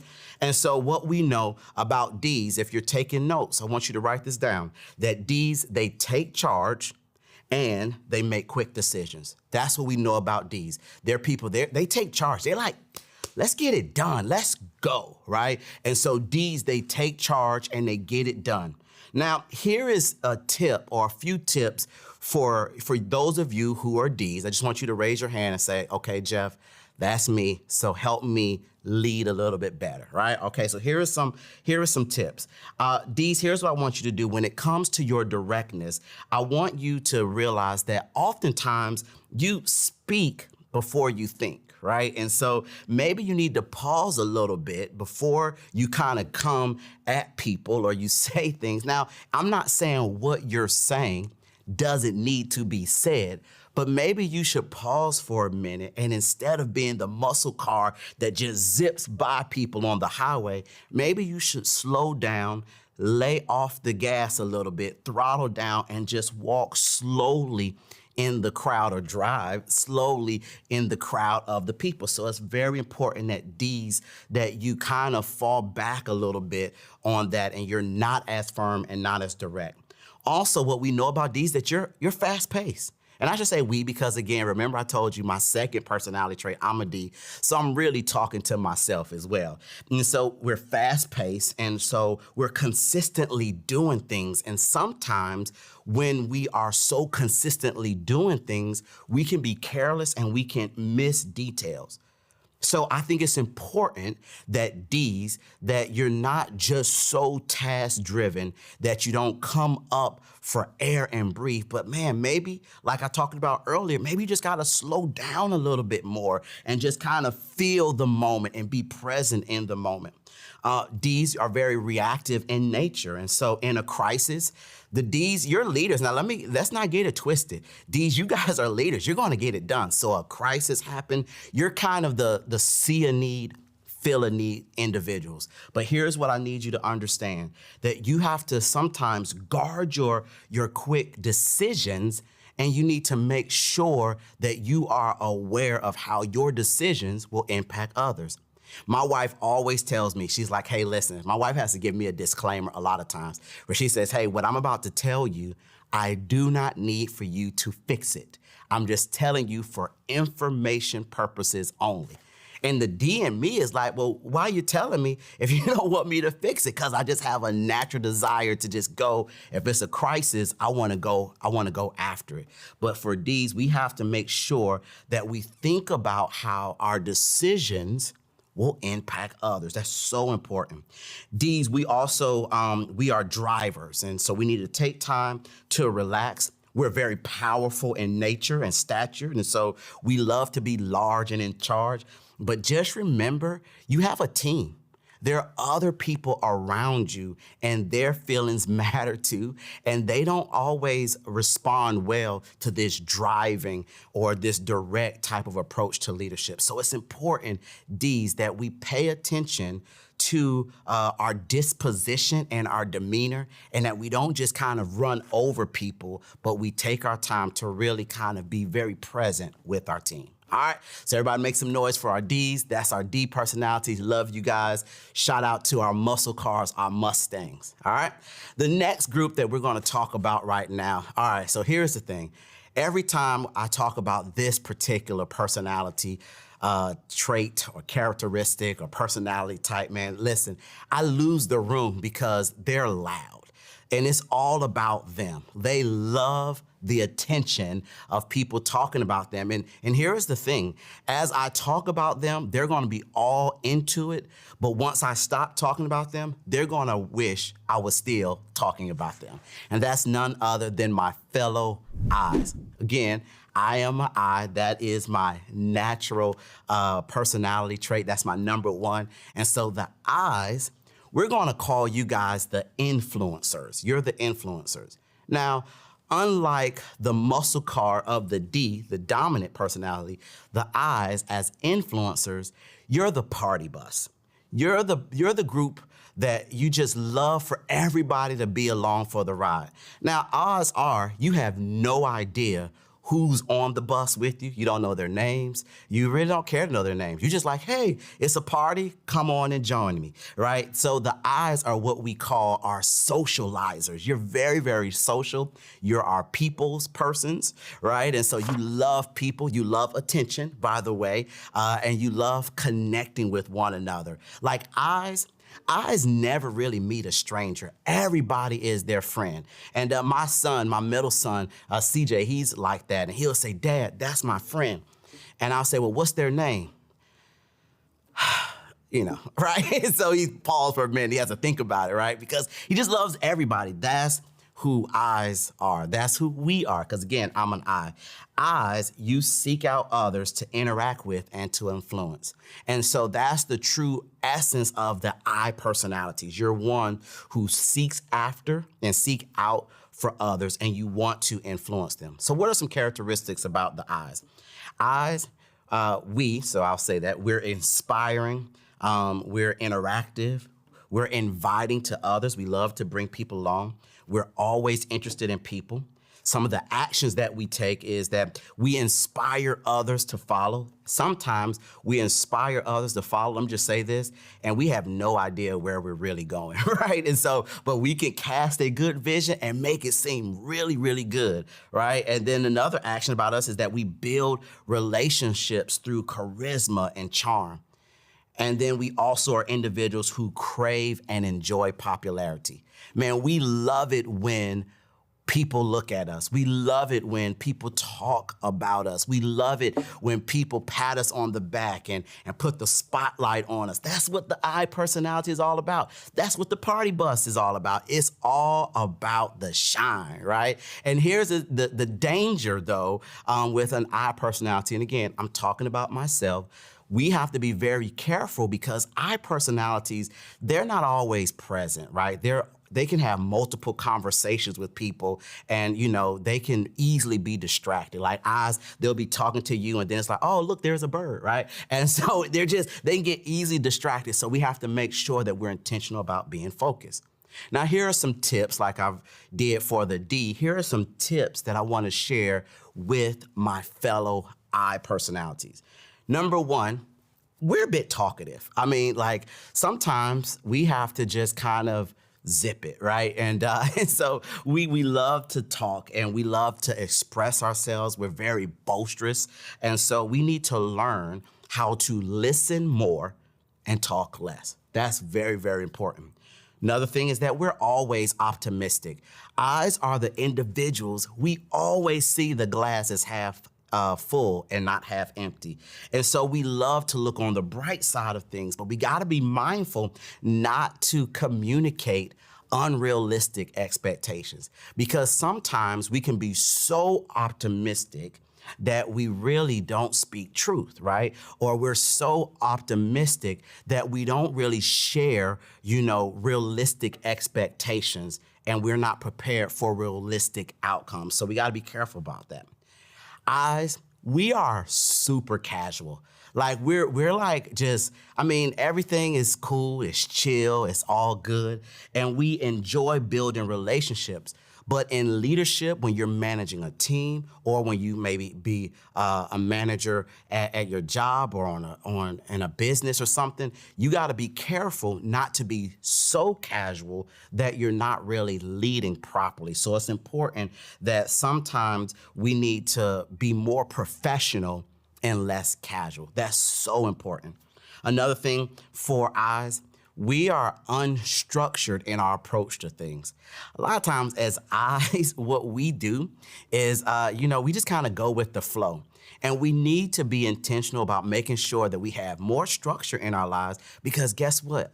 Structure is our friend.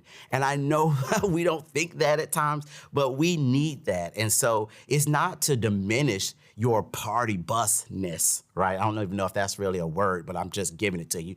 But it is to say, hey, listen, in being the party bus, we need to make sure that we have a little bit of structure. So that's my eyes. Give it up for all of our eyes. So grateful for each and every last one of you. Now, here's the struggle, and I've got 2 more to go.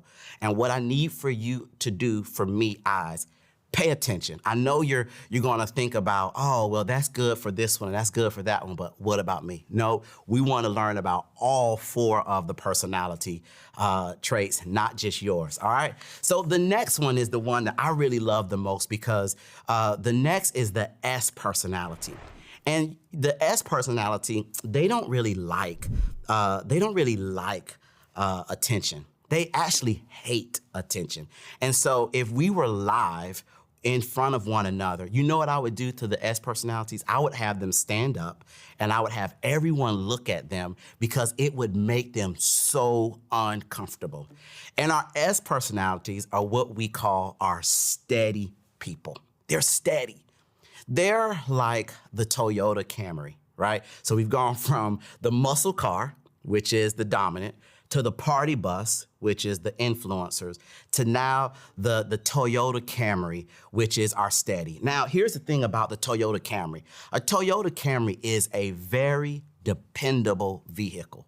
You can put about 200,000 miles on a Toyota Camry as long as you are changing the oil and that you're putting gas in it on a timely manner and just doing a little bit of maintenance because they're just a very steady and reliable automobile. Well, that's what the S personalities are all about. They're very, very stable. They're what we call our supporters. They're the supporters. S, they're easygoing, they are gentle, and they pay attention to details. Some of the characteristics about the S personalities that we see is we know that they're shy, just naturally. They're security-oriented. They're servants. They're submissive. They're specialized. In the church world, S personality is a phenomenal small group leader. Because an S personality, they're the individuals. They don't need the fanfare. They actually prefer not to have the fanfare. They don't like a lot of people or crowds. They're not like, the I's, very opposite of the I's. But they love that one-on-one interaction, that one-on-one, hanging out with that individual, really kind of walking them systematically from point A to point B. And here is a fun fact. Truth is that a lot of I personalities are some of the most intellectual individuals out there, meaning that many of the answers that's needed to the problems out there, the S personalities, they know them, but they're just so shy and so reserved that they don't like to speak up.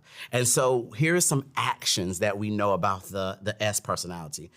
They demonstrate stable and submissive behavior, sometimes to a fault, because S personalities, because they're so loyal, people oftentimes run over them. They are extremely loyal and tolerant. And then another thing is they don't change. The D personalities, bulldozer. I's, hey, party bus. S, they're just very, very steady. They're super loyal, and they just want to follow things through. They know who you are. They walk with you hand in hand, and they love to do life with you. That's our S personalities. Now, here are some things that we want to give you as far as tips so that you can lead yourself well. Because here is the truth, S personality. For those of you, this is your trait. This is who you are. This is your personality type. It's important for you to speak up. And I want you just to write this down in your notes. I didn't tell the D's or the I's to write anything down, but for S, I want you to write this down. And that is, I must speak up more. I must speak up more. And then maybe you can add on to the end of that, my voice matters, right? I think it's important that you understand if you need to speak up more. Why? Because your voice matters. So here are some tips on how to lead yourself well as an S. S, you thrive in conflict-free settings. You really try to avoid conflicts at all possible.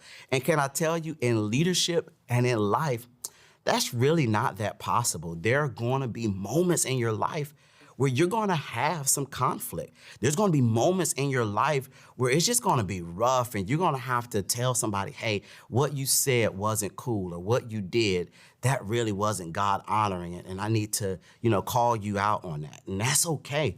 And so you got to be willing to use your voice to speak up about the things that are concerning to you, because people will listen. Because here's the truth.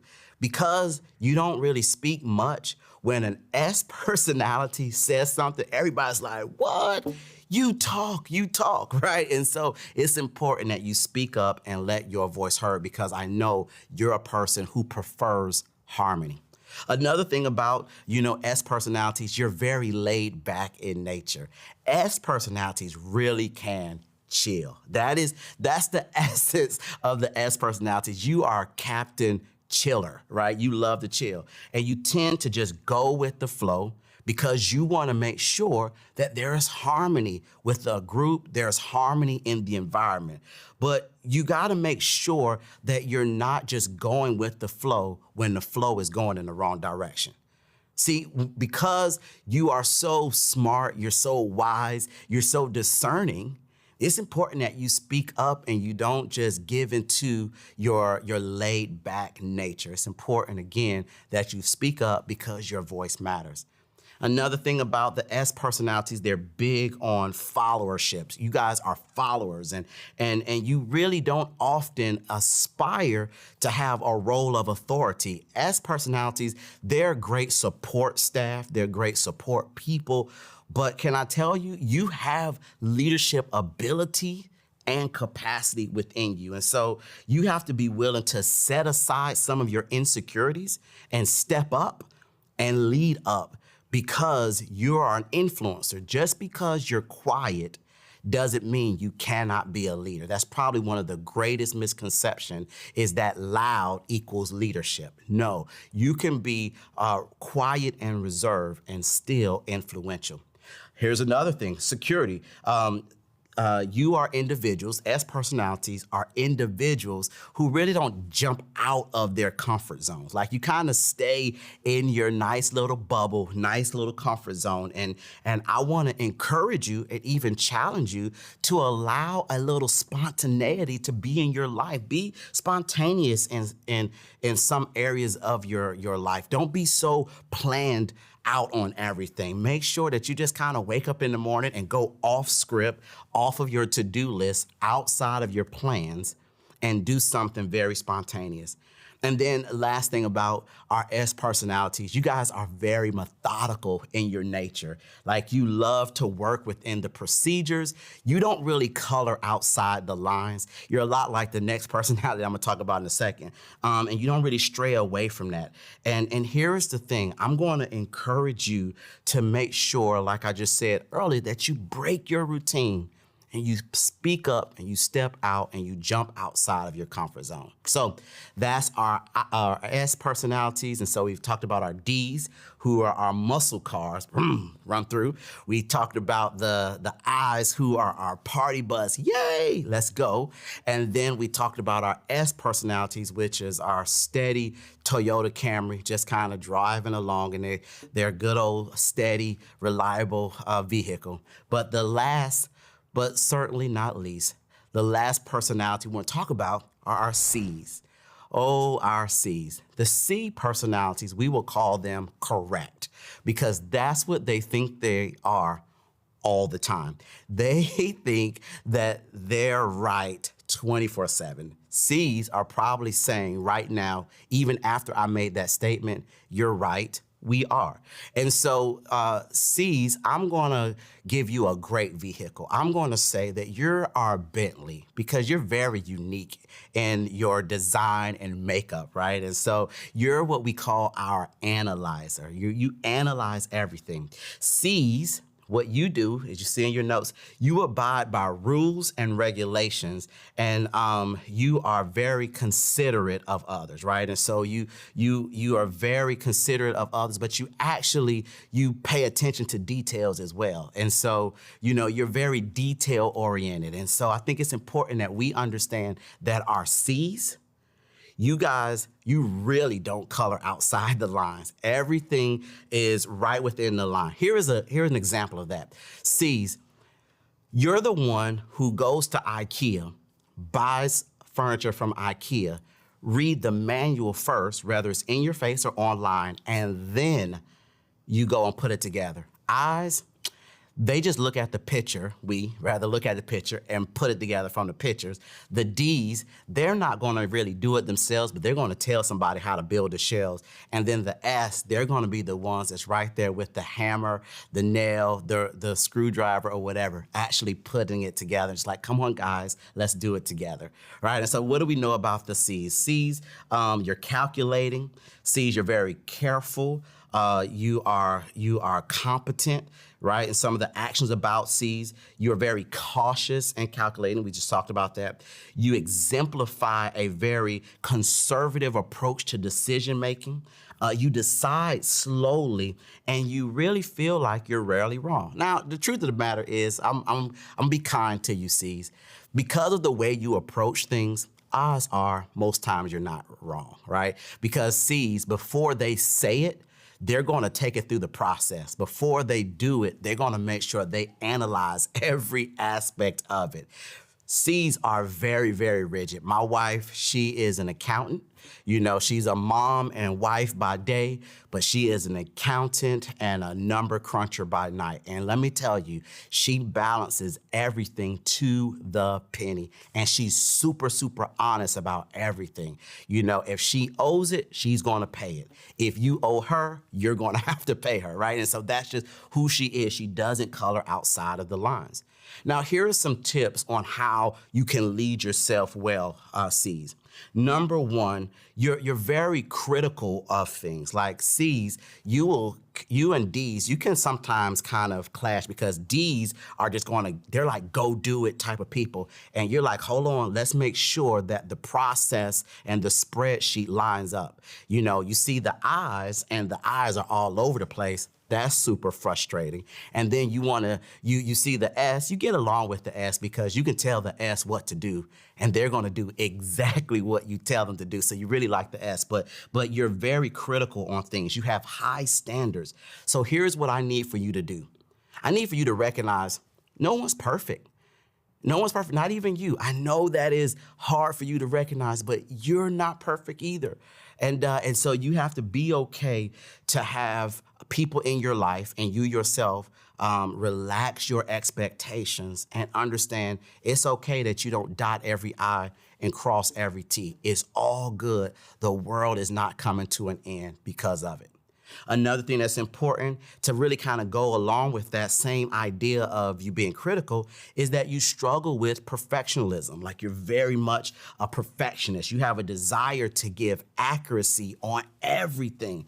And I'm just telling you, life is not always like that. There's going to be times in your life where you're going to be hit with a curveball. There's going to be times in your life where there's going to be unexpected tragedies that happen. There's going to be times in your life where things aren't going to really fit in your analytical spreadsheet that you have right there. And so you have to make sure that you relax your expectations, relax your standards, and know that you're not called to be perfect. You're called every day to strive to be more like Christ.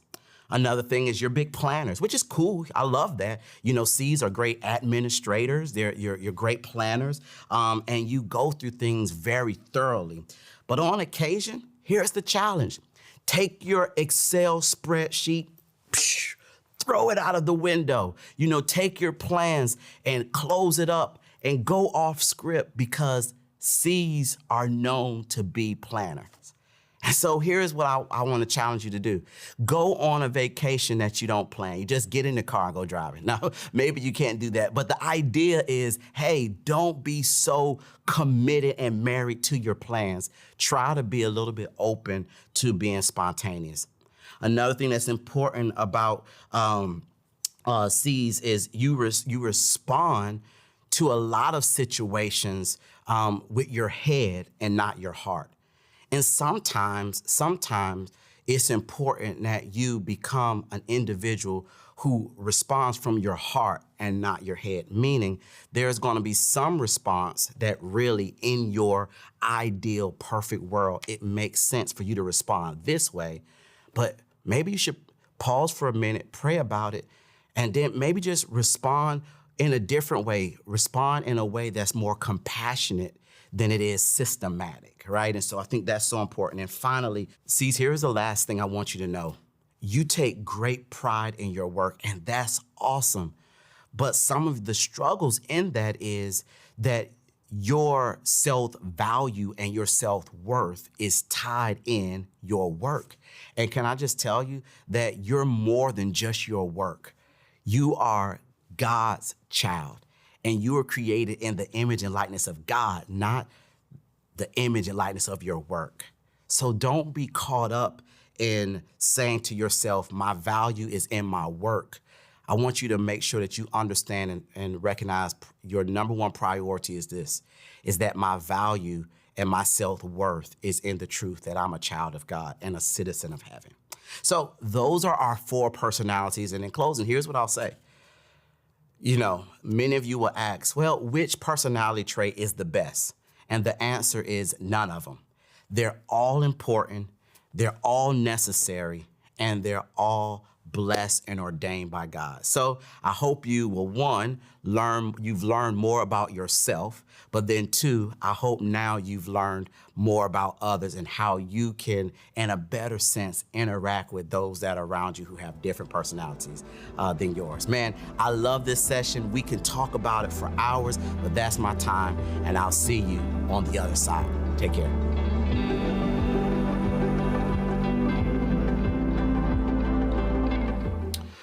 Oh, wow. What a practical session, the DISC personality profile.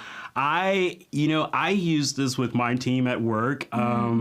not as a way of like judging them, but a way to help me lead them in different ways, like the way that I lead as a manager and things like that. For me, my personality, I've changed over the years. So I used to be a DI, but now I'm more of a DC. Okay. And so what I've known about myself is like in those times of stress, I kind of have to back off and recognize, all right, I don't want my D personality to really come out too much. So what about you? What's your personality? Yeah, I would say that I am an IC, definitely a people person, but also love the details, love getting in all of the systems and programs and different things like that. So I kind of balance that out a little bit. Let's see, what are some of these people?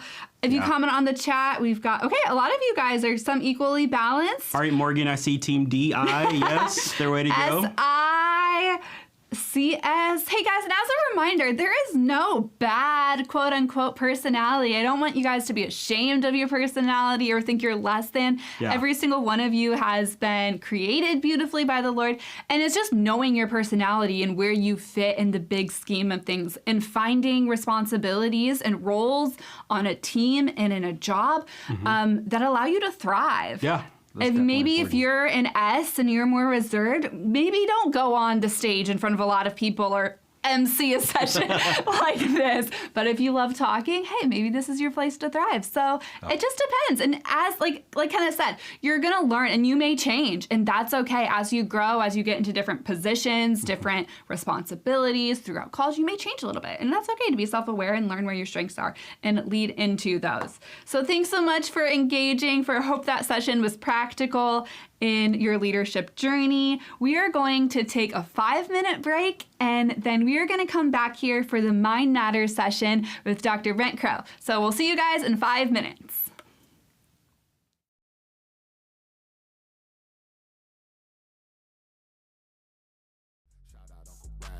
Taught me how to scrap. Hizzy with the swizzy for the glizzy, that's a Draco. Miss me with that iffy, I'm too spiffy just to lay low. Gently, keep it gently while I chill in Turks and Caicos. Nipsey resting in peace, he said king me, I'm a Pharaoh. My uncle raised a real one, that's real son. Even though I ran when they peeled one, I still spun. Block, spread the ops, watch for cops, cause they will come. Mixed kid, that's profile, that's still done. When you living how I'm living, they gon' ask you how you did it. Used to keep it on the low, now I think they need to know. When you get it, how I get it, you don't worry about a gimmick. Turn my life into a show, selling tickets at the door. Baby, pop up, meet me at the pop-up. Every time I drop stuff, haters wanna pop up, and they wanna pop us. Mad cause they not us. I don't get it, they be in their feelings like a pop cut.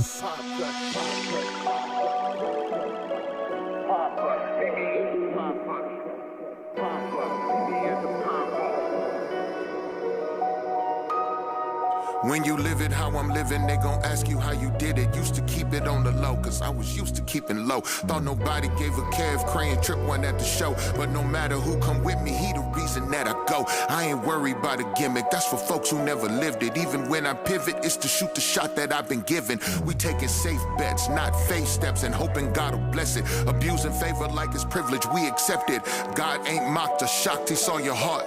I'm hoping we get back to how it was at the start. Turn my life into a show, selling tickets at the door. Came from riding on the metro to flying to Pietro. Made it out the ghetto. Shout out to my saints locked down who got abundant life but still facing death row. Every time I drop stuff, haters wanna pop up and they wanna pop us. Mad that they not us, I don't get it, but I don't really have to. I'm living in my purpose, come and kick it, man, if that's you.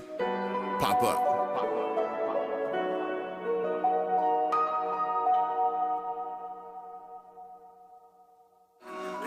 You can't bust out of here like they do in the movies. Because even if you do, you still in prison. In the prison of your mind. You go punching your fist against a stone wall, you're not using your brain. That's what they want you to do. Look at it. What makes you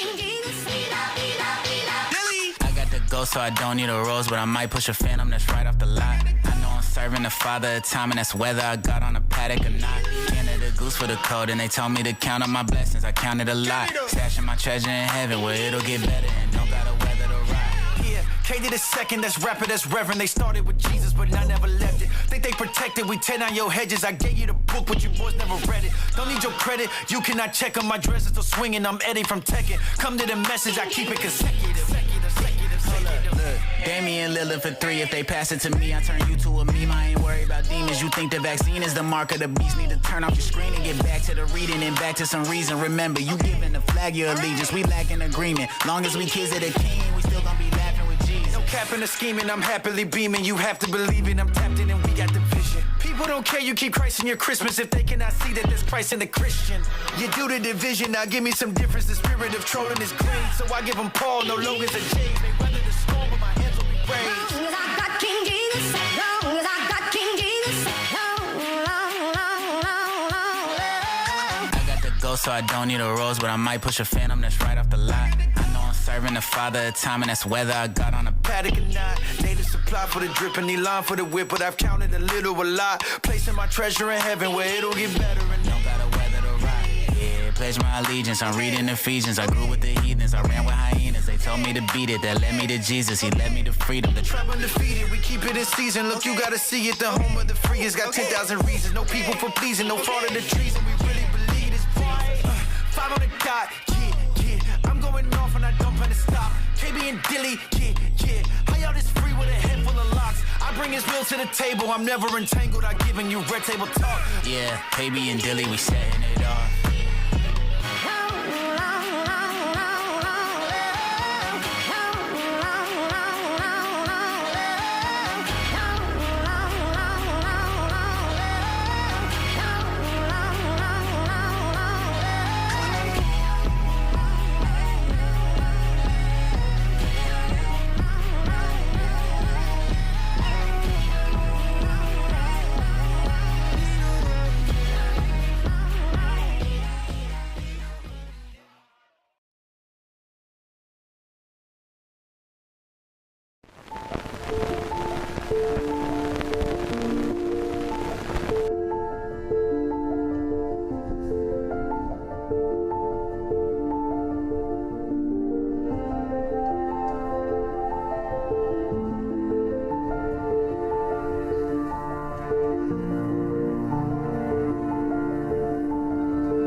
Ladies and gentlemen, and welcome to the session titled Mind Matters.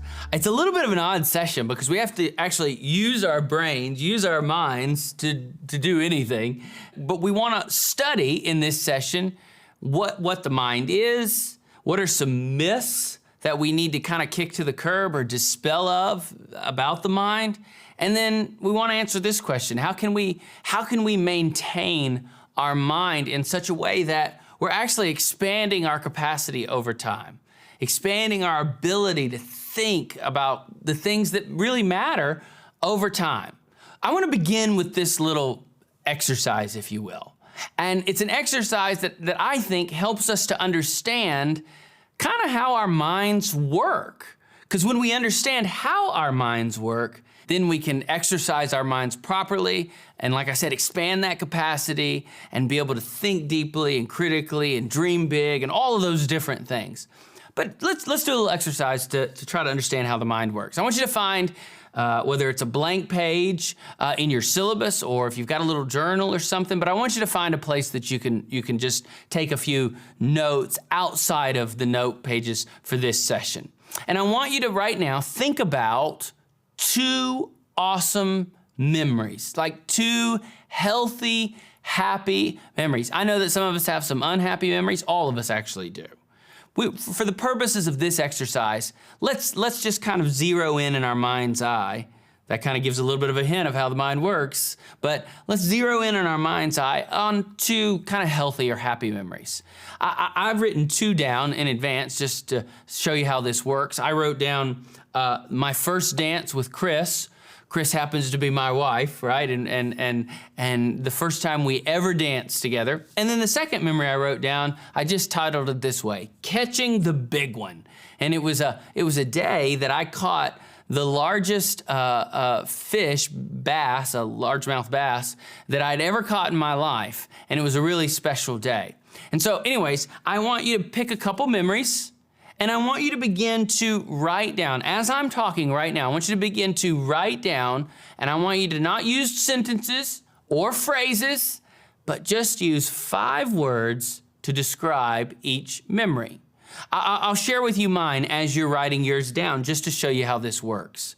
So under first dance with Chris, I wrote down these 5 words. I wrote down nervous. You could also use the word excited there if you want to, but I was primarily nervous because I knew I was about to reach out and grab this beautiful woman's hand and ask her to dance with me. And so I was nervous. I was excited, but I was nervous. That's the word I chose. And then the second word I wrote down was song. Now, there was no music playing, and I can't sing a tune, but I hummed. I grabbed her hand and asked her to dance with me. She goes, but there's no music. And I just started to hum a little song, and we began to dance. And then number 3, I wrote the third word down was eyes. I mean, man, I locked into her eyes, and I never looked away. Okay? And the 4th word I wrote down was basset hound, because there was her basset hound was there. She had a basset hound, and he was of the devil. He was not a good dog. Now, if you have a basset hound, I'm not categorizing all the basset hounds in the world, but if you have one, good for you. This was a terrible dog, basset hound. The 5th word I wrote down was love. Love. I mean, we really did fall in love that day. We really did fall in love that dance. Second memory was catching the big one. Catching the big one. I wrote the word peace down because I was out on the water and I didn't have any cell service, and it was just beautiful, and it was just, which is maybe why I wrote the second word down. The second word is nature. Couldn't see anything. I mean, any buildings or power lines. It was just the woods and the water and the wildlife, and it was just nature. The third word I wrote down is Gabe. That's my son's name. My son was there with me. In fact, he was standing right next to me in the boat. Made it very, very special. The 4th word I wrote down was dad, because my dad was there. Now, this is what made it really special, because my dad had a stroke almost 9 years ago, and he's left side paralyzed. And he never thought he'd be able to go fishing again. And I was able to find a fishing guide, who specialized in working with people who either had PTSD or was a wounded warrior and had lost a limb maybe in battle. And so he knew how to work with somebody that was disabled.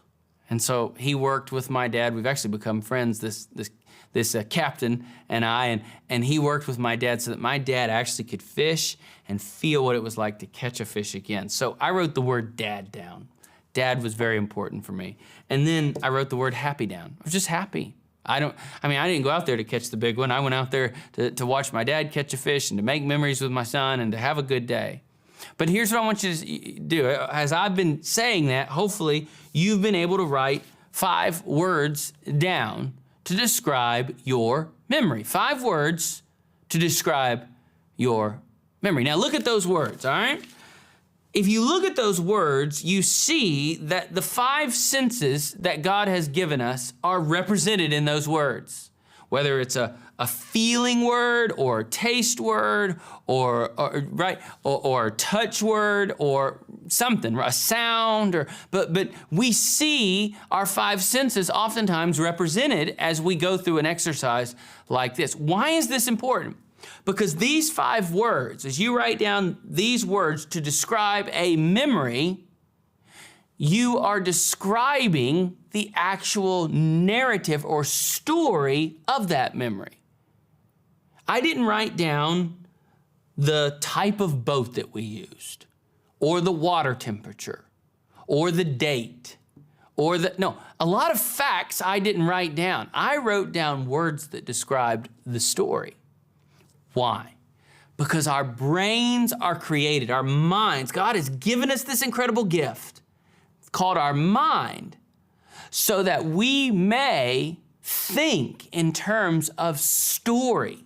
We think in terms of image and story, and all of our five senses inform how we think in terms of story. You, ladies and gentlemen, and I were created for story. We were created for story. We were created to tell stories, to live a story, and to share a story. We were created for story. And that's why our minds work and function like a narrative. We think in terms of story. So let's talk about mind matters. In your syllabus, on the session titled Mind Matters, I want to begin by defining kind of what our mind is and how our mind works. So I've given us 5 kind of takeaways, and if we can get these 5 ideas, it's going to describe, okay, this is how the brain works, this is how your mind works, and this is the mind defined, if you will. Number 1, the mind is the platform for intelligence. It is the platform for intelligence. Now, when I say that it's the platform for intelligence, I'm not suggesting that your mind is an Excel spreadsheet. It's a data bank of information. No. Remember what we just said. The mind is not a data bank. We think in terms of story and images. Now, let me throw a big word at you. Here's where I'm not trying to try to impress anybody, but it's a word that's been around for since the mid-1800s and has been used to describe the way our brains process the world around us. And it's the word schema. Schema. Now, the word schema literally means to have a mental map and model of the world around you. Schema is how we process or categorize the world around us. Now, some of that you might be going, okay, I'm a little bit lost. This sounds a little bit like psychology babble. Let me make this very, very simple because this is how I got it. When I saw this next movie that I'm going to tell you about, this is how I learned, okay, that's what the word schema means, and that's kind of how the brain works. The movie Inside Out, Pixar film, phenomenal film. My favorite character in Pixar, in Inside Out, the Pixar, is Bing Bong. The make-believe character that Riley has is one of her best friends when she's growing up. And if you remember Bing Bong, I mean, they could get in a wagon and it was fueled by song, and they could go to the moon, or they could have an adventure where they had to navigate jumping over lava fields, and really it was just couches in their den. But Bing Bong was her imaginary friend that helped her engage the imagination. Now, we don't know exactly what Bing Bong is made of. There's some dolphin thing going on. It looks like a little bit of a raccoon tail back here. This is definitely cotton candy. It still smells like cotton candy. But in the movie Inside Out, do you remember the islands of personality, right? All of the characters in Inside Out were there. They were her feelings. They were designed to help her interact with her islands of personality. And so there was Goofball Island, and there was Family Island, and there was Hockey Island, because there was Friendship Island. But all of the things that mattered to, and at that time, 11 or 12-year-old girl, those were her islands of personality. Well, ladies and gentlemen, that's schema. Those islands of personality is how Riley had created a mental map and model, categories, by which she could process the world around her. Hockey was a big deal to this character in this film, so she had Hockey Island. Family was a big deal, so she had Family Island. Everything she felt, thought, and did, all the memories about family were on that island. And Friendship Island, because she had several great friends. If you remember that in the movie, that was one of her big struggles when she moved from Minnesota to California, is that she had to leave her friends. And so Friendship Island was crumbling at one point in the movie. So our schema is simply how we process the world around us. Let me say this a different way. Your brains are picture galleries, not data banks. Our mind is not filled with all of this data lined up one after the other. No. Our minds are not a file system. Our minds are a picture gallery. And so the mind as a picture gallery is the platform for our intelligence. Number two, it is the laboratory where thoughts are invented. It is the laboratory, it's the lab, if you will, where thoughts are invented. Now, I'm gonna tell you a story that you probably have never heard before of a man who lived in the early 1980s. And his name was Larry. Larry wanted to do something that no one else had ever done before. He wanted to actually make history. But he didn't want to make history just for the world. He wanted to make history for himself. He wanted to do something in his life that he had never done before. Larry was a truck driver, lived out in California. Nothing wrong with being a truck driver. My grandfather was a truck driver for his entire adult life. But Larry was a truck driver out in California. Now, Larry had a childhood fascination of flying. He wanted to grow up one day when he was a little kid running around the backyard and be a pilot. But life never afforded Larry the necessary luxuries it took to become a pilot. He didn't have the best eyesight. He didn't have the best grades in school. He ended up making some other decisions. And so he became a truck driver. But Larry never lost his fascination with flying.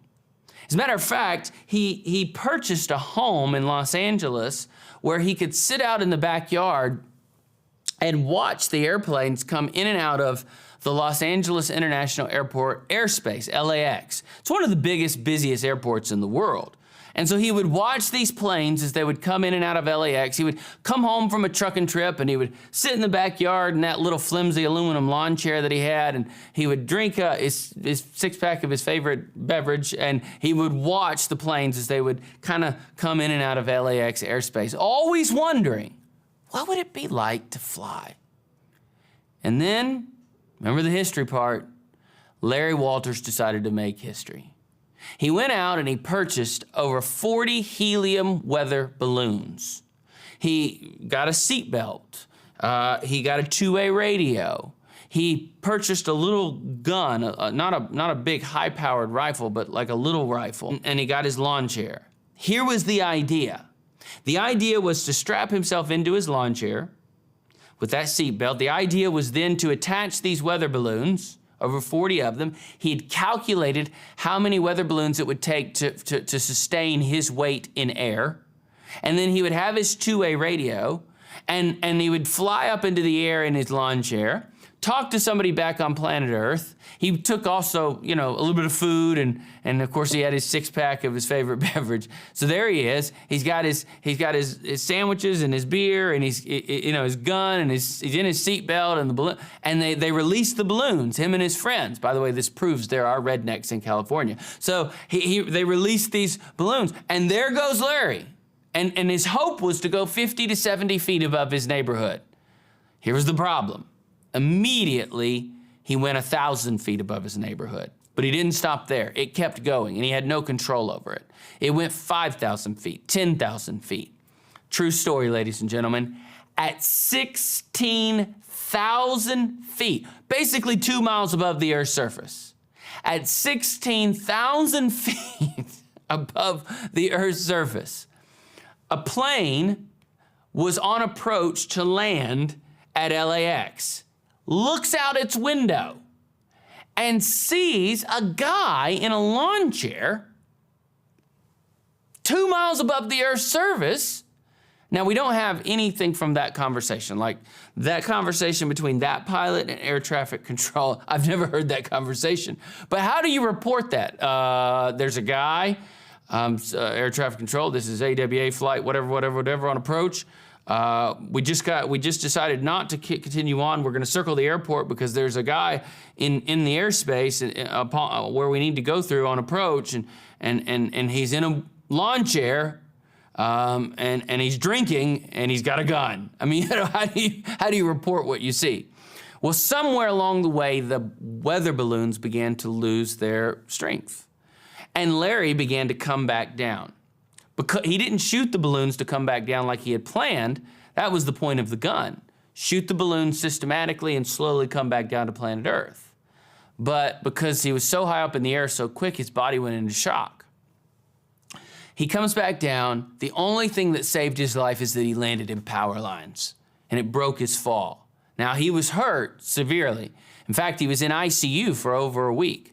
When he was finally released, everybody wanted to interview the guy that went 2 miles above the Earth's surface in a lawn chair and lived to talk about it. He was on every late night show, every morning show, newspapers, magazines. Everybody wanted to interview this guy. And they all asked the same basic questions. Robert Fulghum writes about this in Everything I Know I Learned Growing Up in Kindergarten. And Robert Fulghum said there are 3 basic questions that were always asked of Larry Walters. 1, are you ever going to do it again? Because we want to be there for that.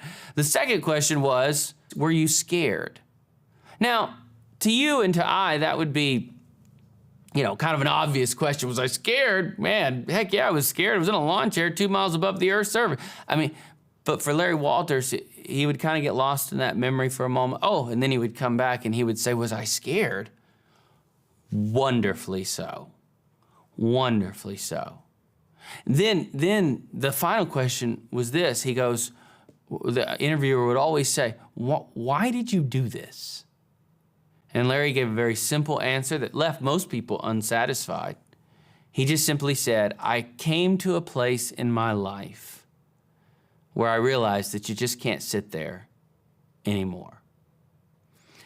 How in the world did a truck driver from California come up with an idea to put helium weather balloons attached to a lawn chair? Somehow he's going to systematically shoot those balloons to come back down to planet Earth. How in the world did he come up? Well, here's how he did it.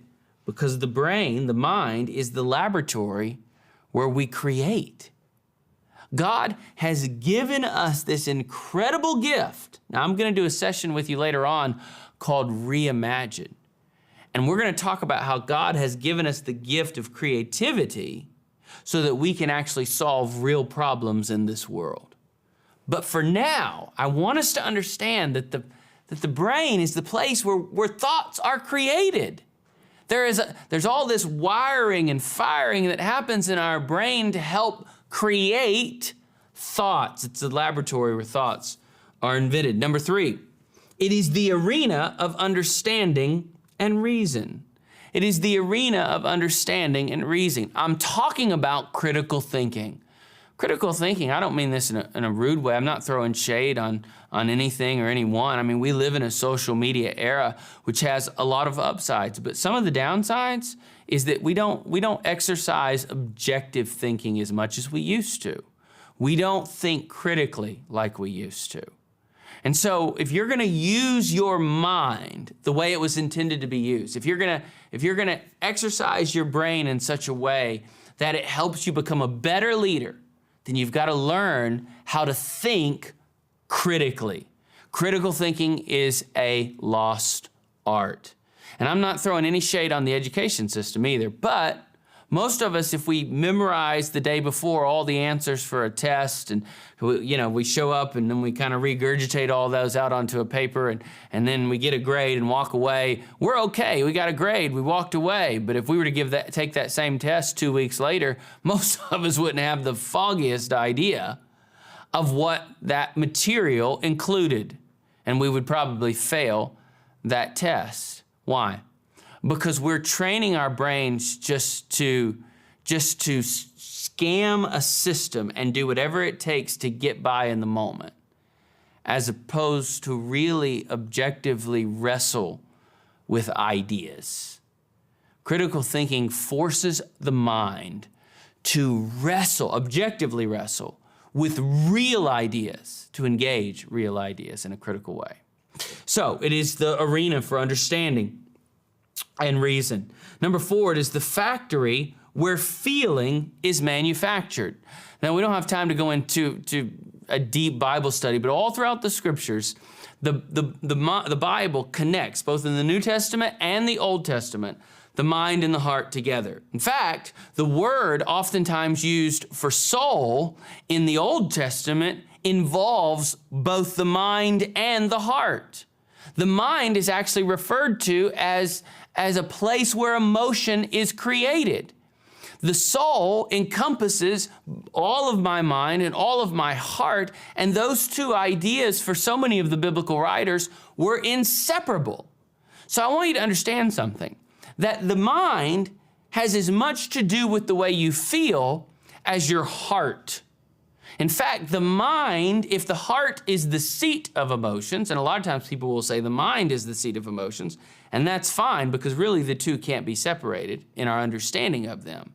But they function this way. If the mind helps to create a feeling, that the heart will then, this is how we say it, then feel, right? And so it is the place, it is the factory where feeling is manufactured. Number 5, it is command central where action comes from. It is a command central. In other words, your actions, the actions of your life always begin in your mind.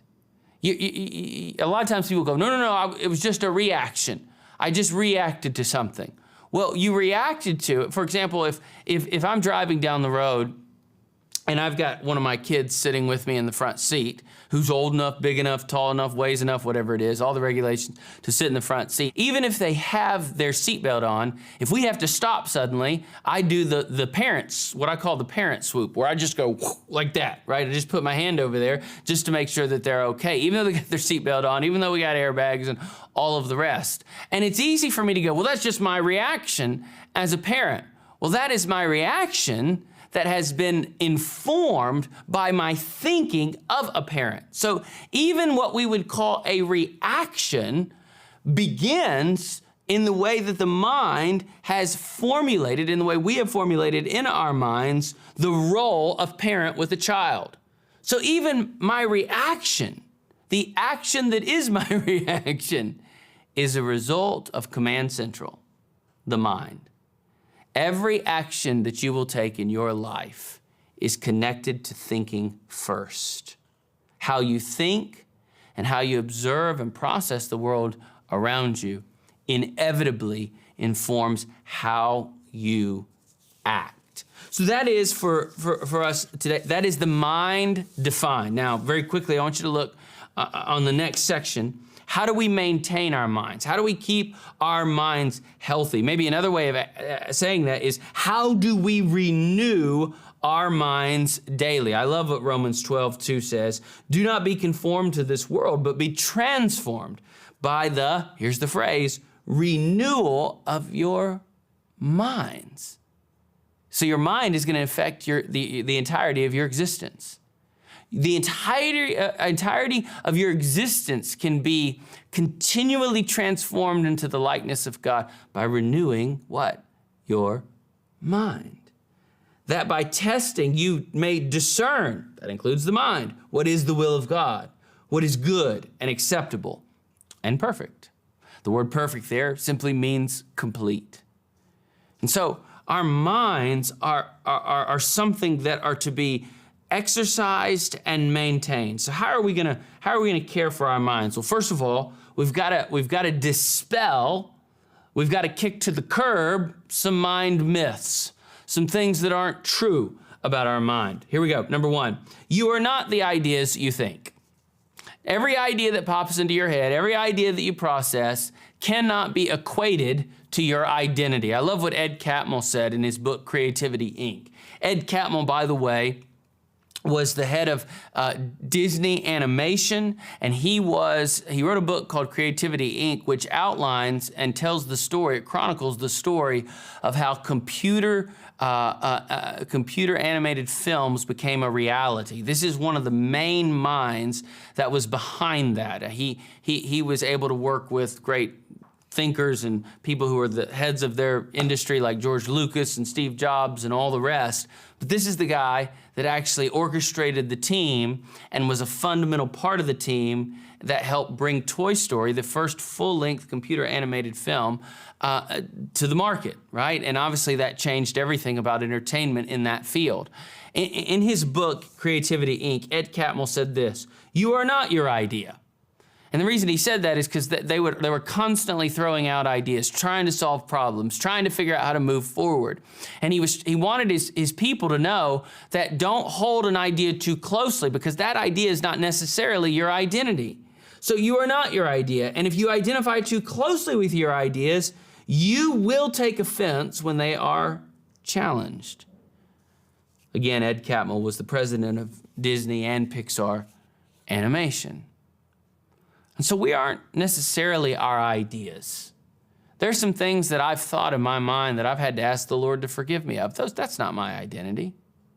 There's some ideas that I've had that aren't bad ideas. They're ideas to try to solve a problem, but they weren't the right idea to solve a problem. Those ideas aren't my identity. So everything you think isn't your identity. We live in an age that if you feel it and you think it, that must be who I am. That's a myth.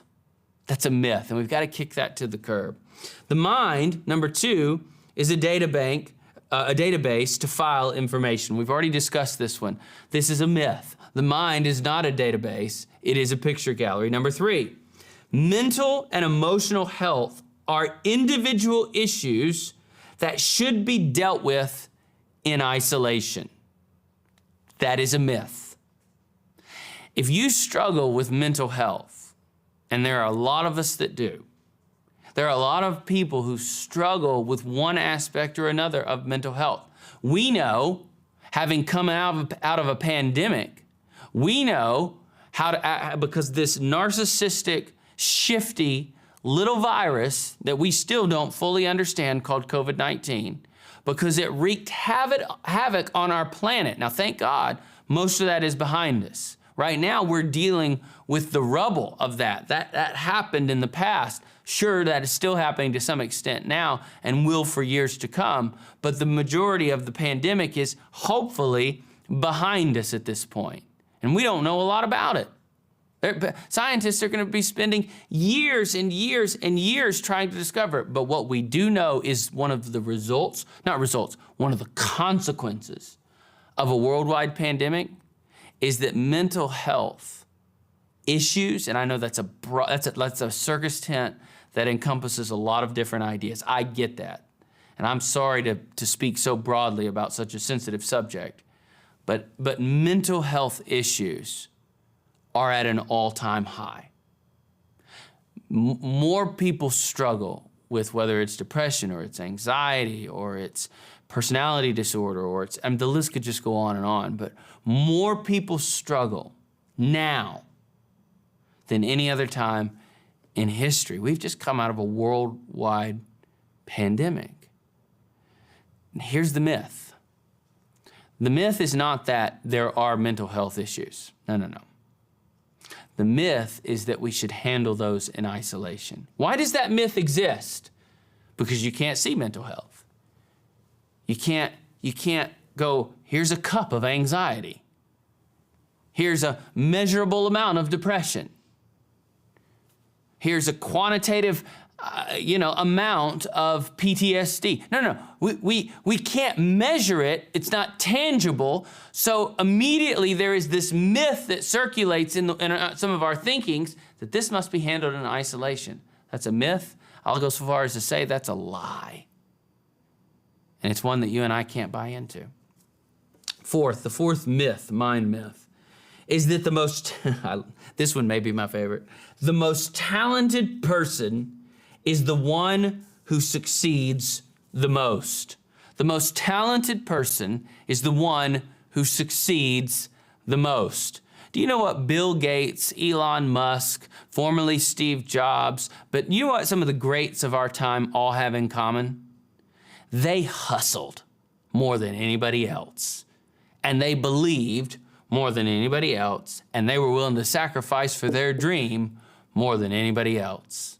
I mean, I was listening to a lecture by Elon Musk, who obviously is known for Tesla, but is here in my state of Florida is more known for SpaceX and just basically reinventing space travel with the ultimate goal of landing on Mars one day and actually being able to live, people to be able to live on that planet. But Elon Musk says, you know, I just work hard, and I work hard with the right people. Sometimes I work 80 hours a week if I need to.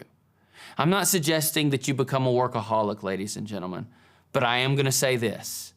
Usually in history, if history's taught us anything, it's taught us that it's not those who are just naturally the best who usually make the most change or the biggest significant change in the world or their culture.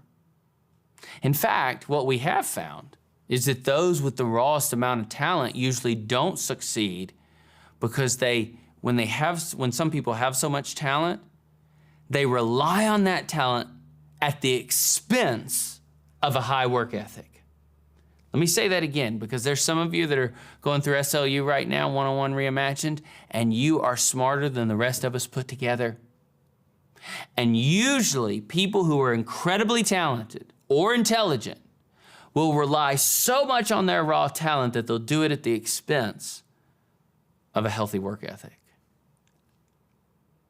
The people who usually change things are those who work the hardest, who believe the most, and who are willing to sacrifice for their dream.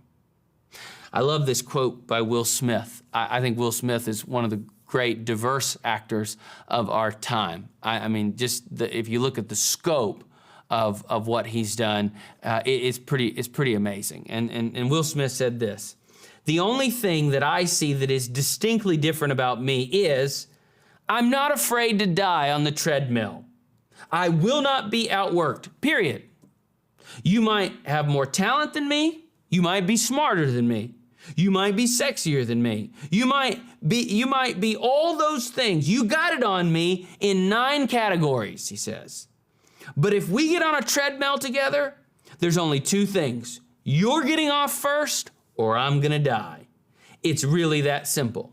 The separation of talent and skill is one of the great misunderstood concepts for people who are trying to excel and who have dreams and who want to do things. Talent you have naturally.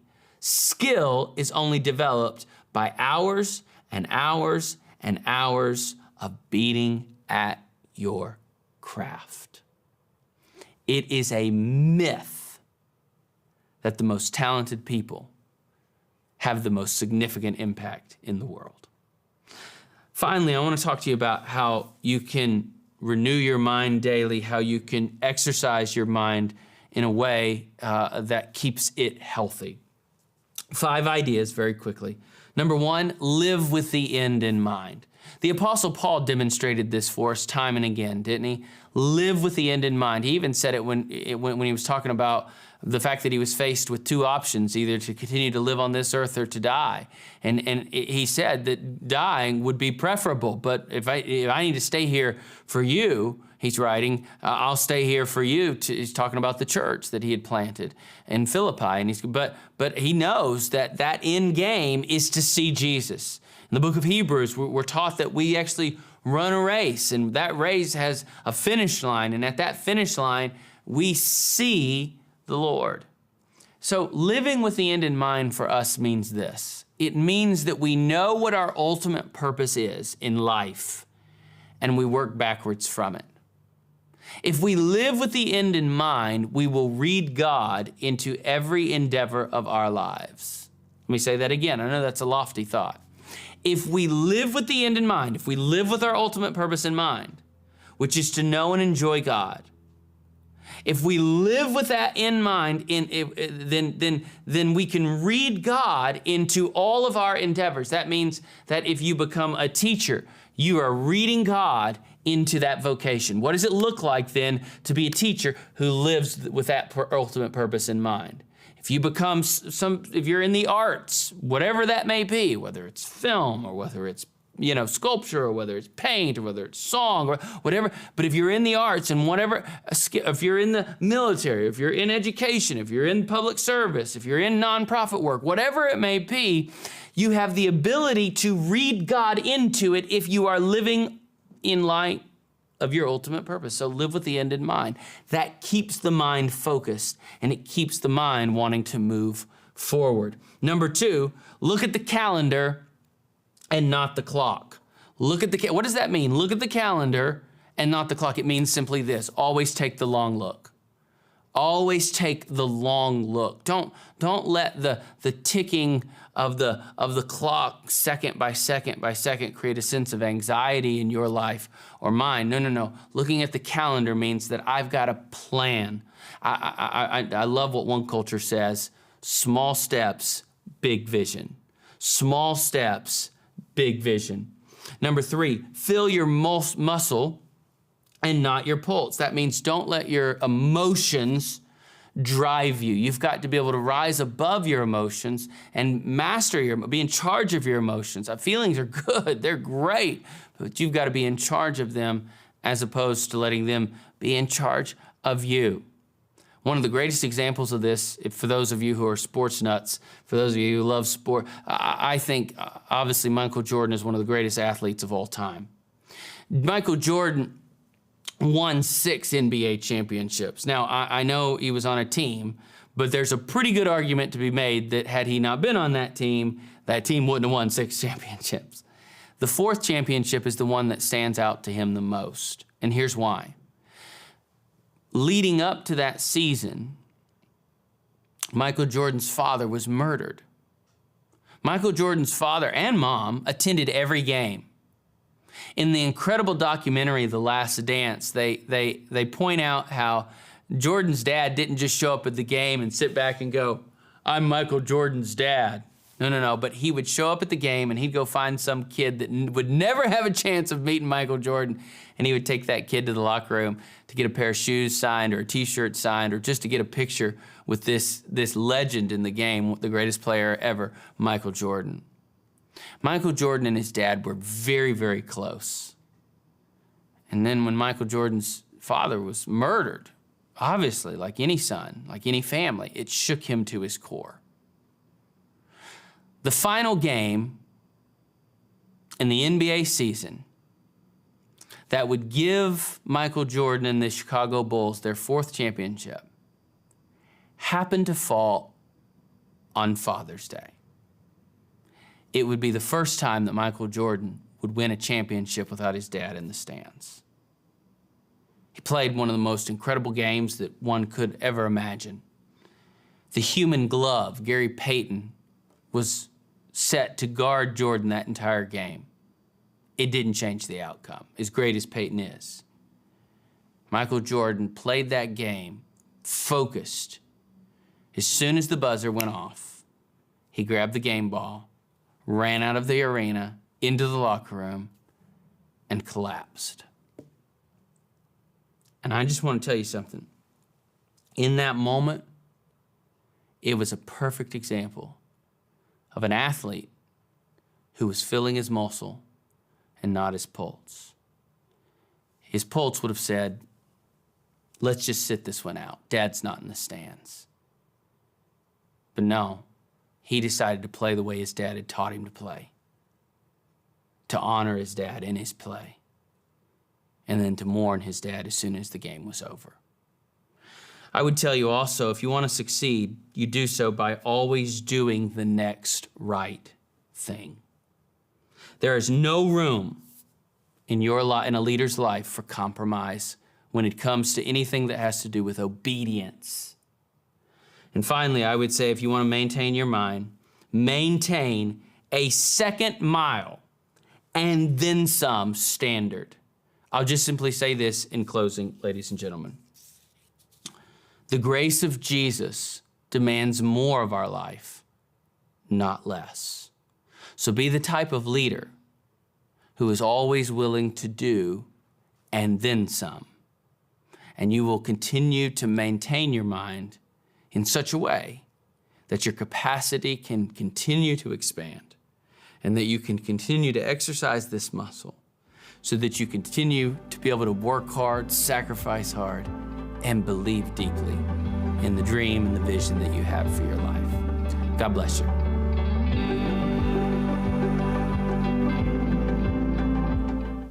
Again, incredible content from Vice President Dr. Brent Crowe. We're just so grateful. In your journey box, you guys are going to find a bag titled Mind Matters and an envelope inside that bag. We want you guys later on, after you guys are kind of decompressing, thinking through everything, to take a minute and open that envelope, and in it is a piece of paper that says, "A letter to my future self." Brent talked about different moments in time that are pivotal in your life. And we just want you guys to take some time thinking through what those may be now in the next year, and write down a letter to your future self. What do you hope for in this next year? Maybe it's something from your dream session, or maybe something practical from a lesson you learned. We've included a stamp on there, and so just write your return address, mail it back to us, and in a year from now, we are going to mail those letters back to you, and for you to remind yourself of what you wrote yourself, who you are, who you're becoming, and who you hope to be. So we hope you take a minute to do that and to invest in your future leadership journey. So every SLU event, we want to give you the opportunity to put into action what you are learning. And so we partner with an incredible organization that I just want to take a few minutes to tell you about and give you an opportunity to get involved. And that organization is Samaritan's Purse and Operation Christmas Child. It's a ministry that is near to dear to my heart. I've had the privilege to see firsthand shoeboxes packed and delivered, and the impact that it has had on the lives of children. Many of you have probably packed your own shoebox with your youth group or your family, your church, and we just want to thank you for being involved. And it's not just a shoebox. The shoebox is the start. It's a tool. It's a door that opens the opportunity for ministry partners and churches and believers around the world to share the gospel with children. Every year, millions of children hear the gospel and come to Christ, and it starts with a shoebox gift. So we want to show you a video with a little bit more information about Operation Christmas Child, and then invite you in just a couple minutes to join us in what they're doing. Take a look at this video. God so loved the world that he gave his only begotten Son. We've got a charge to go into the world, to make disciples of all nations, to baptize them in the name of the Father, the Son, and the Holy Spirit. God, here I am. Take me and send me and use me.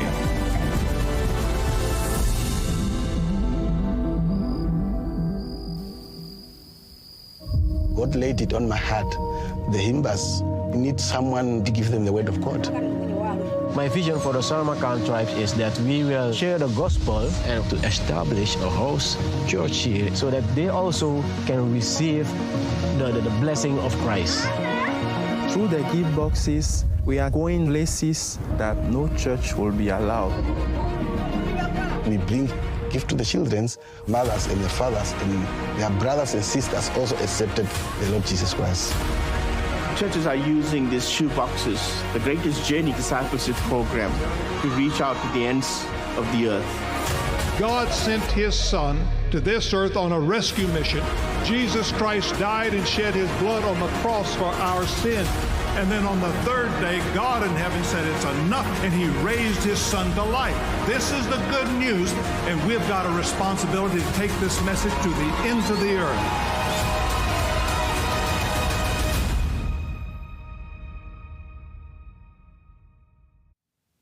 Well, I don't know about you, but I may get some chills every time I watch that video, and I've seen it a few times.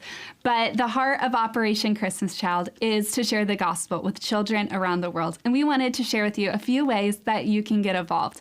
And the first is to pack a shoebox. I know it's a little early in the year, but keep that in mind as your church comes around to do that. I personally pack my own shoeboxes, and I like to collect items throughout the year that I may see on sale during after Valentine's Day or after Easter. I may pick pick up some items to do that. The second is to use your leadership skills and help with this mission. So you can become what Operation Christmas Child calls a project leader. You can mobilize your friends, even your youth group, to pack boxes together. That would be able to use your leadership skills, your time management skills, your excellence skills, all these different skills and lessons that you guys have already learned in a tangible way that is missional and gospel focused. And then third, we want to give you an opportunity right now to be part of Operation Christmas Child through giving to the mission of Samaritan's Purse. We're going to put up a QR code and slide on the screen in a minute. And by scanning that QR code, you're going to be participating in a program that sends shoebox gifts in the gospel to children in some of the hardest to reach countries around the world. Just like you saw in that video, the gospel is going to places that have never heard the name of Jesus. Countries and community groups that, if it wasn't for the ministry of Operation Christmas Child, would never know who Jesus is and the free gift of salvation. So if this is something that is on your heart, we would encourage you to scan that QR code and donate. It doesn't have to be $25. It can only be $5, or you can get in with some friends or your parents and donate that $25. But every 15 seconds, a child accepts Christ through the ministry of Operation Christmas Child, and we invite you to be a part of that. So as you're thinking about that, we are going to take a 5-minute break, and we will be back after that. Enjoy your break.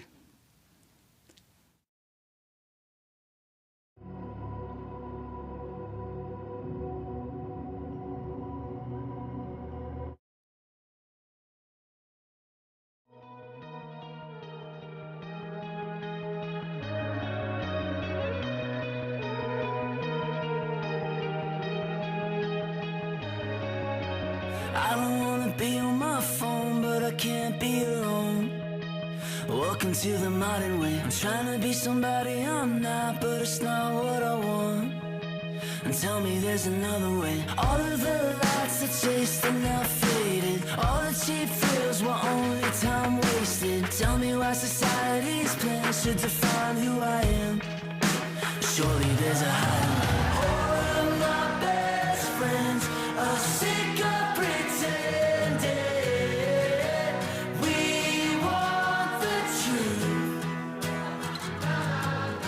So much is missing, so give us the real thing. I know it's you. Na na na na.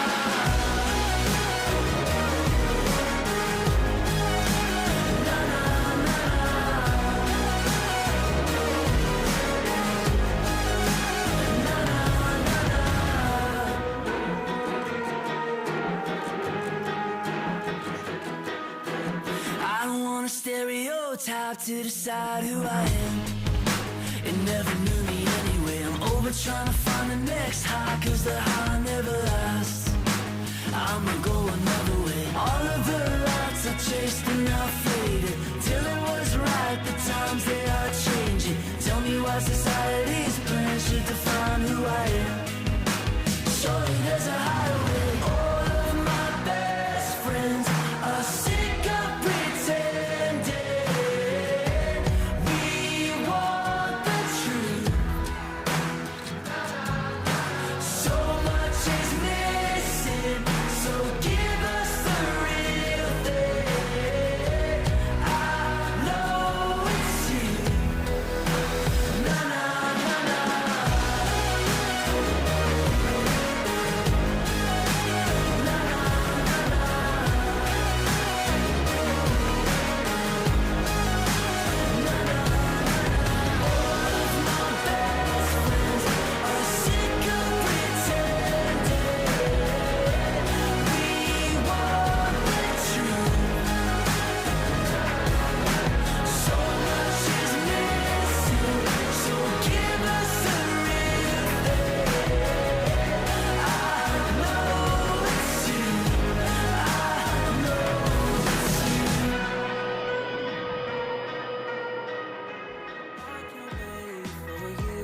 To come my way, I've been far away, but I'll keep running just to find a way to you till then.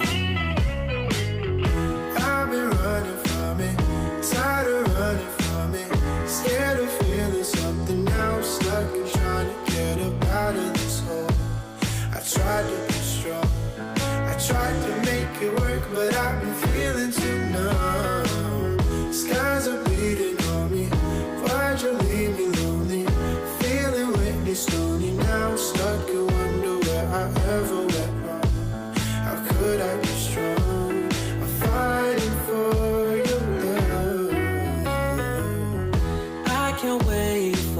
you to come my way. I've been far away, but I'll keep running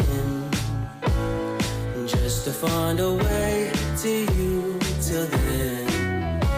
I don't see light in your love anymore. There ain't no reason to go on the floor. I don't like feelings and feeling like running for something and feeling so out of control. I know that the feelings are gone.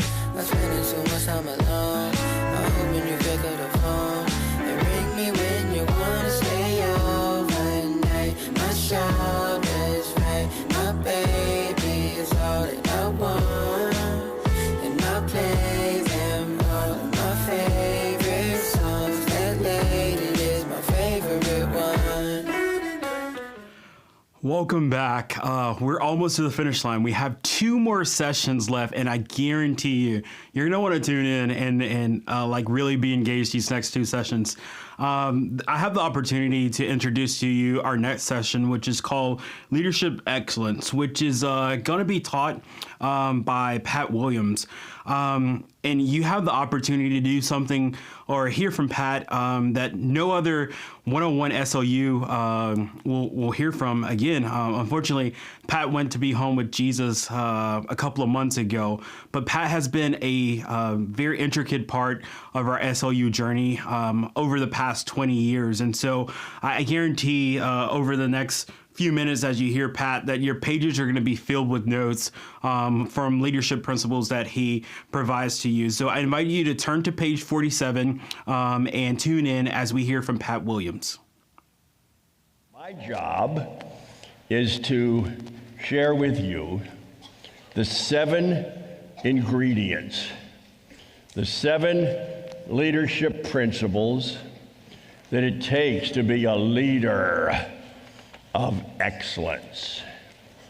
And what I'm going to share with you comes from my 60 plus years of leadership in professional sports. It comes from my intense study of the world's greatest leaders. You can take these 7 principles and really put them into action. The first ingredient to be a leader of excellence is simply called vision. The greatest leaders have the ability to see before others. They have the ability to see farther down the road than others. If you can't see it before you see it, you'll never be able to see it. Dr. King's vision was simply this, and he said it clearly. He said he wanted to be a nation where we will not be judged by the color of our skin, but by the content of our character. And we could go on. But you know the greatest visionary of all in leadership? It was Jesus. So to be a great leader, you've got to be a visionary. You've got to see the future before it gets here. Now, leaders, when you have a vision, it'll do a few things for you. Number 1, it will keep you focused. You'll be locked in. You'll go through life with blinders on. You've got a vision for what needs to be done, and you're not going to get distracted. Secondly, when you have a vision, it'll keep you fueled. In other words, you'll have great energy, great zeal, great passion for what you're doing. And leaders, if you're not excited, if you're not energetic, if you're not enthused about what you're doing, guess what? Nobody else will be either. Third thing that a vision does, it helps you finish.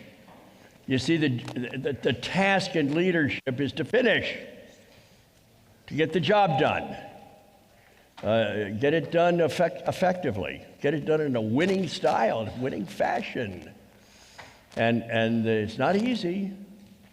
You know, in leadership, there can be mountains to get over and valleys to navigate and long stretches of desert. It's just the way it is. But when that vision is so compelling in your life, it just keeps you driving to get it done and get it done well.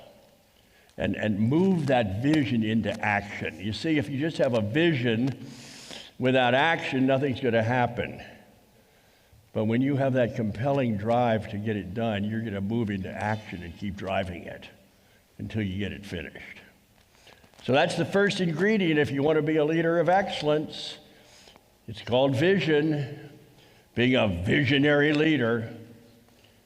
But here's a second ingredient, tightly connected to the first one. It's the ability to communicate that vision effectively. It's one thing to have a vision, but if you can't communicate it well, guess what's going to happen to that vision? Nothing. Nada. Nicked. Not one thing's going to happen to that vision. It's just going to die unless you can communicate it well. So how do you communicate well as a visionary leader? I'm going to suggest the collection of C's, the letter C. You ready? Be clear in your communication. Be concise. Don't waste words. Be concise. Be correct. Be consistent in what you communicate. Be calm. Nobody likes a yelling, screaming leader. Nobody likes that. Be confident. Be confident in what you're communicating. And then finally, be courageous. There comes a time in everybody's leadership life when they have to speak with great courage. Dr. King is a living example of that. You know, his life was on the line every time he spoke. And there comes a time with every leader when you've got to speak with courage. Those are the C's of communication. But I want to tell you about one other area to be highly effective as a leader. And that is the ability to speak publicly in front of people. You see, leadership generally gravitates to the man or woman who can talk. That's generally who gets the CEO post or the principal's job or the head coach. Generally goes to that man or woman who can talk effectively in front of other people. It's a powerful skill. And when you have that ability to speak in front of others, you're always going to be called on. People are always going to look to you. And you know, when they do polls on fear in our country, the number one fear is never death. It's not snakes or spiders or hurricanes. The number one fear is always standing in front of a group of people and talking to them about anything. But yet, our greatest leaders were the best communicators publicly. And by the way, these great leaders, they were all wonderful storytellers. You see, we are hardwired to retain stories, not PowerPoints. People love stories. They can't get enough of them.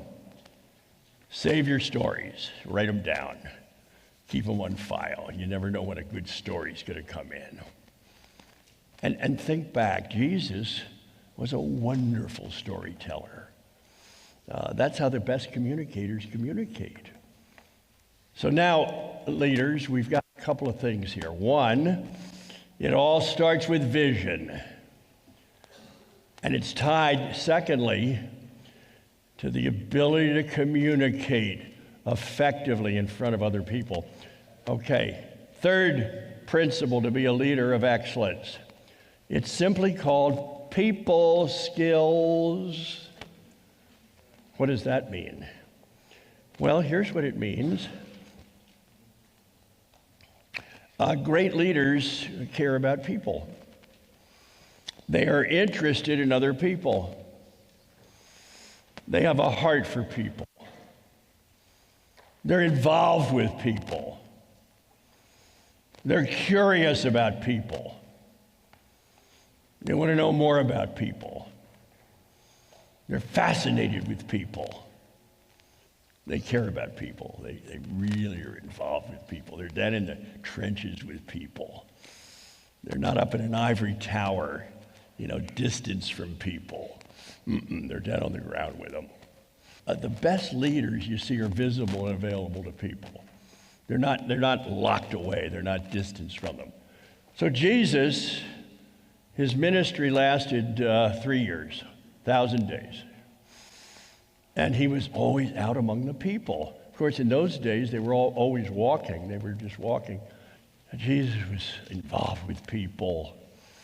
And I'm going to share with you 2 qualities that he used with people that are going to be so valuable to you. Number 1, he was a fabulous listener. He loved to listen. I know a lot of leaders who are great talkers. They do a lot of talking. But it's kind of rare when a listening leader comes along. That man or woman will never be forgotten. That if you sincerely listen to people, because people, let me just tell you this, they love to talk about themselves. Have you learned that? And when you draw them out and are listening very carefully to what they're saying, first of all, you can't compliment somebody any more than that. To really be intently listening to them. That was one great, great secret Jesus had. Here's the second one.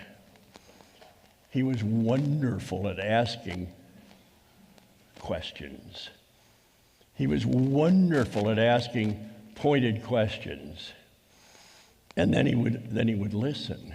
So if you want to enhance your people skills, learn to ask really good questions of people. And then listen to them as they respond. So how do you ask good questions? First of all, the questions have to be one sentence. One sentence questions. And secondly, they need to begin with what, where, when, how, or who. Because if you ask those kind of questions, people can't answer them yes or no. So ask good questions. And think in advance when you're going to meet with somebody what kind of questions you want to ask. Don't just wing it, be working at it.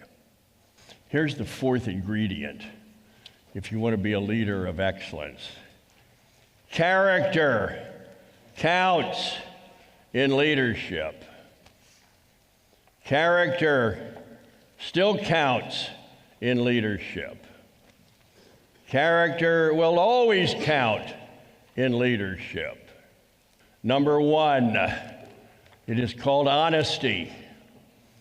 Telling the truth in every situation. To have a reputation that when you speak, it's money in the bank. There's never a question. To have that reputation that your word is that good and that you never shade the truth, you never kind of run around it, it's always spot on. To have that reputation, folks, can't pay for it, can't put a price tag on it. It's so important. And the only way you can get it is by repeatedly, in every situation, telling the truth. Second character quality is called integrity. Integrity comes from the root word integer, which means 1. A leader of integrity, well, there's only one of you. There are not 6 different versions of you, depending on who you're with or what the circumstances are. I mean, you're not different versions depending on who you're with or what set of friends you're with. There is a consistency to your life. There's a dependability to you because you're one person. Here's a third character quality. The best leaders I know take responsibility. They are not finger pointers. Here's their thinking. This was done well, and we did it. This was done poorly, and I did it. Don't have amnesia. You know, they if something blows up, they say, oh, I have no memory of that. I mean, did that really happen? I don't remember anything about that. No. Great leaders take responsibility. And here's a fourth character quality I want to share with you. It's called humility, a humble spirit. Oh, what a beautiful quality. When you come across a leader that you admire, respect from a distance, and then find out that they have a true humble spirit. Boy, that's powerful to me. And Jesus sure had that. I mean, sure, be proud of what you do, but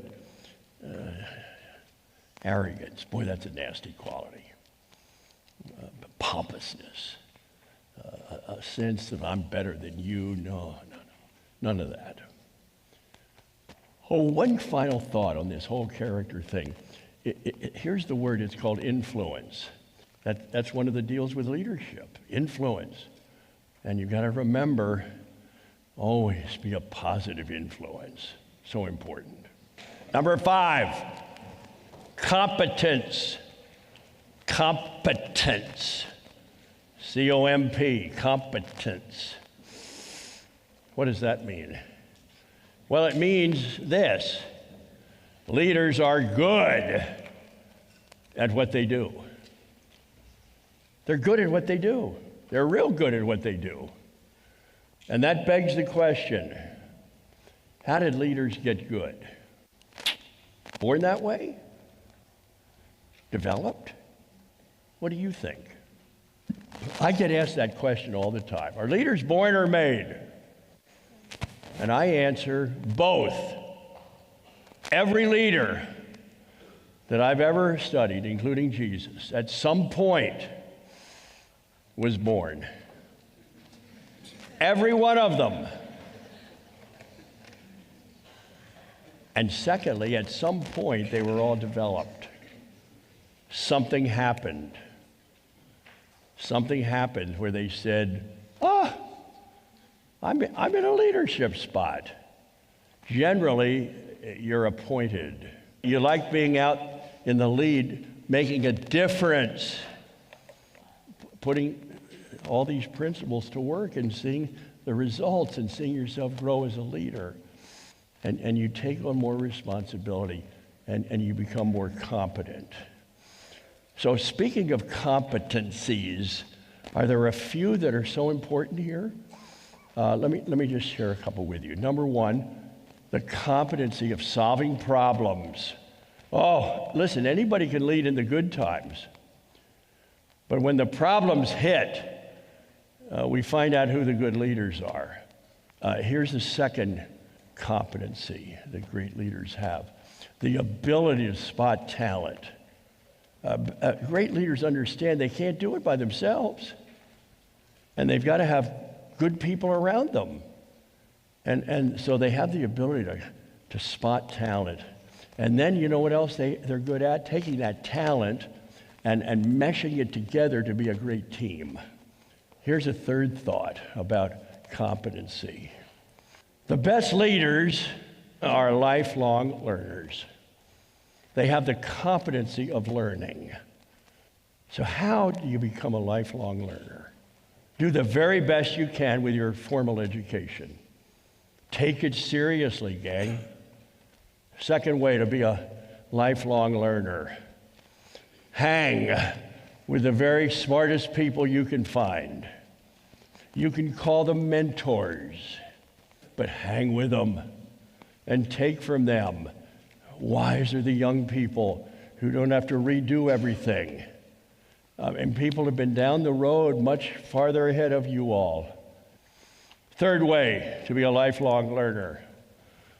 Be a lifelong reader of good books.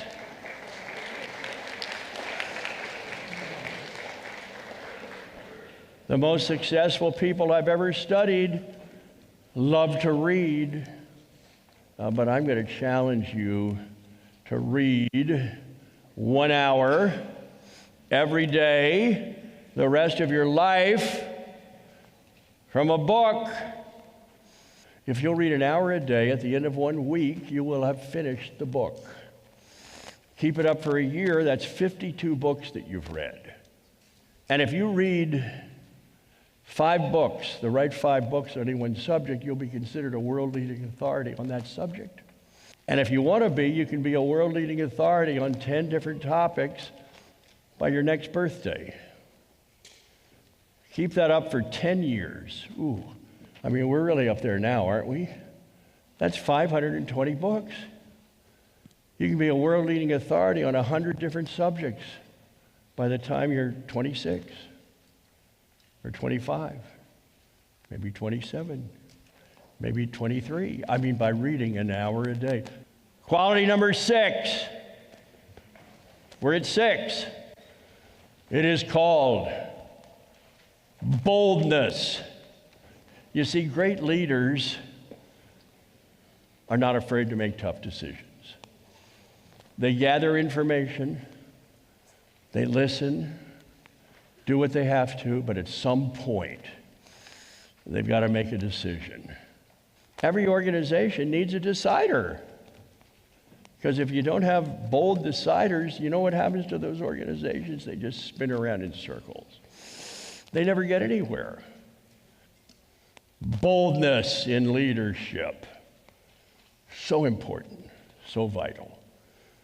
The 6th one is just this one of bold. Takes some guts to be a leader. Takes some guts to make tough, hard calls. But they have to be made. Now listen, there are many 6-sided leaders out there. And they're good. They deserve our support, our admiration. However, to be an all-time great leader, to be a leader for the ages, to be a leader for the history books, there's a 7th ingredient here. And it's simply called a serving heart mentality. A serving heart mentality. Now, we hear a lot about servant leadership. I like the verb form better. Serving heart. It denotes action. So here's the mindset of a serving-hearted leader. It's not about me. It's always about you. It's not about advancing my career goals. It's about advancing yours. It's not about my individual success. It's about your success and the success of this organization that I'm leading. That's the mindset of serving-hearted leaders. Now, Jesus was so big on this idea of a serving-hearted leadership. I want you to go through life with a serving heart mentality. I want you to be thinking every day, how can I serve other people?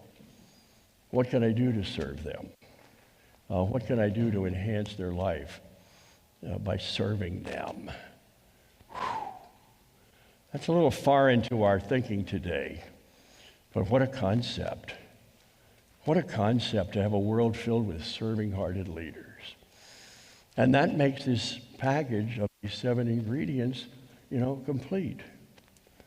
7 things one must do to be a leader, right and true.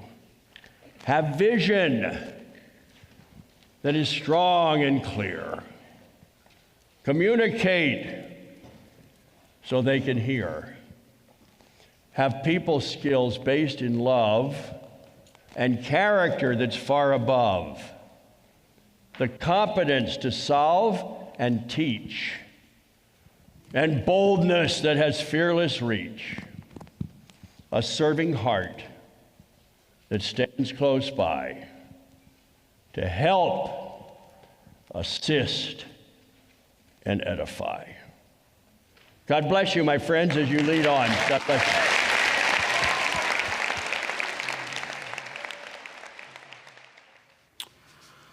Well, that's always great to hear that session. And in your journey box is Pat's book, Leadership Excellence.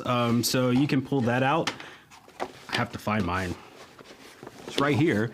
So this is a book by Pat. I really encourage you to take a look at it and read. I think you will get some great information from that. Now is a time where we're almost to the end of your 101 journey. And I just want to take the opportunity, if you decide to, it's our hope that you will go on to the next level of our program, which is our 201 program in Washington, D.C. I must admit, I love the 101 vision, but 201 has my heart. There you get to learn for some of the world leading politicians about how they use their faith in their positions that they do every day. So I want you to take a look at this video as we talk to you about SLU 201.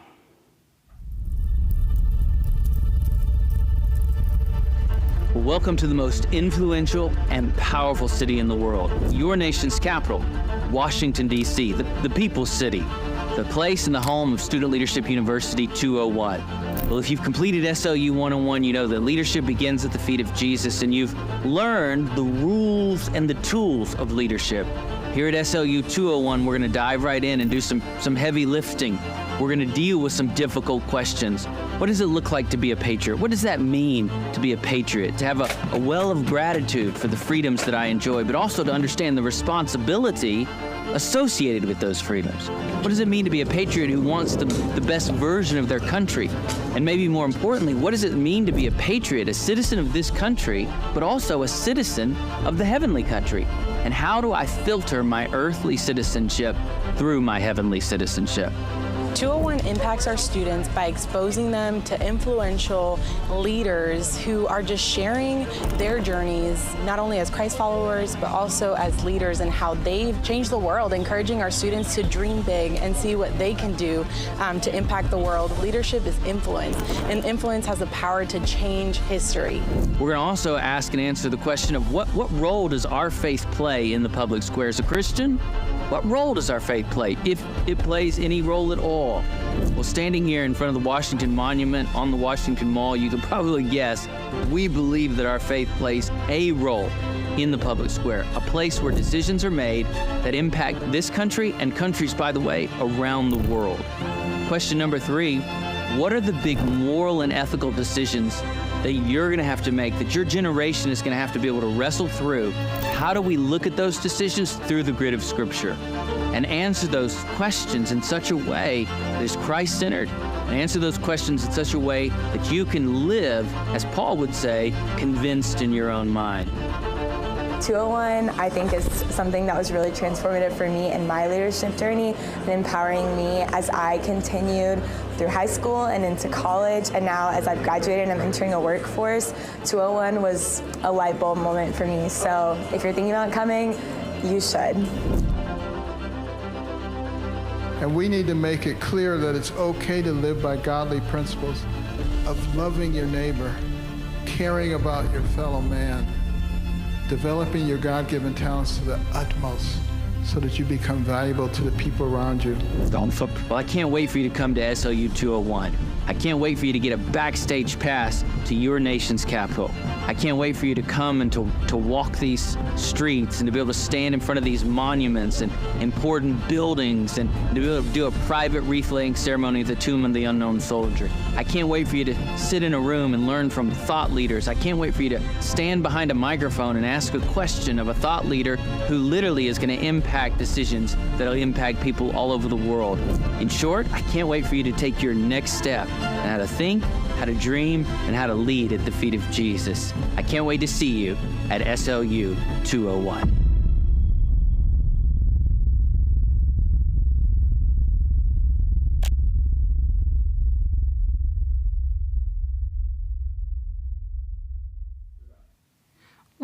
friends, we would invite you to join us at SLU 201, the next step in your leadership journey. I know that video gets me excited, definitely gets Kenneth excited. Definitely excited. This year is already full, but put it on your calendar for SLU 201 2026. We hope to see you there. Well, students, you have made it to the very, very end. We have one more session. We have one more session to go to. And so welcoming Brent Crowe back as he ties in everything we've learned over the past 2 days. So turn in your syllabus to page 49 and help me welcome back Brent for our last session.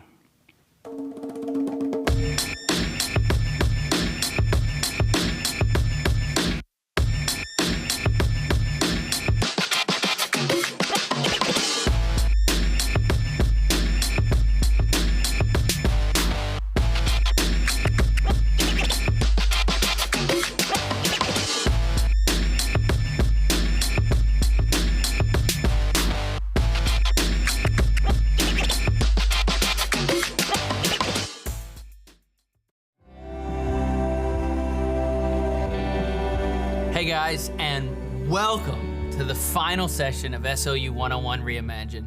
I'm so proud of you. You've leaned in, you've given it everything you've got, you've pushed through, you've learned, you've taken notes, you've interacted, you've asked questions, you've responded to ideas, and I'm so proud and so incredibly grateful for you. On behalf of all of the SLU team and myself, we care about you and we believe in you.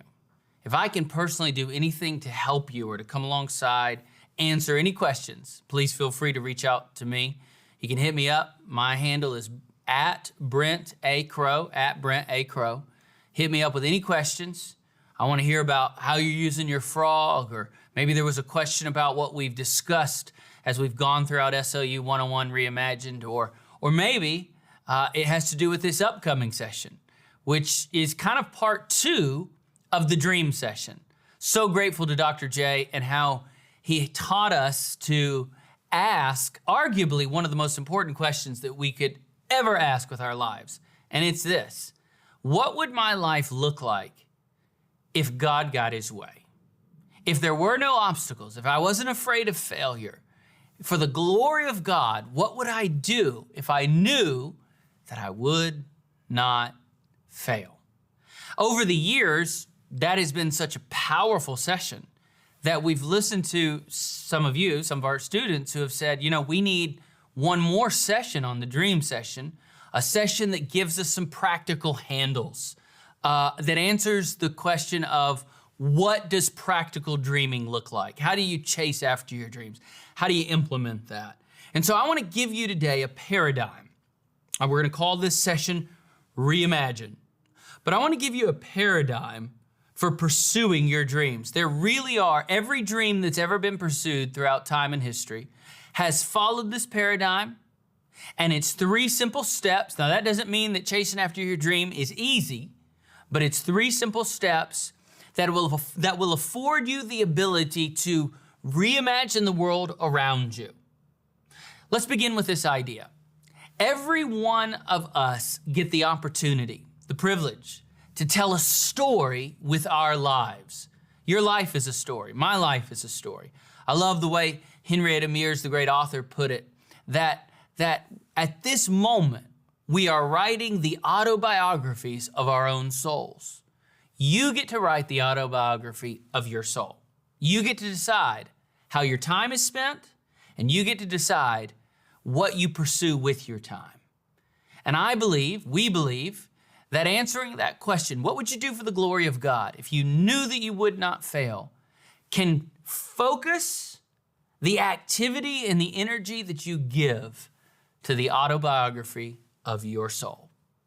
So how do we, part 2 of dreaming, how do we reimagine the world around us by pursuing our dream?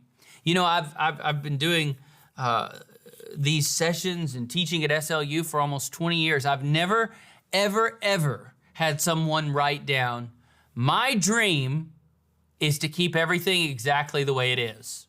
Never met somebody that was their dream. Never met somebody who said, you know what? My dream is to be a tax collector. Because if I'm a tax collector, I'm just doing what I'm told and keeping everything exactly the way it is. I've never met one person, and if your dad's a tax collector, God bless him, and he's doing a great job. Or if your mom is. But here's the deal. Nobody's ever dreamed about average. Nobody's ever dreamed about keeping the status quo going. Nobody's ever dreamed about, let's not change anything. Every single dream that's ever been dreamed has one thing in common. They want to change something about this broken world that we live in. So how do you do that? If you wrote that down, that dream down in Dr. J's session, how do you do that? It begins with understanding that your life is a story. And it begins with understanding that you get to determine how that story will be told. The Bible is also a story. Let's kind of wrestle with that idea for a moment if we can. The Bible, the Word of God, is a story. Theologians like to refer to it as the meta-narrative or the grand narrative. But the Bible is a story. It has 4 parts to it, and I want you to get these down in your syllabus, in your notes if you can. It's very simple. I want us to get these 4 parts of this story down. In other words, I'm going to give you the ability to turn around and go teach the entire Bible to somebody in less than a minute. I don't know if that's good or bad. But anyways, here it is. The 4 parts or plot movements to God's story. Number 1 is creation. Creation, that's where God obviously created everything, and it was perfect and it was good. God didn't have to back up and try again. God didn't work over and over to perfect his creation. God got it right the first time. So the first part of God's story is creation. That part of God's story does not last very long, because about 5 minutes after creation, we have the next plot movement, which is the fall. That's where we, humanity, the story of Adam and Eve is the story of all of us, where we chose to listen to the wrong voice and actually to rebel against and reject God's desires for God's creation. Now stop right there for just a moment. God has a desired will. He has some wants for his creation. Just because God wants something for his creation doesn't mean that it's always going to happen in this moment in time. Now I know, that's a tough pill to swallow. But if you look at the world around us, you look at, say, some of the impoverished situations in some country. You look at the fact that slavery still exists in some places in this world. You look at the water crisis and the disease crisis. You look at abuse and mental health. You look at so many things that break our hearts. How dare we not say that those crises also break the heart of God? I think we need to say this out of the gate. God doesn't want families to be broken up. God doesn't want over 180 million children on planet Earth not to have a forever home. You know, on a worldwide stage, we still use the word orphan. And in the United States, we talk about foster care, foster system, foster kid. But on a worldwide stage, the term orphan is still used, and it is estimated that there's nearly 200 million orphans on planet Earth, and that number's growing. You think God wants that? No, I don't. I don't see that represented in God's character. I don't see that represented in how God reveals himself to us as I study the Bible. So there's some very real wants that God has. And when Adam and Eve rebelled and rejected God's wants, that's what we call the fall of mankind. And why is that important? Because I am connected to the brokenness of this world. I'm not trying to throw shame. I'm not trying to make you feel a sense of guilt. No, this is how the story works. I care about the kid I've never met that has no shoes or has no family or has no clean water or has a disease. I care because that disease exists because the world is broken. The world is broken because I broke it and because you broke it. And so understanding the fall properly is very important. If I were to do this right now, if I were to say, everybody, hold up your pointer finger, right? Everybody get your pointer finger out. And I want you right now, wherever you're going through SLU 101 Reimagine, to point at the person in the room who is at fault for the fall. And if you do this right, there's always going to be a sibling or two that's going to do that, or there's going to be somebody who is being funny and does that, and that's okay. I would have probably done that too. But honestly, when we're honest with God's story, we've got to take that finger and we've got to point it back at ourselves. We broke the world. God didn't break the world. God created the world and it was good. We broke it and made it broken. And so the second part of the story is not a fun part. It's called the fall. But it sets up the need for the third part of God's story. By the way, the third part of God's story was God's plan all along. We know that Jesus was God's plan before the foundations of the world. The third part of God's story we can simply call redemption. The word redeem means to bring out. It means, in one sense, to liberate. On a very practical level, let's say that you were participating in some type of a deal where they handed out tickets and you had a ticket with a number on it and they called your number. And they said, if you have ticket number 679, then come redeem your prize. What do? You take your ticket, you go up to the counter, and you give the ticket to the guy who made the announcement, and you bring out your prize. The word redeem literally means to bring out. We needed someone to redeem us, to bring us out of our broken, devastated, destructive rubble of a world that we created. We needed Jesus to rescue us from ourselves. So the next part of God's story can be called redemption. All of the Old Testament is God aligning the events of history so that unto us a child could be born and a son could be given.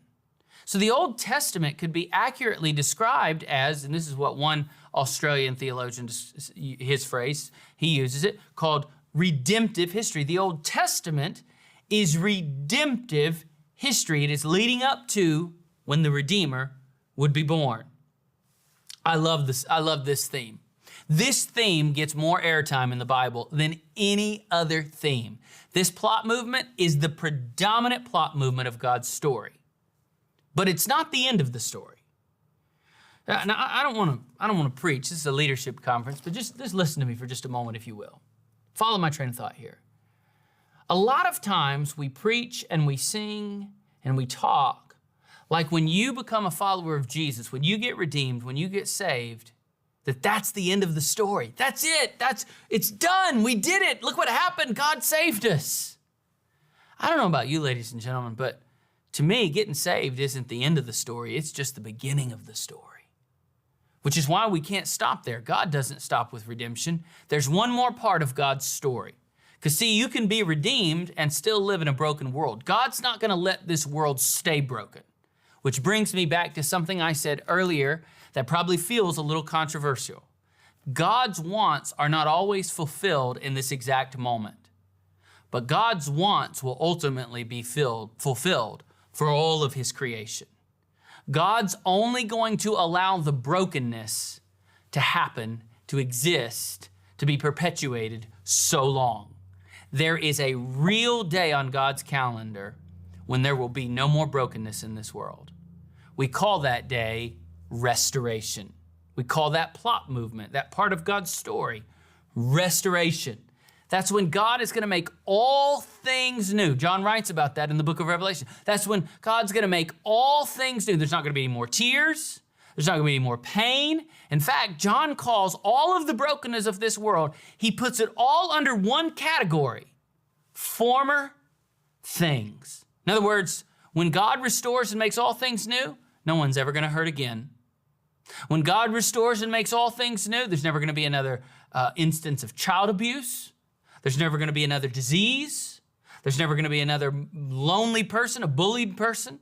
There's never going to be another person that struggles with mental health. When God restores and makes all things new, he will restore this world, and the end of the story will look a lot like the beginning of the story, except for this time, it won't last for 5 minutes. It'll last for an eternity. And so there's a real day on God's calendar when he's going to restore and make all things new. Can I say that a different way? My dad, as I shared in an earlier session, had a stroke some time back and he's left side paralyzed. My dad limps physically through life. In fact, if we go out, he has to be in a wheelchair, but if we go to like church or something like that, he can use a cane. But it'd take him about 25 minutes to get from where we drop him off at the curb to a seat in the church house, but he wants to walk when he can walk. But if we go out that requires a lot of walking, he has to be in a wheelchair.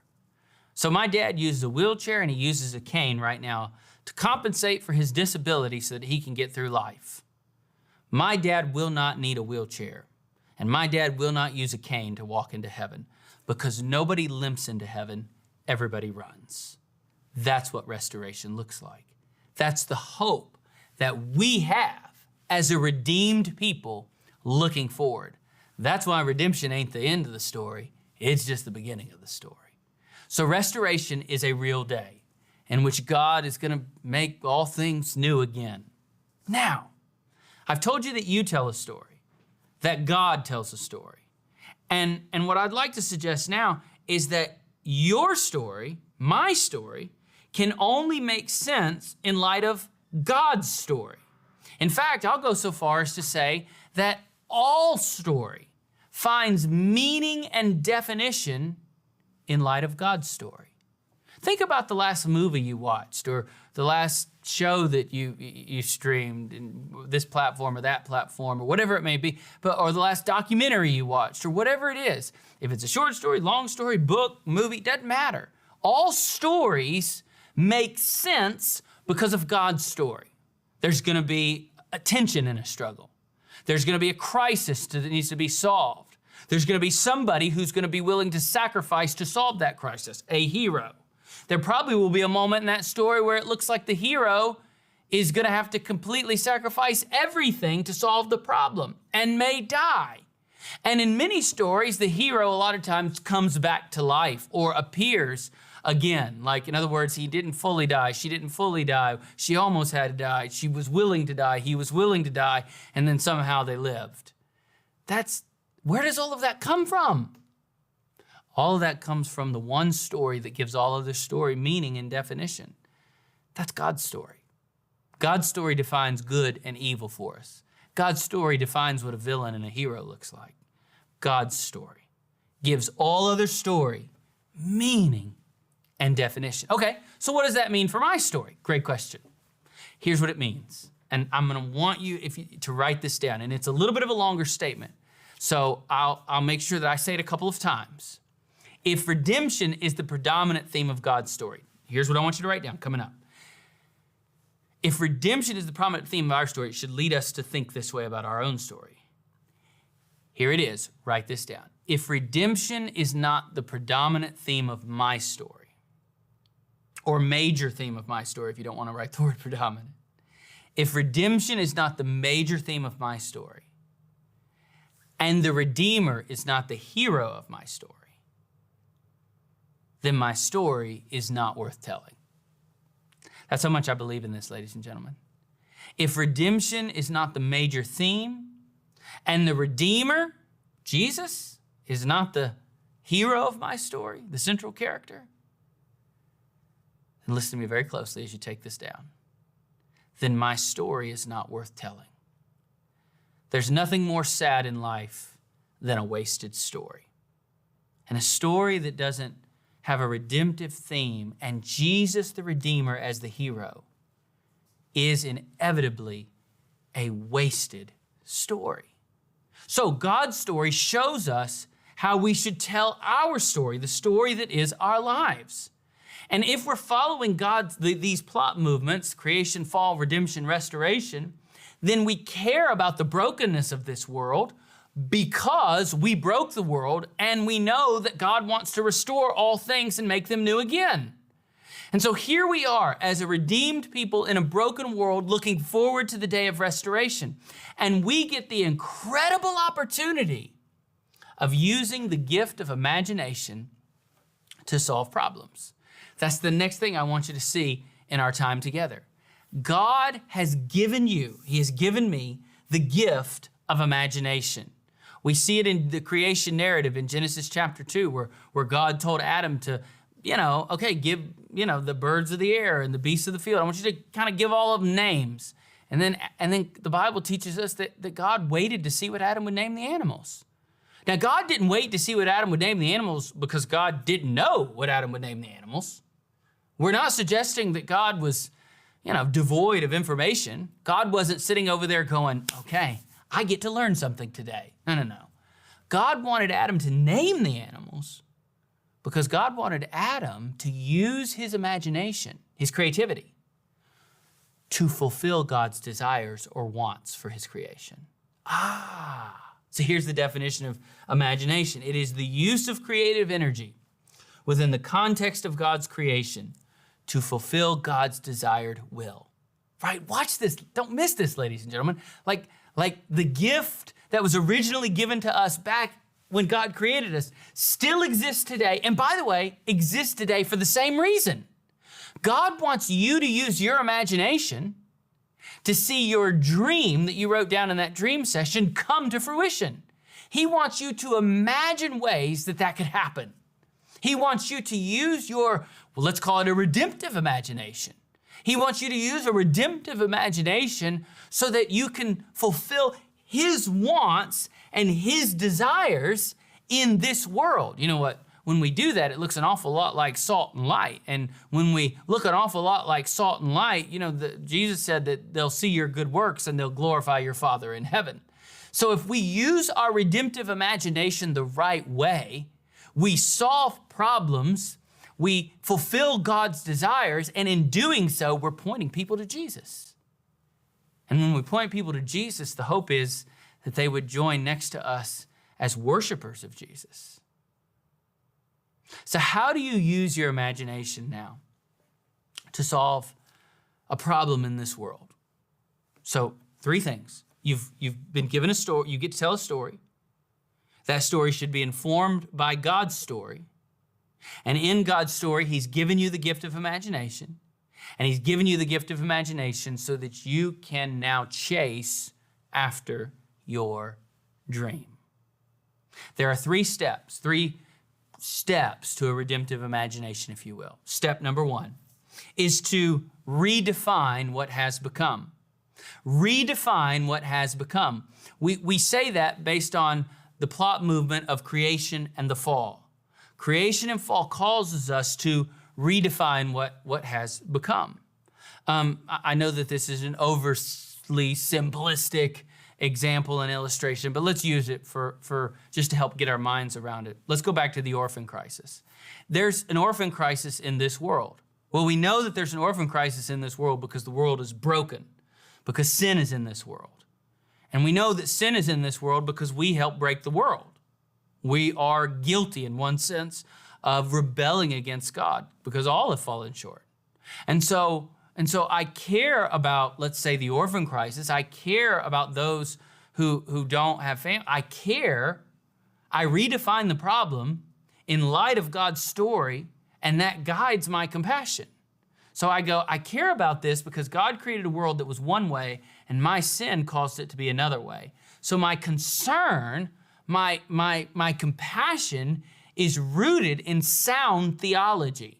It is rooted in the beginning of God's story. It is rooted in the fact that God created a world without orphans, and the only reason there are orphans in this world is because I'm a sinner.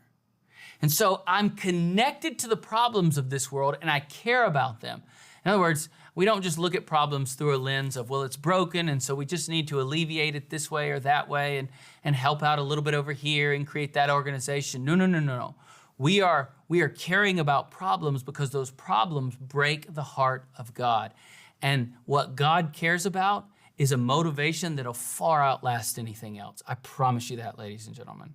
And so, to use a redemptive imagination, you got to take whatever it is. So what you wrote down as your dream is going to solve a problem. You need to redefine that problem in light of creation and the fall. Redefine what has become. Number 2, the second step of a redemptive imagination is a redemptive imagination seeks to regain something that was once lost. Obviously, in God's story, when we rebelled against God's desired will, we destroyed our relationship with God. It was impossible for us to have a relationship with God again.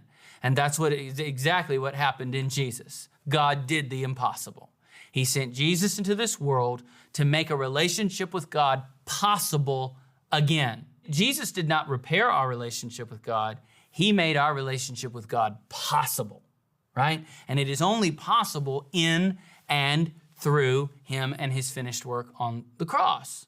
And so I have to redefine, right? What I needed to, I have to regain what was once lost. What did I need to regain as a broken person? I needed to regain a relationship with God. Okay, how does that apply to our dream? Using the orphan crisis as an example, what is a child or a sibling group lost that they need to regain? And it's this simple.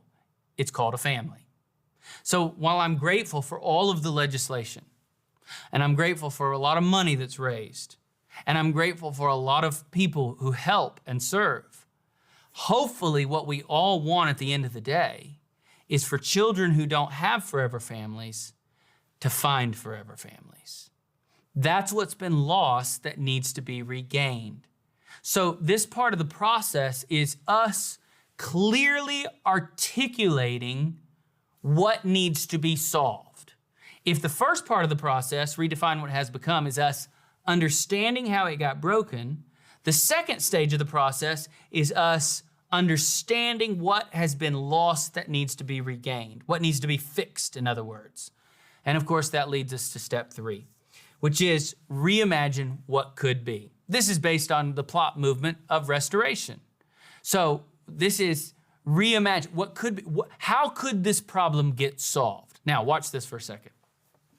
You can, over one hot cup of coffee, sit down with a journal and redefine what has become and articulate what's been lost that needs to be regained. But this last step of the process, this last stage of the process, this could take you a lifetime. Literally, this could take a lifetime of imagining, reimagining, creatively coming up with solutions, creatively trying something once something fails, but continually finding ways to chip away at the problem. And I promise you, this works. This has worked in Scripture, and this has worked all throughout history. One of the greatest injustices, if not the greatest injustice in the history of the world, is slavery. And the empire that thrived, there's been a couple, but an empire that thrived on slavery as much as any empire is the British Empire. In fact, there was a time in history where the sun never set on the British Empire, that they controlled a quarter of the world's population. They were literally an empire that stretched around the globe. And their economy was fueled by the slave trade, by slavery and the slave trade. It's important to distinguish those two. Those are two different evil businesses. One is selling people, right, to make a profit. The other is using people and treating them as inhumane to earn a profit. And so there's these two different ideas, the slave trade and slavery itself. Along in the mid-1800s comes a young man by the name of William Wilberforce. Wilberforce becomes a Christian in his 20s. As a matter of fact, he was elected to Parliament at the youngest age that somebody could be elected to Parliament. He becomes a Christian in his 20s, and he looks at this thing called slavery, and he goes, I got to do something. We cannot live this way, because Jesus had changed his life. He cared about the fact that he lived in a powerful country that had an economic engine that was fueled by slavery and the slave trade. And so, even though there was hardly anybody on his side in the beginning, William Wilberforce set about to tackle arguably the greatest injustice to ever face mankind. And he was pretty much alone when he started. There was a couple people that were with him, but he was pretty much by himself. You can read his journals, you can go back and listen to his speeches. In a short amount of time, he redefined the problem.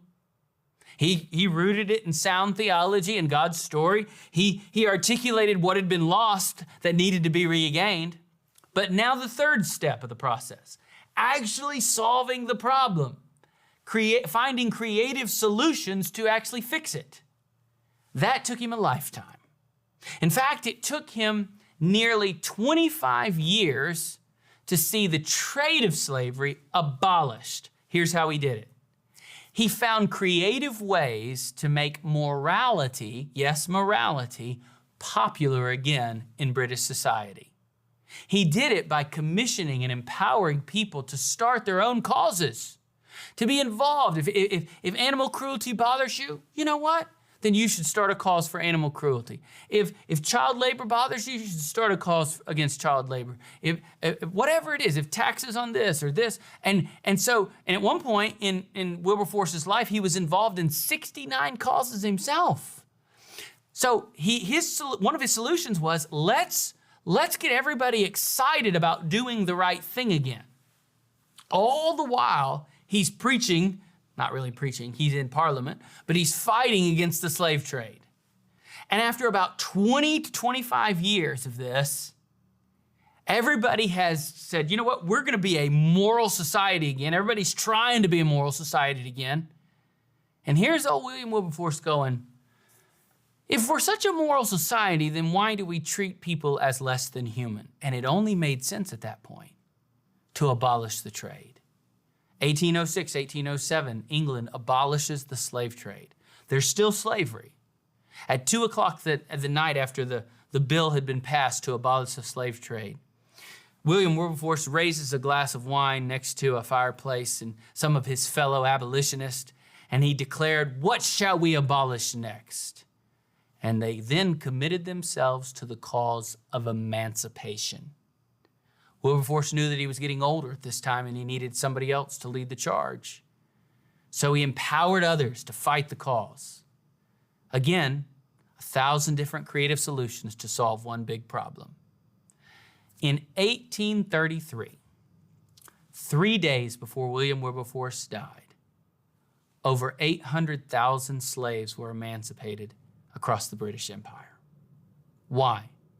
Because one man redefined the problem, articulated what had been lost that needed to be regained, and was willing to spend a lifetime chasing after creative solutions to see the dream become a reality. Those are the 3 steps of a redemptive imagination. Listen to me, ladies and gentlemen, listen to me very closely. God has gifted you with the creativity necessary to fulfill his desires and wants in this broken world. And there is no crisis that is too big for those who have been called of God. There's no dream that if you write down, now somebody in that room you're in right now, or in another room, may laugh at your dream. Somebody may look at your dream and go, yeah, sure God wants to do that, but he's not going to use you. But I promise you this, you can never outdream God, and God can use any dreamer to fulfill his desires. So don't worry about what anybody else thinks. You worry about being the dreamer that God has called you to be. And I want you to carry on with that dream, ladies and gentlemen, until you see it come to fruition. And when it does, raise a glass and say, what shall we abolish next? In other words, what's the next dream going to be? Until that one day, I'm going to sound like a preacher now, but oh, what a glorious day that will be, in which God's ultimate dream will be fulfilled and all of creation will be restored and every knee will bow and every tongue will confess that Jesus Christ is Lord. Do you believe that God can use you to do exceedingly abundantly more than you could ever ask or imagine? I hope you do. I hope that by the time you close your syllabus and walk away from one-on-one reimagine, I hope if at least this one thing matters to you, that you can tell a story that fulfills God's desires, and that God can use you to be a dreamer today who changes the world tomorrow. I'm going to ask you, if you will, to reach into your journey box. I'm going to ask that you would find the bag that's labeled Reimagine. Go ahead and do that right now. And as you're finding and locating that bag, when you open it, you'll see that there's just a little pin inside of it. It's just a pin that has an R on it. This is the Reimagine pin. This may feel a little bit silly. I know it may even seem a little bit corny, but this is our way of commissioning you to be a dreamer of the day. And so I'd like to close, if I can, with these words. They're also going to be on your page. If you'll just look over at the very next page if you want to follow along with this. But listen closely to these words. In fact, do me a favor. While I speak these words over you, would you hold on to this pen and would you think about the dream that God has placed in your mind and in your heart that you wrote down during Dr. J's session, or maybe you rewrote something down during this session. But hold on to this pen while I speak these words over you. Here's to the dreamers of the day. Those redeemed renegades who dare to look out a different window. Those who refuse to believe that the present situation is as good as it gets. Go on, dreamers of the day. With your conscious dreams, your imaginary thoughts about real things. Go on and imagine how it could and should be. Go on in the name of God under the banner of redemption. Find solutions where others have only found problems. Help the hopeless with an enduring conviction that the redeemed are never helpless. Open doors that have been closed and kept shut by closed minds. Rebuild the walls when many have just grown comfortable with the routine of rubble. Ask the questions that no one is willing to ask and seek the answers that have been long lost due to stale and stalled imaginations. Be fully human in a world that increasingly devalues human life. Turn a thought into a revolution and a wild hair into a wonderful life. Go on, dreamers of the day, as if the sun were setting and your time is now or never. Pick up your 1,000,000-to-1 ideas, realizing God never played the odds. Let your visions and ideas find their infinite possibilities in a reflection of the one who is infinitely creative. Refuse the comfort and conformity and pathetic outcome of pessimistic thinking. Carry the torch of your idea if you be the only one. Your flash of genius will not go unnoticed. Unleash your courageous ponderings, as if someone's life depended upon them. Unleash them as if your life depended upon it. Become intoxicated by your redemptive imagination, and may you only find rest when you slip away to slumber. May the imaginations of the day only be interrupted by the dreams of the night. Militantly refuse to compromise, while at the same time being branded by the compassionate nature of your imagination. Oh, go on, dreamers of the day. Carry on until it is carried out. Catch a fire and set the problem ablaze with your redemptive imagination, not because you can, but because you must. Because the grace of God demands more, never less. Because the redeemed never take a time out. Because the mission of God leaves you with no other option. Choose this because you have been chosen. Motivated not by the problem or even the solution first, but rather be supremely motivated by the position granted you by the grace of God. Go on, dreamers of the day, with your redemptive imaginations, because you live at the feet of Jesus. God bless.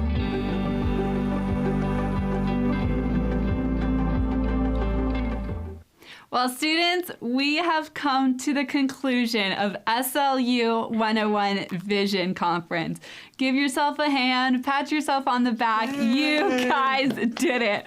What an incredible, jam-packed 2 days full of information, full of content. I can't imagine your brains are probably processing it all. So thank you so much for joining us. Kenneth and I love spending time with you guys. Thanks for keeping it fun in the chat. And we hope that you all will be sent off with some incredible knowledge and wisdom to start your leadership journey. Just a few practical things as we head off. One, there's going to be a slide on the screen with a QR code to complete a survey. We would love to hear about your experience with us, what you thought, your favorite sessions, what you thought of the speakers, what hit home most to you, and any feedback, any ideas that you have to help us to continue to strengthen this conference. And then remember to share about SLU with your friends. If you want to, post a picture today, tag us. on your setup for the day, for the conference, where you've been, where you're going to put your frog. Let us know a key takeaway that you have. We'll be posting a recap of our conference later today or on Monday. So thanks again so much for joining us. Yeah, it's our hope that the past 2 days have given you information that will help prepare your leadership journey. And we hope to see you next year at SLU 201 in Washington, D.C. I've seen some comments in the chat asking about what do you need to do if you are in attendance for Charleston Southern. By you being here, we ask that you fill out that survey. And once you fill out that survey, we will collect all of those and we will send over a final roster of everyone who is logged into the chat over to Charleston Southern, and you will receive the credit that you need for your scholarship. So until next year, as Brent will say, we hope that you shine like stars and wonder well. Bye, guys. Thanks for joining.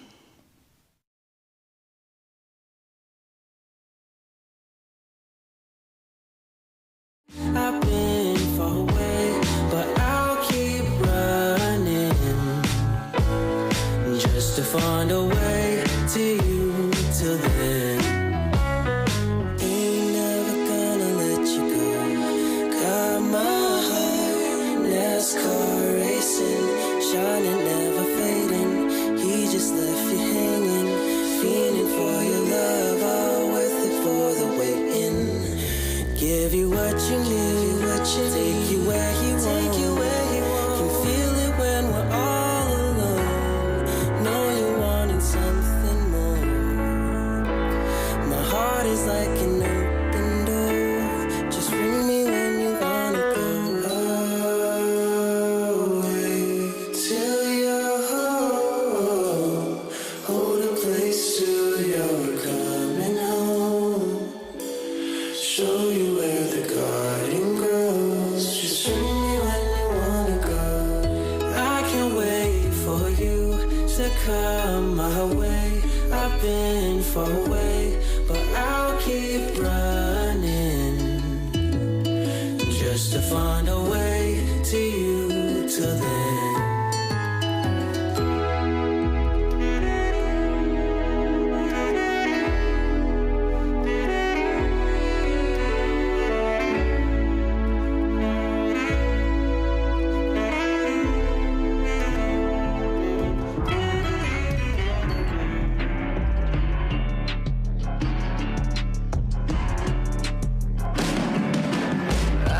Count the times I've called your name some broken night, and you showed up and patched me up like you do every time. I get amnesia, I forget that you keep coming around.